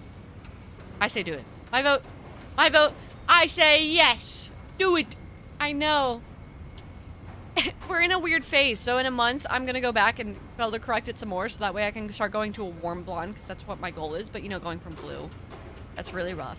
So we're gonna rock this, like, weird, like, silvery green look for the next month, and hope that it stays okay. I'm so excited. His eyes narrow even more, but the one who seems to really worry is the foreman. Must have realized that the situation is perhaps getting too hot to handle out in the open in front of so many people. At least he seems to have common sense. He approaches his superior with an almost reverential attitude and murmurs something you can't make out. Reno's face twitches again and his hands seem to spring into action, but they stop at the spasm of irritation. He nods with another puff of smoke and the other man sprints away with great strides, accompanied by the slimy sound of mud. Va bene? Mr. Omen. No problem. You see with your own eyes, there are no secrets here. The honest workers here, Michael, he'll go get it for you, but no reason standing outside. Come inside, eh? What's happening is not very reassuring. The whole Caligula thing was definitely a threat aimed at you and you're snooping, and now this shady character is inviting you to follow him to a spot. Is it worth the risk? I'm gonna wait. We're waiting. Perhaps it would be better to wait here. I don't want you to be too intrusive, like you said, right? Looks like he was a little strangely puffs his pipe. Read distinctly in his perplexity that he's trying to understand all the implications of what he's... You don't know if it's because of the language barrier or because he's perceived your fears, with which he should be satisfied, you imagine. No, I insist. I bring papers outside. Too much mud here, everything get ruined. Every morning I leave with boots, every night I wash them again. All around, the workers murmuring along themselves, since they're stalemate. Then Delphino, realizing you're not going to budge, calls out the foreman, who immediately pulls out a folder full of papers. The presence of all the workers watching the scene, even as they continue our activities, must have worked in your favor. Now you have in your hand the list of all the workers. Delphino makes a grimace of disapproval, but says nothing. You take the sheets of paper, begin going through them one by one. You have their names, all the workers, their addresses, their jobs, their wages, and so on. Simply too many of them for you to even make guesses about who Billy's kidnapper could be. You need to write them all down, but that would become really difficult. The businessman certainly wouldn't take it away. Oh, it does. No, you're so right. It really does. I don't know what I'm having for dinner tonight. It's Thursday. Back, what are we making for dinner? Suddenly remember that you still have in your coat pocket the camera of a journalist who helped you outside the Gaffney house a few hours earlier. You have every intention of returning it to its rightful owner, of course, but it might come in handy at White People Taco Night? Alright. Do we have guac? Or anything? Pull out a pair of photographs of the first page of the document with the astonished eyes of two men. Clearly had not thought of this possibility. Neither of them seem to want to stop you, but you worry when you notice that they're quite as tense as violin strings as if they don't quite know what to do. But they probably do know. So you shoot as fast as you can, making sure the names and the addresses on each page end up in the roll of family new camera. Once developed, you have them all. You do some seriously thorough research.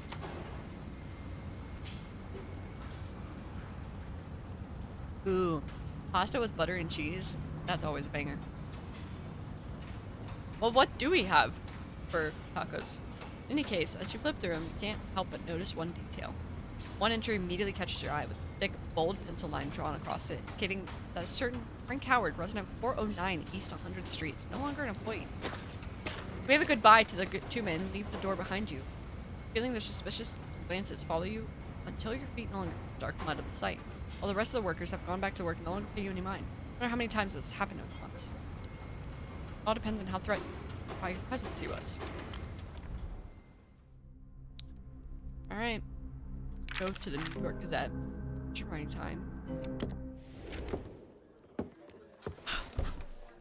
Return to the newspaper office exhausted after a busy morning. You're not used to running around like this, and you sink into your chair with a thud and a sigh. You light a cigarette and take that liberating puff. At least until you remember that you're there to write the first article of your investigation into the child's disappearance. You never get used to working in an office. Too much noise, people chattering away, coming and going. Even the clatter of typewriters gets on your nerves.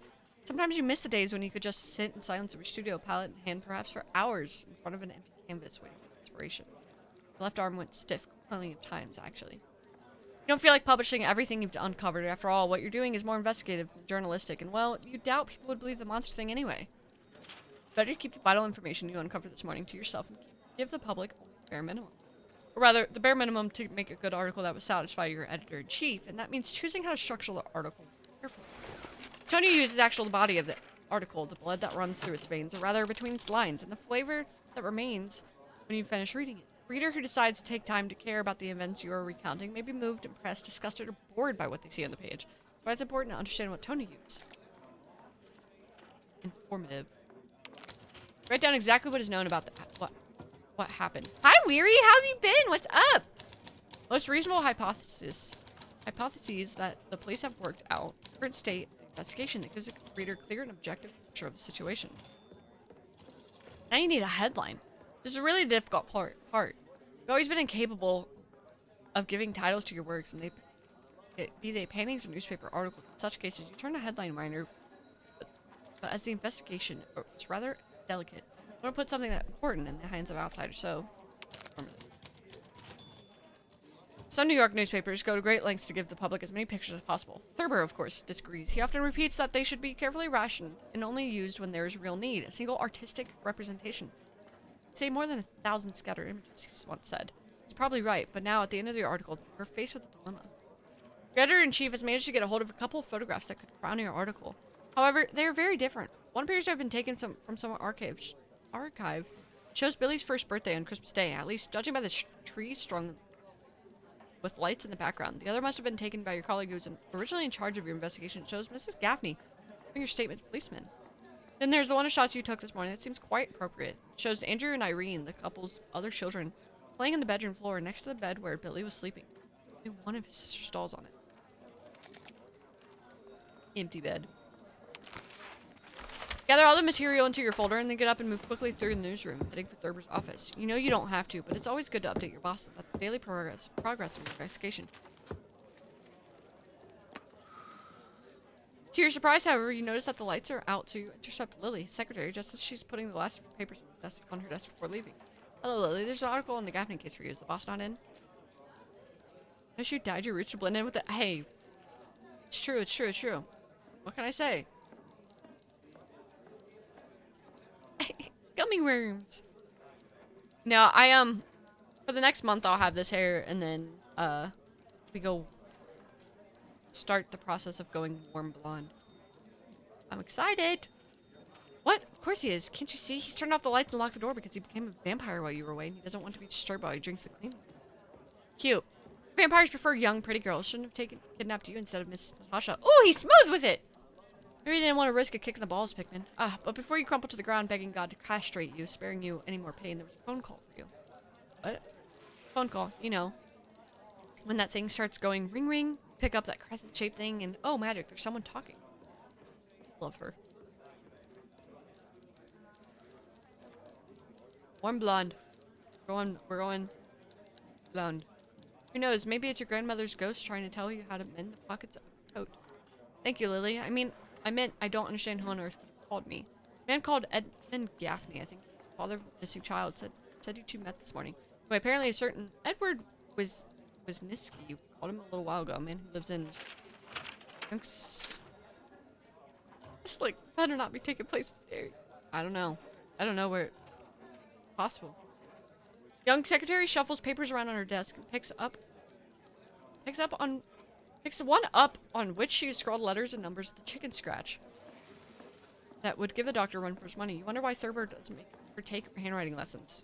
Every time she gets on vacation, she must find out that she's written her notes. Office is throwing a lot of cases. She goes on vacation a lot. Hold on, Weary, I can show you.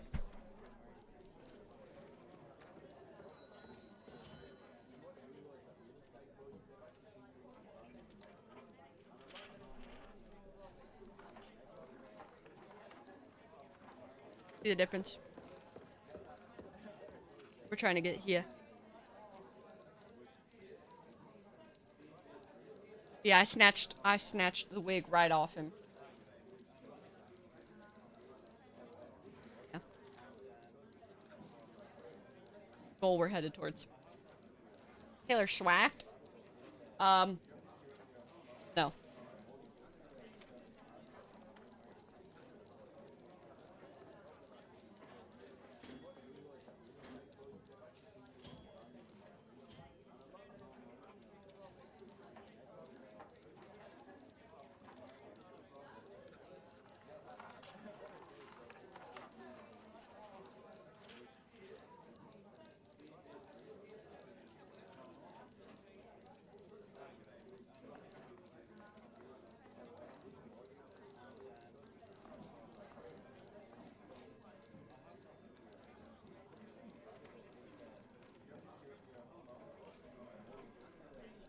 Okay, sorry. It was a human head. Don't worry.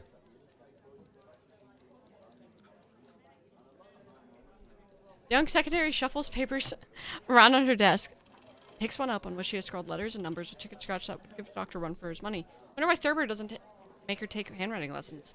Because every time she goes on vacation, you must find out that she's written on her notes. The office is thrown into chaos. She goes on vacation a lot. Hey, Skelly, I do. Little do you know. My hair is actually inspired by, every victim of mine. For legal reasons, this is a joke.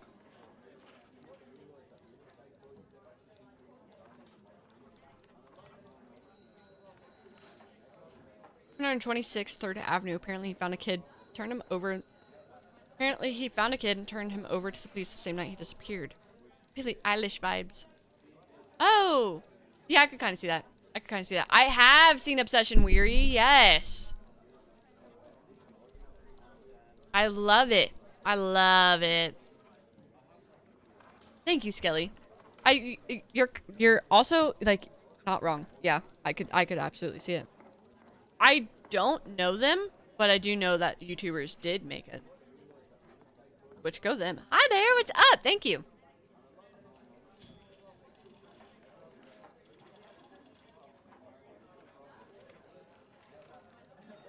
Amazing body count skit. I haven't really looked into anything of theirs actually. Because I think what was it? One of the actors in Obsession is the dude's friend even, something like that.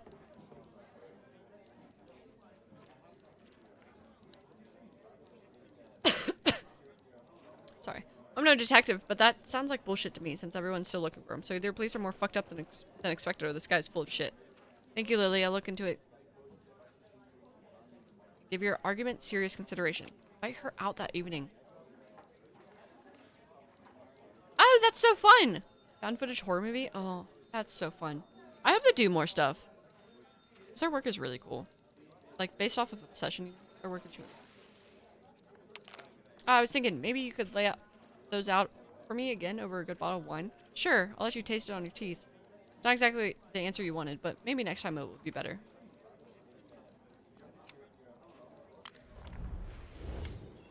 Damn. You notice it's winter and the first buds are already sprouting on the branches. Wrapped in his raincoat, Colin lifts his gaze from the newspaper and stares at you for a moment. He doesn't know you. Roll your eyes and shake your head slightly. Knowing that you have to play along as usual, even though there aren't many people around Riverside Park at lunchtime in February.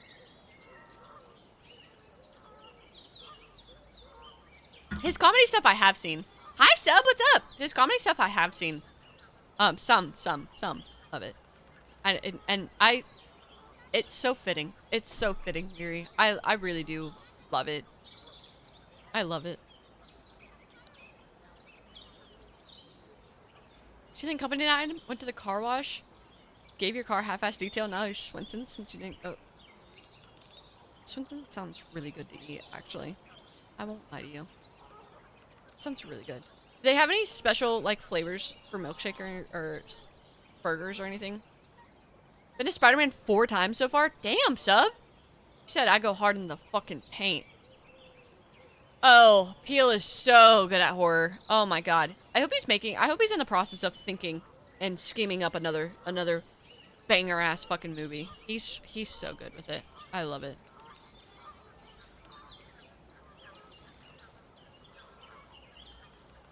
That's very fair, Cherry Bomb.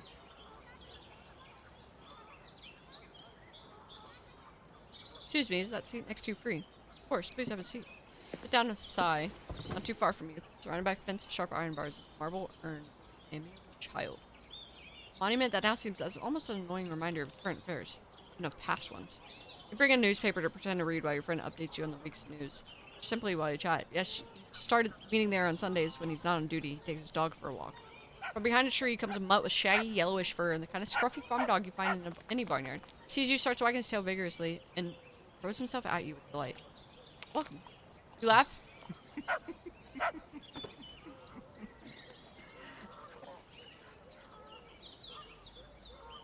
Ooh, yes, Bear. Please tell me if it is good. In the game? Oh. Oh, yeah, he is doing that. I totally forgot about that fact. You haven't seen Nope yet? You should. You absolutely should. It's really good. You laugh at the tickle of the dog's tongue on your face, seeing himself so warmly welcomed by you. He jumps into your arms, settles without too much fuss, almost like a cat, but continuing to wag his tail in a contentment situation. Gazebos, they're full of shit.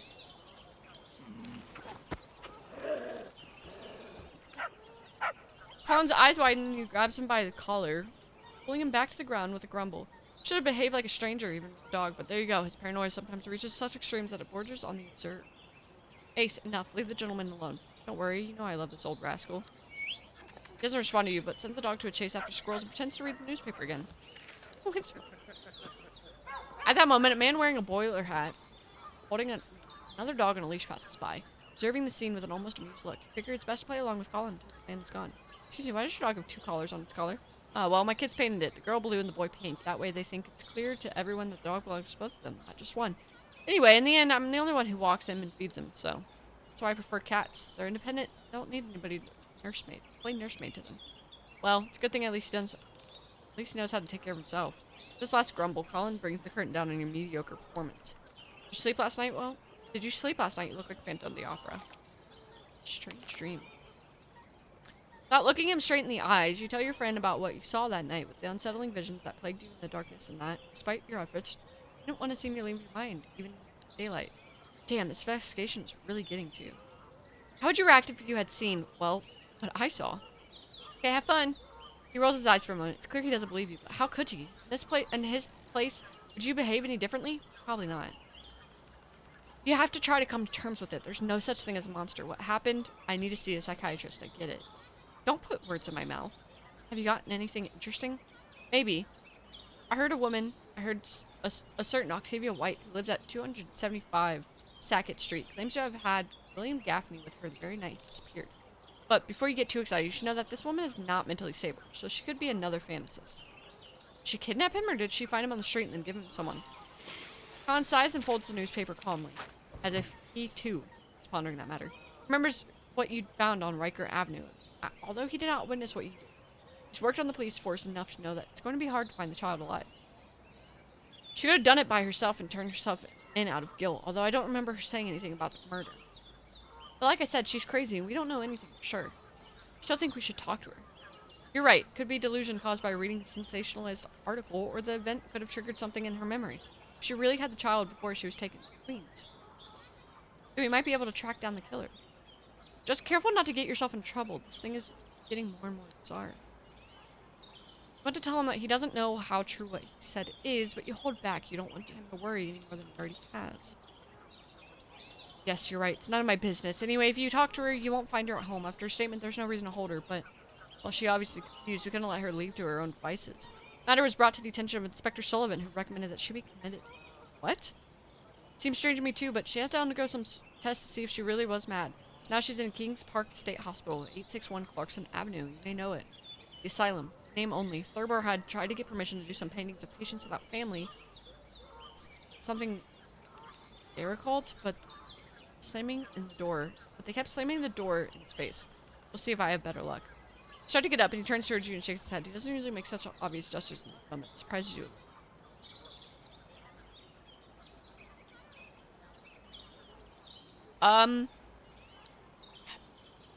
It's based off of like a Sherlock Holmes Lovecraftian type deal. So fast, she's under close observation, so they won't let you get to see her that easy. She talked to the director on the alienist treating her. I mean, you could try, but I think it would be very difficult.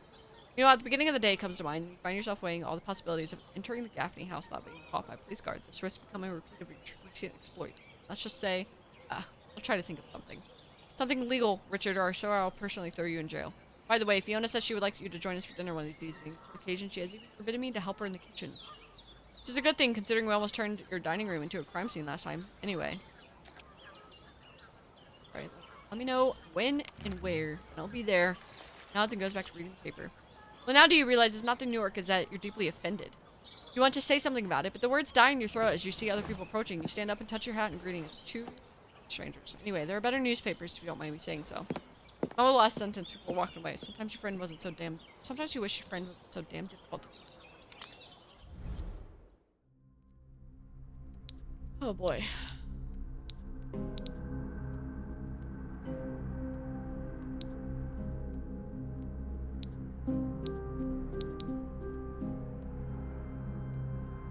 Damn.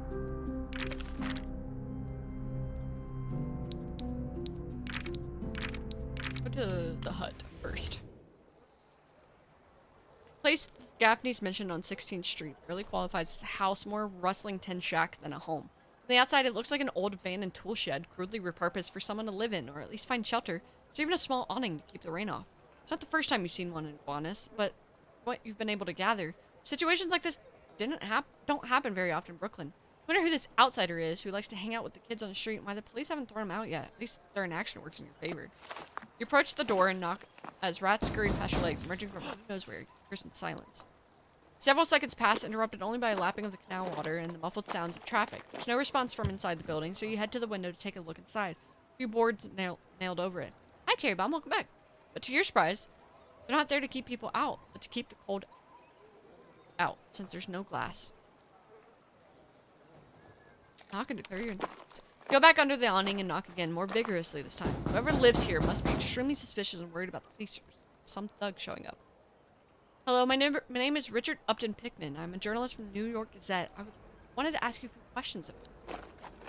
Immediately after you lean in, perhaps not elegantly, but effectively, to listen for any noises coming from the other side. Yes, you think you hear footsteps. Not from the police, I assure you. I've been inquiring about William Gaffney, the child who went missing the day before yesterday. I was told that you...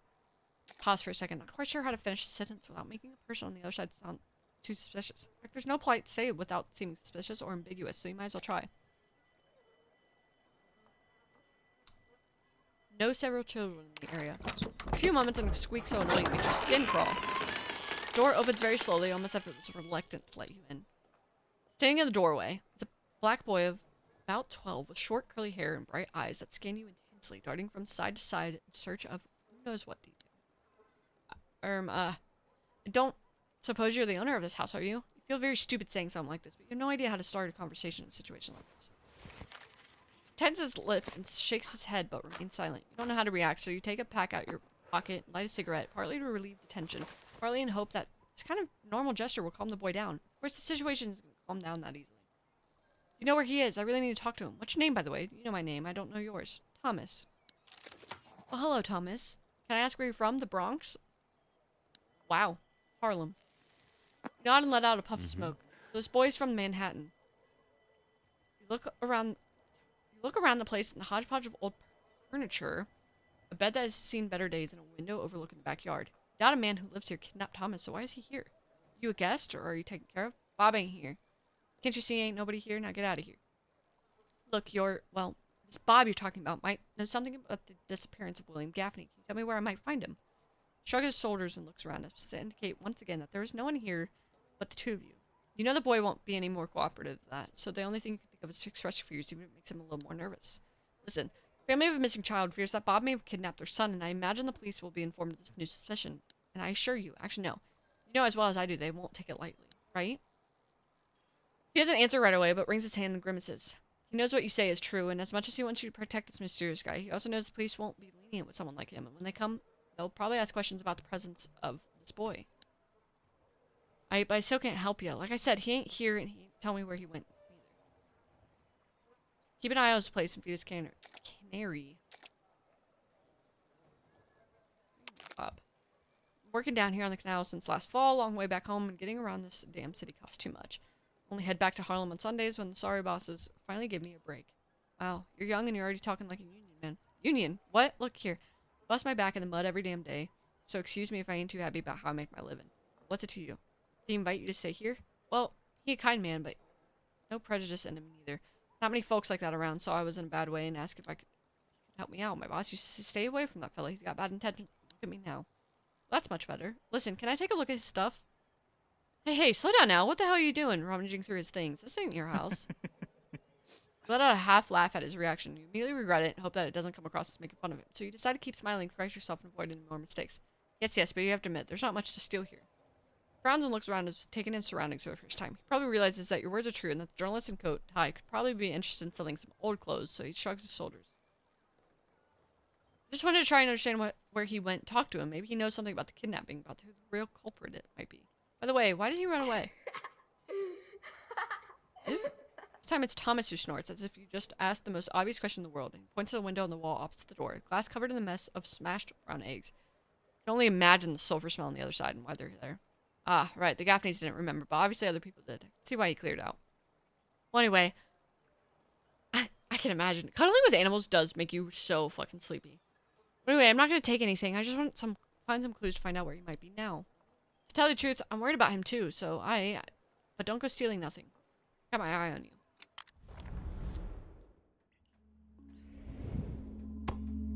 Basketball. Hey Thomas, I'm gonna have a look in here too, okay? Wow, what a mess. It's actually like my wardrobe. Ah, key, that's the same place. Safe place to hide it. Thomas, let me have the key for a second and find what it opens. Alright, but make sure you don't take I'm watching. Sure, stealing a kid without knowing it would seem what it opens seems like a clever move. What's this? It looks like a passport. Must really left it here. I only know it.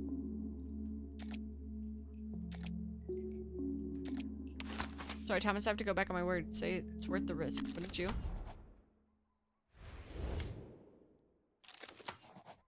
Hey, you. What the hell are you doing? Turn abruptly, quickly hiding the document in vain attempt to make it imagine it, but it's too late. He's already on you and snatches it from your hand in swiftness that would make a striking snake jealous. All them nice words, it turns out you're just another damn thief. You try to answer, but a flash tip of the kitchen knife is in front of your face. Your eyes go first to the sharp metal looming in front of you, then the boy's face frozen in grim, somber expression. You don't think he's going to listen to any more arguments. He's probably not even aware of the seriousness of his friend's situation. He yells at you to get out, punctuating his words with string curses that would make an Italian dock worker from Guanas blush. Jabs your side, not exactly gently with the knife. So to avoid any trouble, you decide to say nothing, comply with his demand before things gets a little too close to your coat and your ribs. Back out slow and shut that damn door. You trying any funny business, I'll shove straight up your ass. Raise your hand and nod. Reaching for the creaking handle, not taking your eyes off the armed kid. The one thing fixed in your mind is how you managed to read the name on the passport before you were interrupted. Robert Mills. Damn, you hoped to gather more information, but you didn't have time. Really doesn't matter. The foreigner in question doesn't seem to have anything to do with Billy's disappearance. There are other leads you could follow, probably more promising and less vague than this one.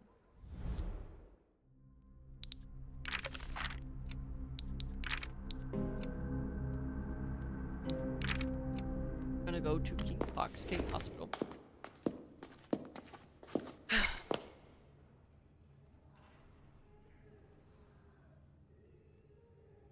The desperate cries of a female patient in the psychiatric hospital ring in your ears, and the cacophony could break a heart made of stone. You have even found yourself in a place like this before, and frankly, you regret your decision. But you are here for a reason, and as always, nothing will stop you. Not even the grim-faced nurse who is escorting you to the alienist's office. You knock as the man walks away, but no one answers. You try again, more firmly, but again, you get nothing from the other side, so you decide to open the door slowly and ask for permission. As you expect, there seems to be no one in the alienist's spacious office. It's rather nondescript and Spartan place, despite the large bookcase that runs along the left wall. Dark wooden desk is perfectly tidy, with 2 chairs in front of it and one behind it. All looks fairly comfortable. You enter the room, but stand in the doorway as you hear a voice coming from the door on the left, which has been left ajar. Back door is ajar, and as you approach, you notice a woman leaning over a boy about 10 years old. He has dark, wavy hair, pale complexion, his head is bowed. He's sitting in the wheelchair, almost looking vacant, while the woman is talking. Too late to hear what he's saying to him. She spins around, maybe catching your movement in her peripheral vision, and stands abruptly, alarmed and aggressive. Who are you? What are you doing in here? Get out immediately. Forgive me, but there's no answer, so you always come in when you don't get an answer? You have a dazzling career as a thief ahead of you. You alright? I apologize. At least you have the decency to admit when you're wrong. Just wonder if you really do, or if you're just saying it to get out of trouble. I usually do it sincerely. Finally, she sits down at her desk, but does not invite you to sit down. You do anyway, imitating her. She doesn't seem to have anything to say back. At least about where you park your ass. Who are you, anyway? Richard Upton Pickman of the New York Gazette. Journalist! Now I can see why you occurred to come in here without saying anything. Rather typical.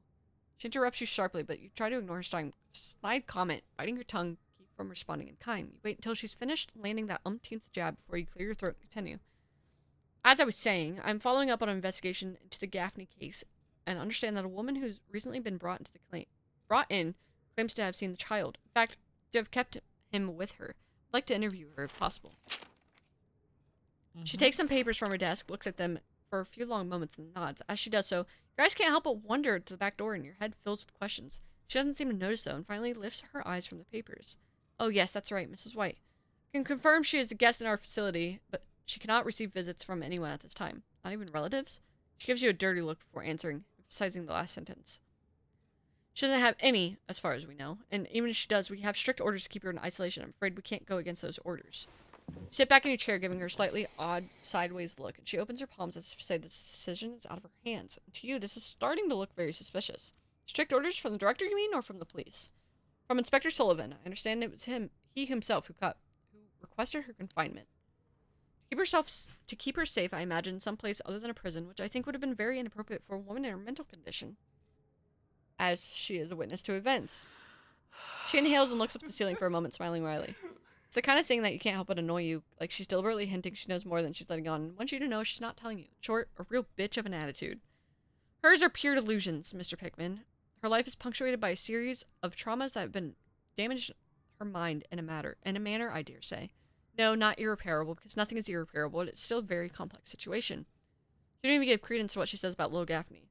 I'm a woman of science, and I know how these things work. Every statement she makes can be explained through psychoanalysis, and not even in a complicated way. Some of my old professors might call Mrs. White's a textbook case. So no, I don't think it really has anything to do with the disappearance of the Brooklyn kid. Thought flashes through your mind. What if all these delusions and alienness seems to imply are nothing more than the pure truth of a woman who has seen this monster? Like you, and who perhaps, again, like you, has become entangled in some horrific kaleidoscope of disappearances, lies, and deaths. Skelly, thank you for the hydrate. This makes you more determined to talk to this mysterious woman. She, however, seems extremely dutiful. You're not sure how much maneuvering you can do to convince her. Mrs. Walpole.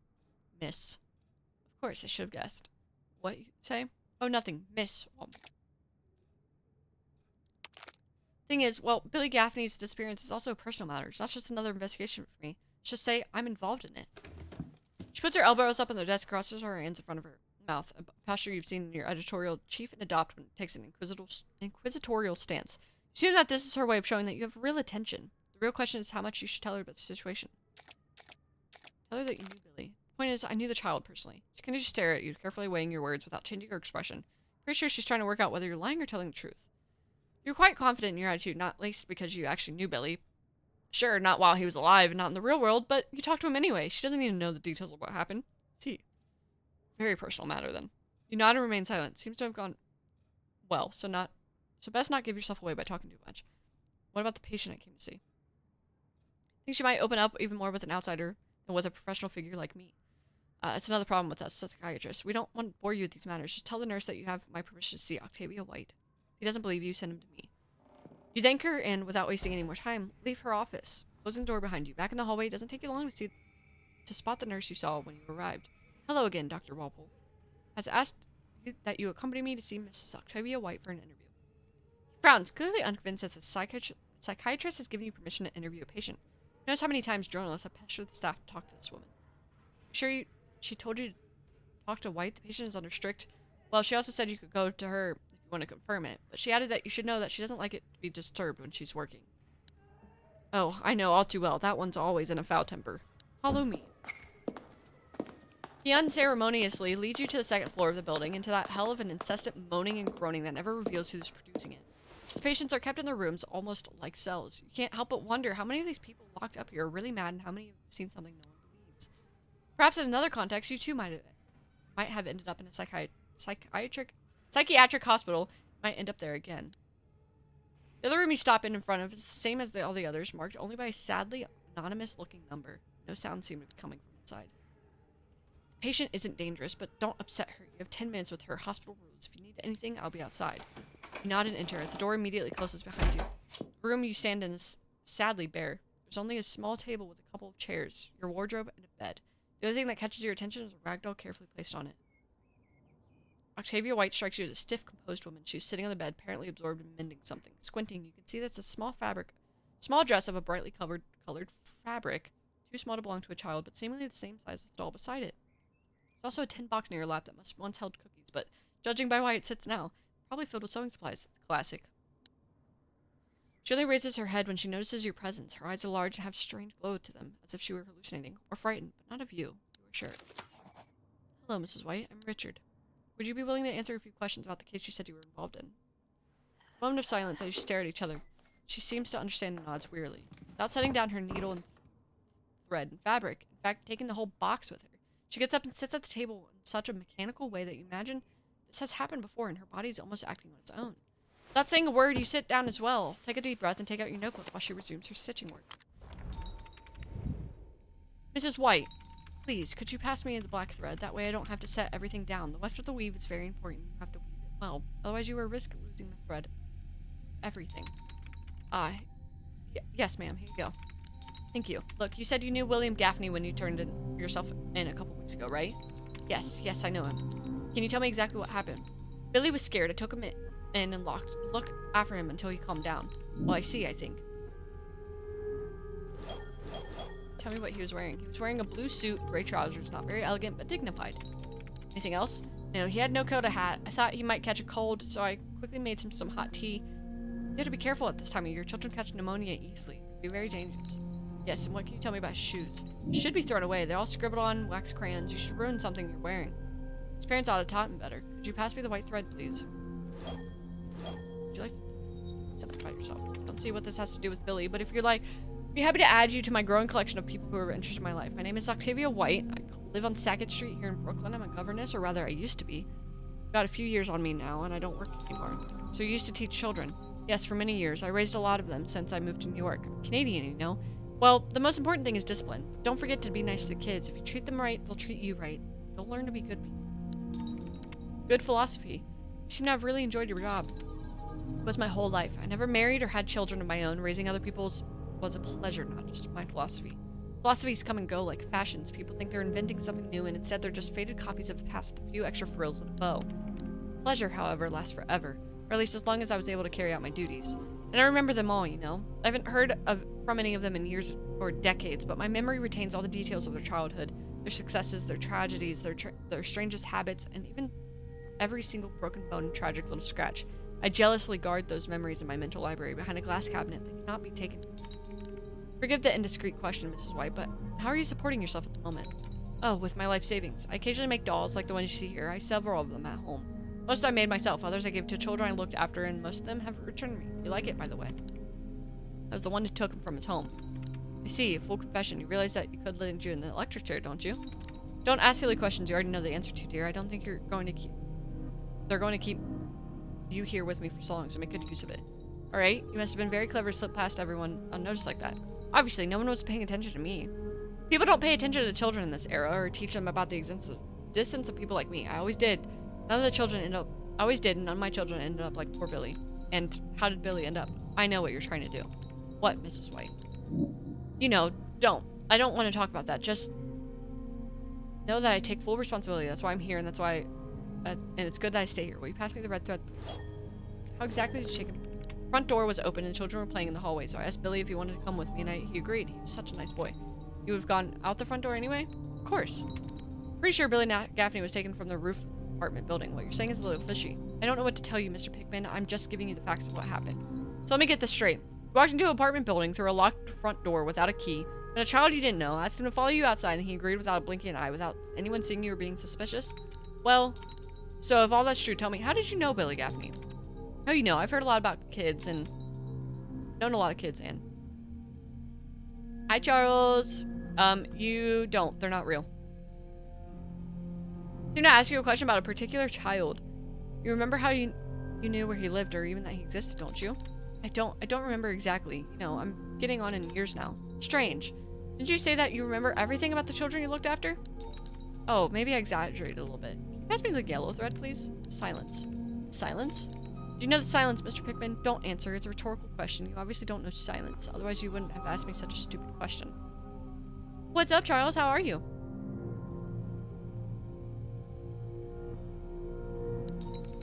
That didn't enlighten me. That's why I'm here, and I have no intention of leaving you alone in silence.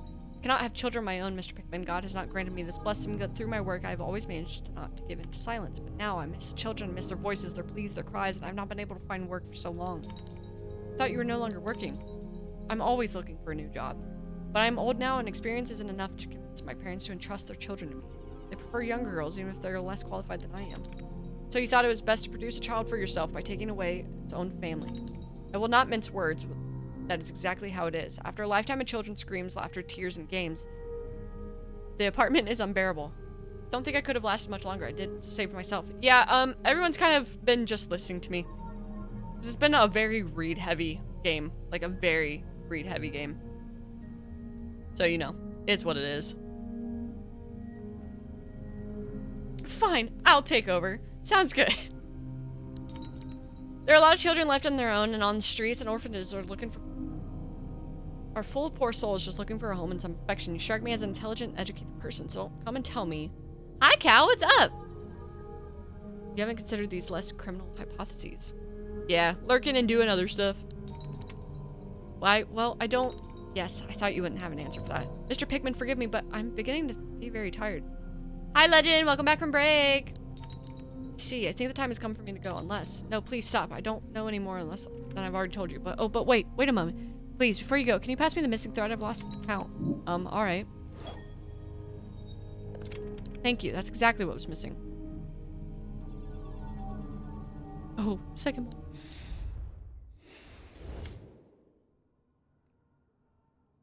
Is that like a talisman? Let out a deep sigh and you stare at the dress still clenched in the woman's hands, trying not to look her in the eye for fear of revealing all the anger and frustration you're feeling right now. Here you go. You like it, by the way. It's very nice. The one my daughter had wasn't well made. I love collecting. My doll collection is probably the one I guard most jealously. But I could make an exception for a child. You can have it if you want. Perhaps it would bring joy to your daughter. Although I imagine from the way you talk that she must be quite grown up by now. Well, actually, she doesn't wait for you to finish the sentence. Hands it to you with a determined look. You're not sure whether to accept gift. Way to make her amends for all the lies she's told you, or just kind gesture of a child. You don't want to dwell any further on her madness. You take the object and thank her with a simple nod, without saying a word. Anyway, I'll leave you to it. You slowly stand up, briefly hoping the woman will change her mind and say something else, but she doesn't seem to want to talk anymore. Tears are streaming down her face, and instinctively, she takes a handkerchief, whatever the fuck, begins to wipe them away, fighting back sobs. God, I want this fucking chapter to be over with. I am so tired. And my throat hurts. Children, I didn't. You turn away and say nothing. You try to focus on your gold.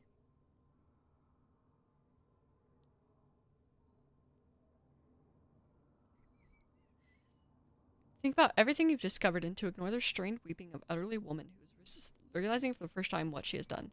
You've no words to comfort her. No, perhaps no one. You walk out and head for the exit, almost slamming the door behind you. Your hands shaking, you grab a pack of cigarettes and light one, inhaling harder than usual and coughing in spasms, followed by a half curse. Got rejected today? Damn. I'm sorry, buddy. L. Here you go. Piece of shit job's gonna kill me. I can feel it. What happened? Why'd she reject you? Did you smell? Be honest.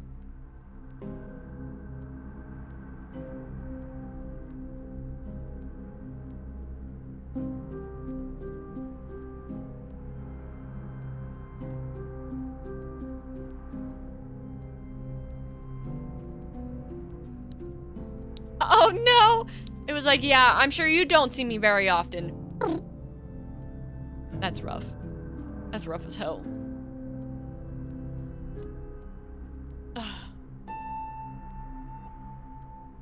We have just a little bit more. Do it.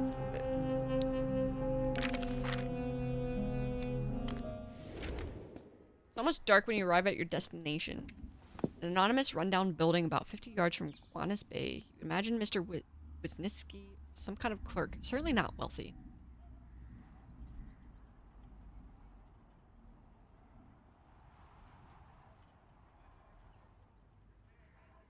Here, are we able to delete that?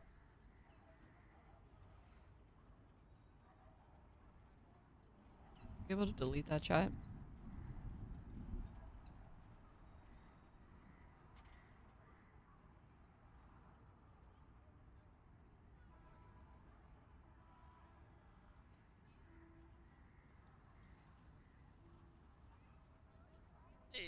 Roof. Anyway, it's almost dark when you arrive at your destination, and the anonymous... Yeah, I think I might know a reason as well. Anonymous rundown building about 50 yards from Kiwanis Bay. You imagine Mr. Wisniewski is some kind of clerk, certainly not wealthy. The hypothesis that he is a crank or that he has approached Gaffney's to have his moment of glory becomes increasingly plausible in your mind. After all, you expect parasites like him to appear more and more every day, tormenting the poor couple's hopes. In short, Lily's reasoning holds up perfectly. Find the doorbell almost immediately, ring it, and after a moment, hear a deep voice answering rather rudely, asking who you are. You look up to see a silhouette leaning out of a second floor window, and as you introduce yourself as the journalist from the New York Gazette, you see a figure wave an arm in motion for you to come up. In fact, you now notice the front door is open. Reaching the landing, you are greeted by a burly man with an unkempt beard and stern expression. He scrutinizes you carefully as you climb the stairs, as if trying to gauge whether you really are who you say you are. He has the classic misanthrope look. When you look at him and greet him, he responds with a sort of low grunt. You're somewhat surprised by this behavior. You would have expected some serious toadying. Toadying? But instead, this person in front of you definitely doesn't care much about what others think. He looks and behaves like some sort of bear, which makes him appear strange from the society you're used to. This interview might turn out to be more interesting than expected. Hello, my name is Richard. Heard you, I'm not deaf. You're here about as a kid yet. You nod. Gestures for you to enter with a brisk wave of his arm. Okay. He follows you and you immediately notice he has a slight limp in his right leg. This place is really modest. It looks like yours, but it's definitely more neglected. Seems like... What do you need? What do you need? My guac expertise is crazy. What do you need?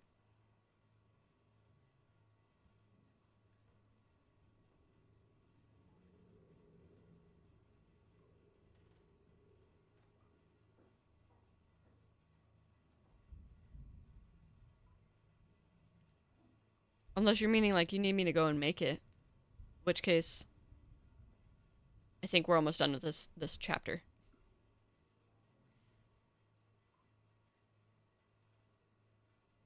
Oh god, it is almost 5 hours. We're almost done with this chapter, Legend, please! Shelves are mostly bare and dusty. You're not surprised when he's asked you to sit on a chair in the small kitchen. Perhaps the only part of the house that's really used apart from the bedroom. It looks like a typical home of a bachelor who spends most of his time away from home. You were lucky to find me. Today is my day off from work. I'm really surprised that hasn't been added sooner, actually. He looks at you, but he doesn't seem like a bad person. Maybe he's just not used to dealing with people. I assure you, I won't take up too much of your kitchen, Mr. Wisniewski. Mr. Wisniewski. Mr. Wisniewski. Why can nobody... Oh, fuck. Why can nobody say it properly in this shitty country?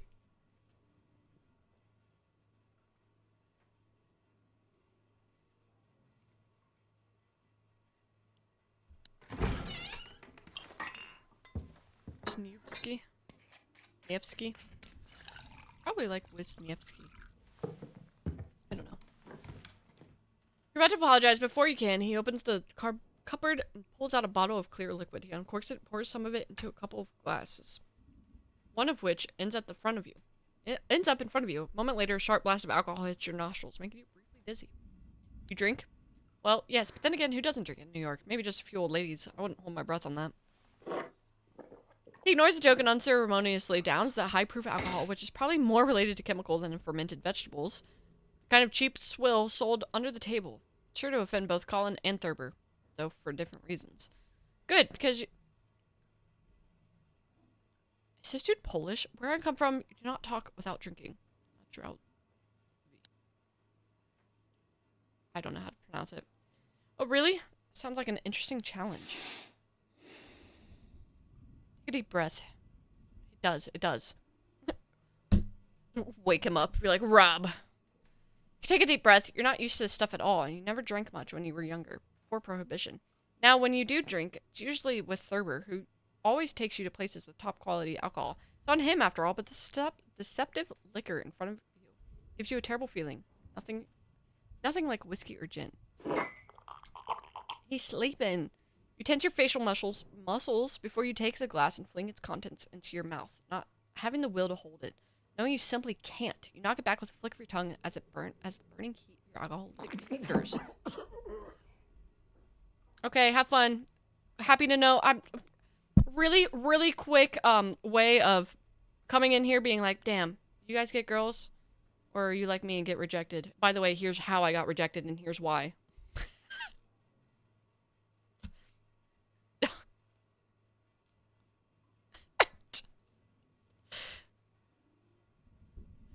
You want to scream, but you hold it in. The only thing you can do is preserve a shred of dignity is squeeze your eyes shut against the tears and stifle a curse in a loud, involuntary snort, probably more revealing than you would have liked. When you raise your face, almost purple from the horrible taste of the drink, toward the man, he twitches his lips upward under the thick hair that covers his face and gives an almost imperceptible nod of approval. You hope he's pleased with your suffering, because you certainly are not. You like it? I make it myself. It makes good blood. Yes, very good. Although I think there are arsonists who are gentler with their drink, sir. You poor Englishmen do not know how to drink. All those little colored waters and bottles with squiggles. Looks like you were drinking perfume of an old lady downstairs. Alcohol makes blood, keeps you warm in winter, makes you forget the pain. Alright, Jesus Christ, good lord. So I was saying, Mr. Wisniewski took the Gaffneys... that you found a child on the street that looked like their son. Is that right? Sure is. You also said that you handed him over to the police, but Billy is still missing to this day. You say you made all this up? I'm saying try to understand what you're talking in bits and pieces. I was not the only one who saw him. I was with Guy from work, Frank McCann. We just finished work. It was maybe 6 o'clock, maybe earlier. And we were at the intersection of 24th Street and right here on 3rd Avenue. Maybe 4th? I don't remember exactly. Anyway, here. Well, I think I understand why you don't remember. I mean, I was going to say, are you sure it was Billy Gaffney? Hell no. It looks strange to me as that little kid was outside at that hour, especially alone. Then I read the news in newspapers. I think it was him. I call his parents. Right, and I know you handed him over to the police, right? Of course. Frank and I stopped him. He looked confused and almost crying. Obviously, he was lost. What would you do? His parents were not there, and he was walking toward canal. That's dangerous for child. So you accompanied him to the police station. No, no. We were heading to the station on 29th Street, 5 or 6 blocks from here. The policeman on a motorcycle came by and we stopped him. I think that was the right thing to do. So the officer took the child? How did he get into the station if he was on a motorcycle? Well, he stopped passing truck and got in with the kid. Guess he found someone to take him there. Then maybe he came back for a motorcycle. I do not know. We did not wait. Anyway, maybe yesterday after newspaper I put 2 and 2 together. Can a child really wander from Brooklyn without anyone noticing? It seems crazy. But that is what I saw. I believe you. I'm not questioning your testimony. I'm just saying it's very suspicious that the police are still looking for him. So either you made a whole thing up and we can roll that out. This officer never gave the child back. Well, when you say it like that, it sounds a little worrying. Yeah, we'll see. Well, he had dark hair and like that. Not like mine, more like yours, but not so much. Mr. Yevnesky, you're just pointing at your head. And look, let's do this. Tell me how he was dressed. He had black trousers, a blue shirt, nothing else, no coat, no hat. The first thing he had, shitty mamusia. Dress him in. Do you remember if he had a scar on his lip? I didn't notice it.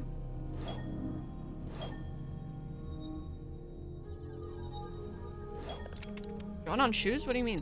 Well, I mean, as in he maybe colored on them with crayons? You see, actually, yes, he did have black shoes a little messed up. Shame, because they look very nice. But children do not understand the value of things. They learn to play it. The details in the drawing. Not a kindergarten teacher. Only noticed they were ruined, and that is enough to notice I had too much to drink, you know? Shocking. You, on the other hand, have any glasses. Here.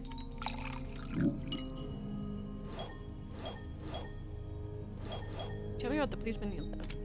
Policeman, huh? I do not know. I do not spend time with cops. I meant, if that's happened... Name of... Damn, my throat's on fire. The name of the cop.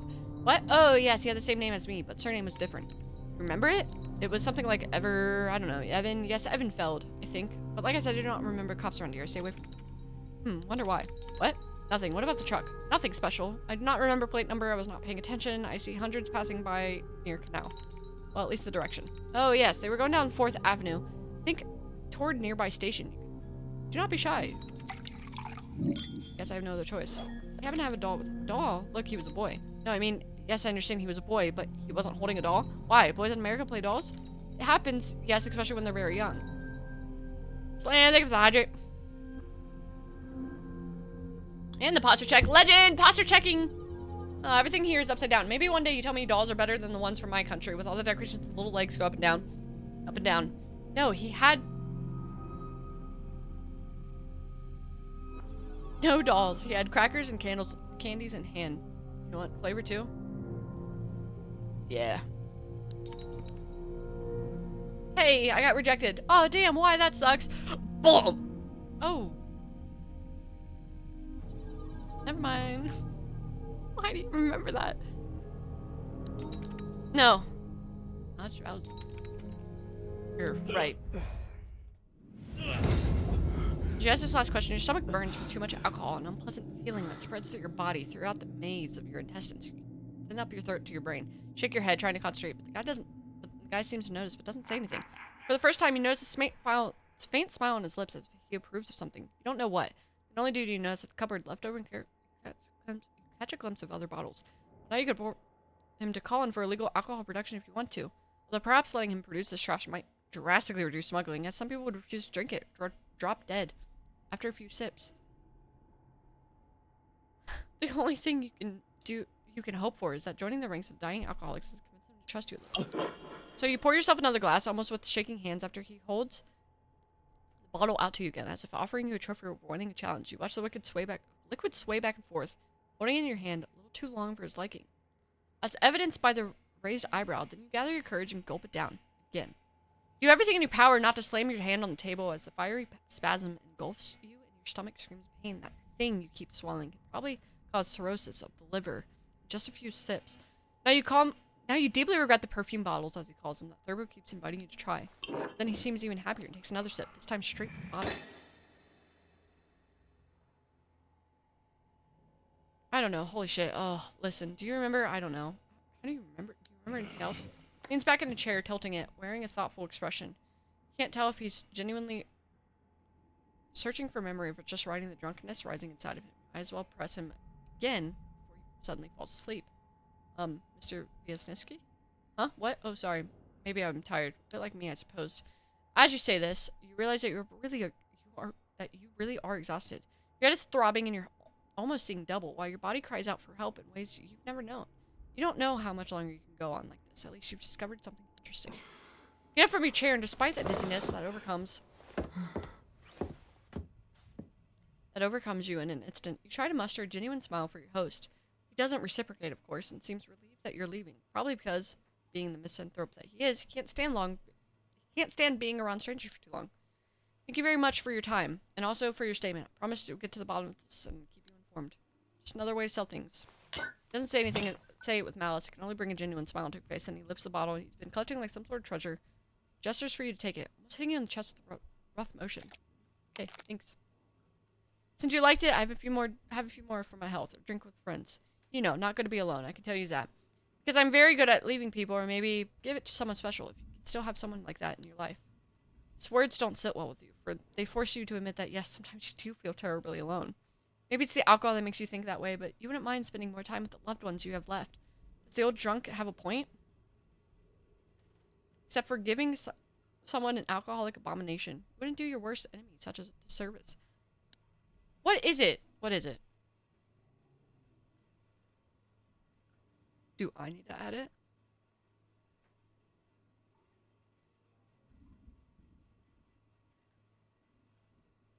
Yes, thank you. I'm sure a friend of mine would like it. Just looking for something for dinner, you know? Wait. Man's guttural, slurred voice reaches your ears, which seem to be getting warmer. You turn to see he is trying to get up from his chair, but his legs are barely holding him up. It couldn't be any other way with what he's been drinking. But you can tell that it's something different. The gruff manner, the aloof speech he's been maintained up to now seem to have lessened. He stares at you for a long moment with a grim, worried expression. Perhaps you just realize that the child he's talking to might be in danger? Not that you do much good, but you think bitterly. There's one thing I did not tell you. There was a man looking for a child. You gasp in surprise, the bottle almost falls out of your hand. Your head spins even faster. This won't load, and I want to see it so bad. I feel like I'm... Why wouldn't you add that? That's perfect! Legend. That's perfect. What the heck? What? When? Right after policemen left, Frank and I were saying goodbye, and, well, soon he turned a corner. A man was standing next to me. I did not even notice him arrive. Maybe I was a little drunk? Yes, I noticed that, but who was he and what did he say to you?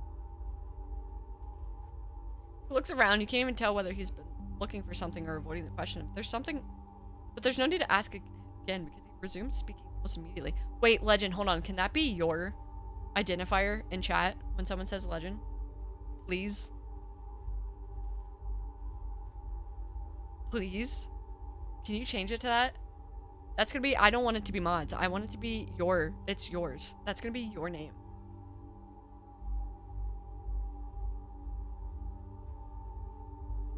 Like, you have to.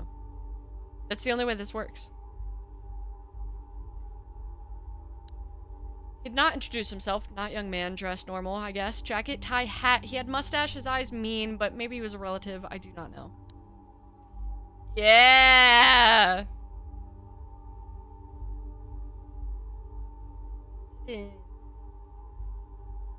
Not you not adding the D at the end, even though you know most people add it.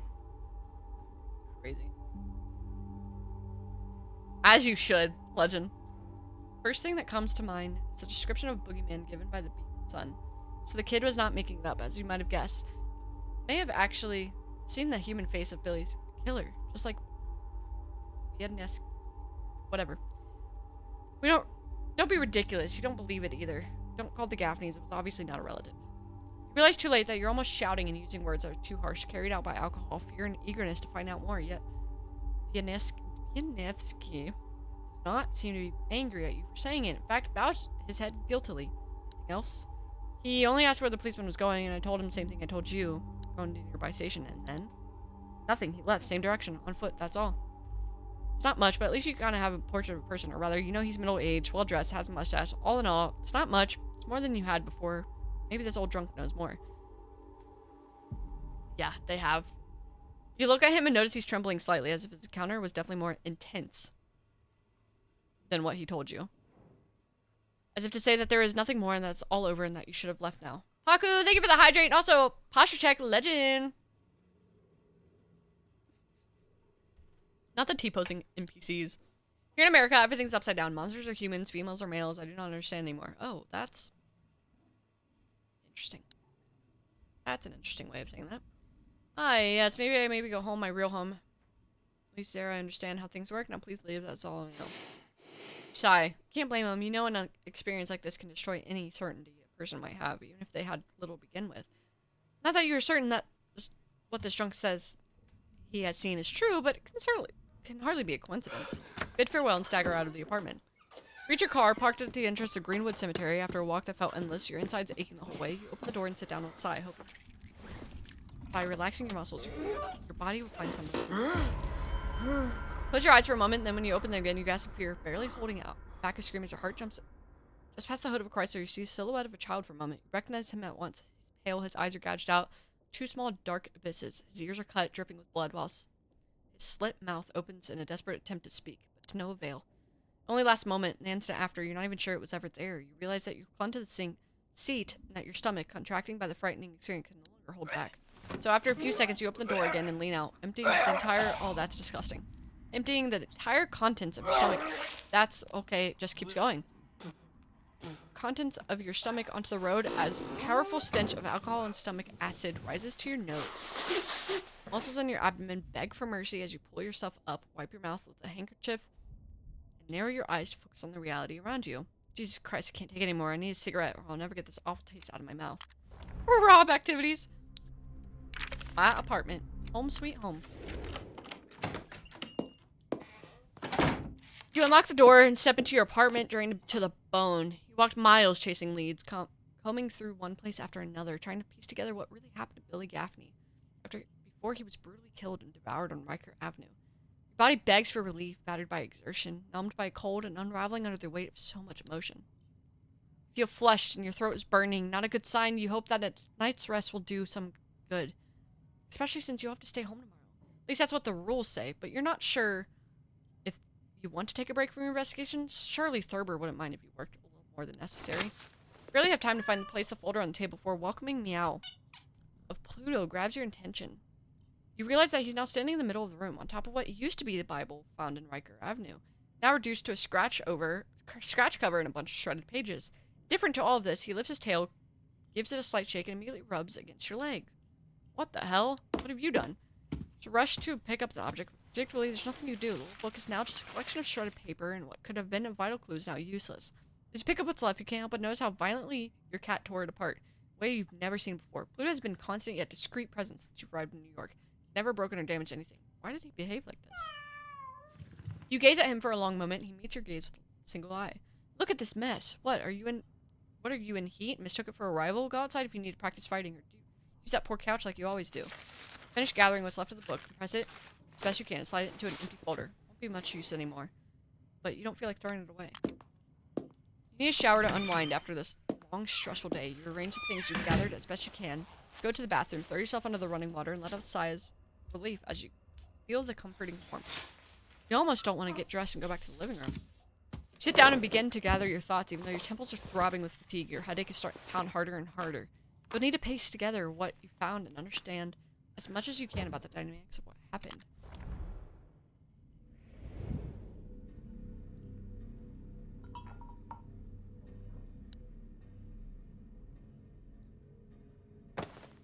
Overalls I found on Riker Avenue. The workers at the construction site near the Gaffney home used the same one.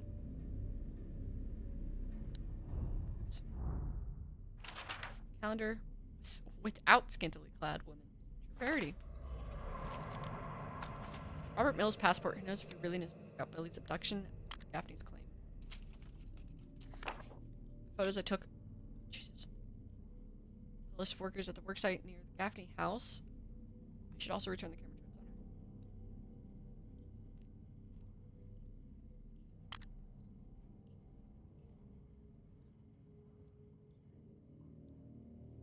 Getting off once I go to bed on this.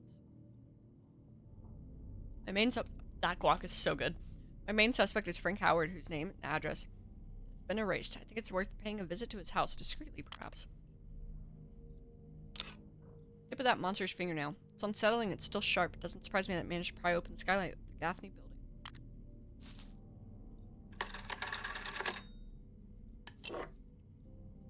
To give my daisies a drink if I want to keep them from wilting again.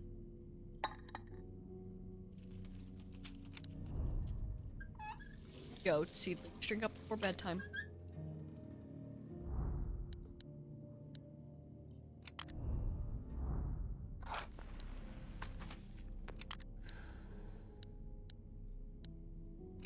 Okay. Fuck, it's covered in... Fuck.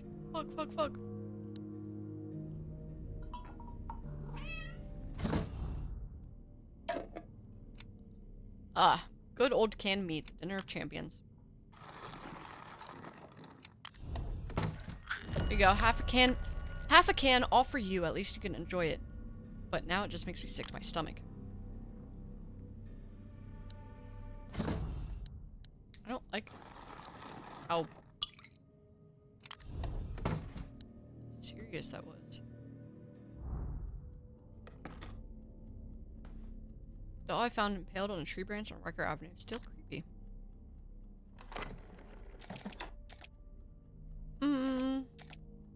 Some music will help calm my nerves.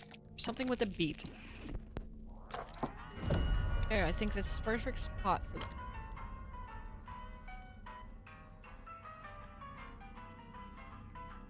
Yeah. Well, by the looks of it, I don't think there's anything else. Put the cigarette out in the ashtray. Your energy is completely drained. You doubt your mind can make sense of anything else. Lying in bed is the only thing you want to do right now, so you undress and slip under the covers. Their warmth envelops you. You curl up into an almost fetal position. You feel Pluto leap on the bed and nestle against your legs. You manage to fall asleep almost immediately until an unexpected noise jolts you awake in the dead of the night. Your eyes snap open, a sharp pain stabbing through your temples. There's nothing but darkness through the window curtains. You fumble for a light switch on the bedside table where you're fumbling. You hear the sound from the floor. Someone is knocking on the door. The bulb flickers on, and your head throbs, forcing you to...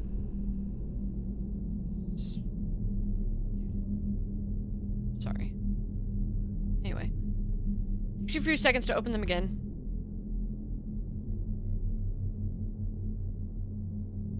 And deep down, nausea grips you from the pit of your stomach as you were about to vomit, though without any real urge to. When you finally manage to look around, you see the alarm clock, which reads 3 in the morning. You have no idea who it could be at that hour.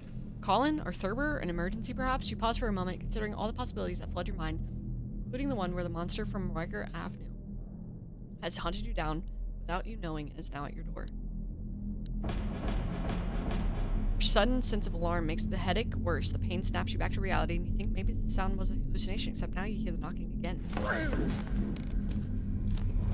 Fling the covers off, spring your feet only to fall back into bed from the dizziness this caused. You push yourself off the bed and stand up this time, more carefully.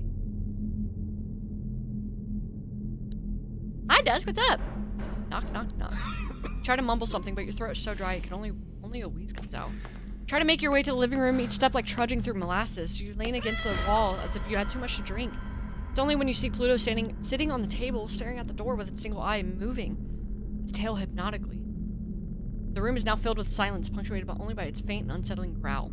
Faint light from the hallway spills onto the door, and then only do you realize that someone is standing behind it. They don't knock again, but it's their child clear voice that comes to your ears like a distant, chilling echo. You don't really hear that little voice yet. You recognize it. Richard, I can't get in. Open up, please. Retch rises from your throat, but you hold it back. Isn't that same thing Mrs. Gaffney dreamt about? That disturbing dream vision she told you about yesterday during your brief encounter? Yes, you're definitely dreaming. Ignoring your increasingly feverish and shaking body, you do what is usually recommended in such cases. You pinch yourself.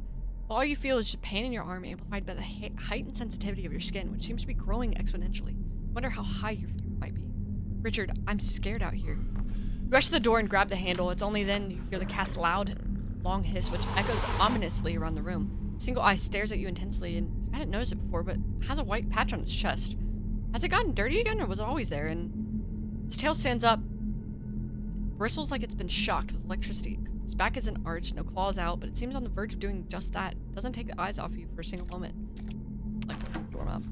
Step away from the entrance, much to the evident relief of Pluto, who settles back in the sitting position but keeps growling softly. Under the door, the shadow of 2 small feet keeps interrupting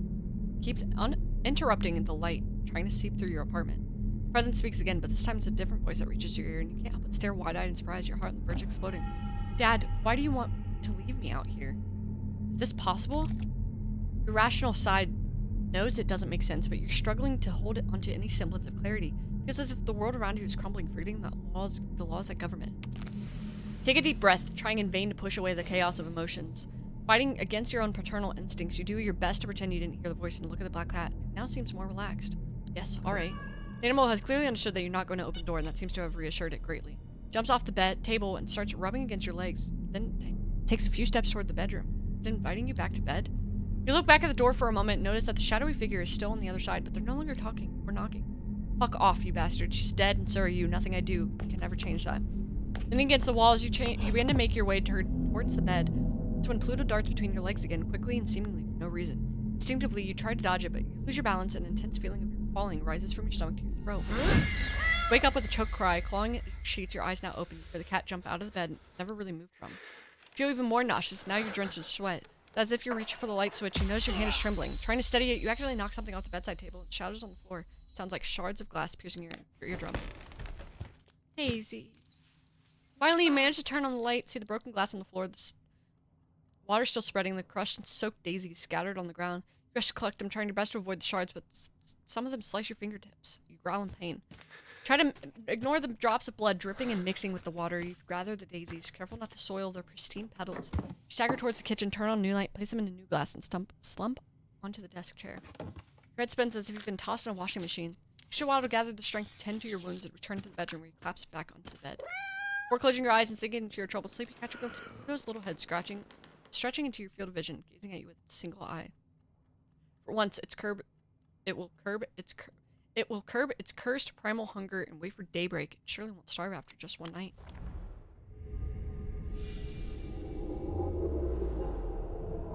We're done with act. Not to like quickly do that, but to quickly do that. Damn. Okay, so what are thoughts about this game? I actually really kind of like it. I think it's interesting. I think it's a really fucking interesting game. I won't lie to you.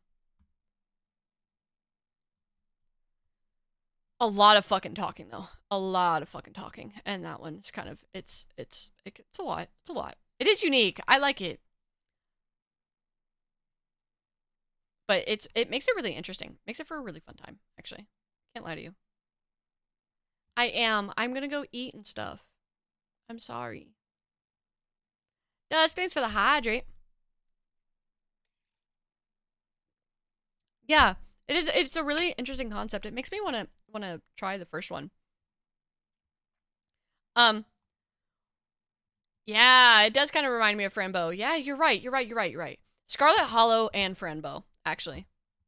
That's what it reminds me of. Also, we are gonna go raid Rex. Rex hangs out sometimes and stuff like that, so that's who we're gonna raid. They're playing Minecraft currently, so, you know, maybe that'll get us back in the Minecraft mood and go from there. Tomorrow, depending on how my throat fucking feels, we'll either be playing... Oh, Paku, I played it. You can watch my VOD of it on the main channel. It's on the main channel. It's not on the unedited channel. But I played through it. But yeah. I have a Discord if anybody wants to join that. We typically are talking whatever else. There's Minecraft in the Discord, so that makes it really fun, you know. That kind of deal. The YouTube, which I just also gave out, main channel and non-main channel. I also am on the other socials, if anybody wants to follow me over there. I appreciate you guys. Oh, Paco, don't even worry about the lurking. That's totally okay. You guys, like I said, you guys will see me tomorrow. I don't know. I have it that we'll play this game. I don't know if we'll go back to this game or if we're going to be playing Elden Ring, because I really kind of want to play Elden Ring. I won't lie to you. But you will see me tomorrow regardless. And next week, if we don't do the game tomorrow, if we don't finish, yeah, basically wherever the mood takes me. That's exactly. If we don't finish this game tomorrow, or if we don't play it again tomorrow, I doubt we'll probably finish it. But if we don't play it again tomorrow, then we'll go back and play it next week at some point. But like I said, we're gonna go raid Rex, who is really fucking cool. Enjoy the fuck out of their presence. There's raid messages for subs, raid messages for non-subs. I am a fiend for the ring. I cannot lie to you. Thank you guys. Thank you guys for being here with me. Thank you guys for hanging out. I'm sorry that my hair is kind of like in an awkward state right now, but we'll get it. It's a work in progress, you know. It's a work in progress. But I am very hungry. I cannot lie to you. So I'm gonna get out of here. I will see you guys tomorrow. Thank you, Skelly. And we're just we'll figure out what we do tomorrow. All right. Let's go give Rex all of our love and want and all of that stuff, and then we will go from there. Bye. See you later.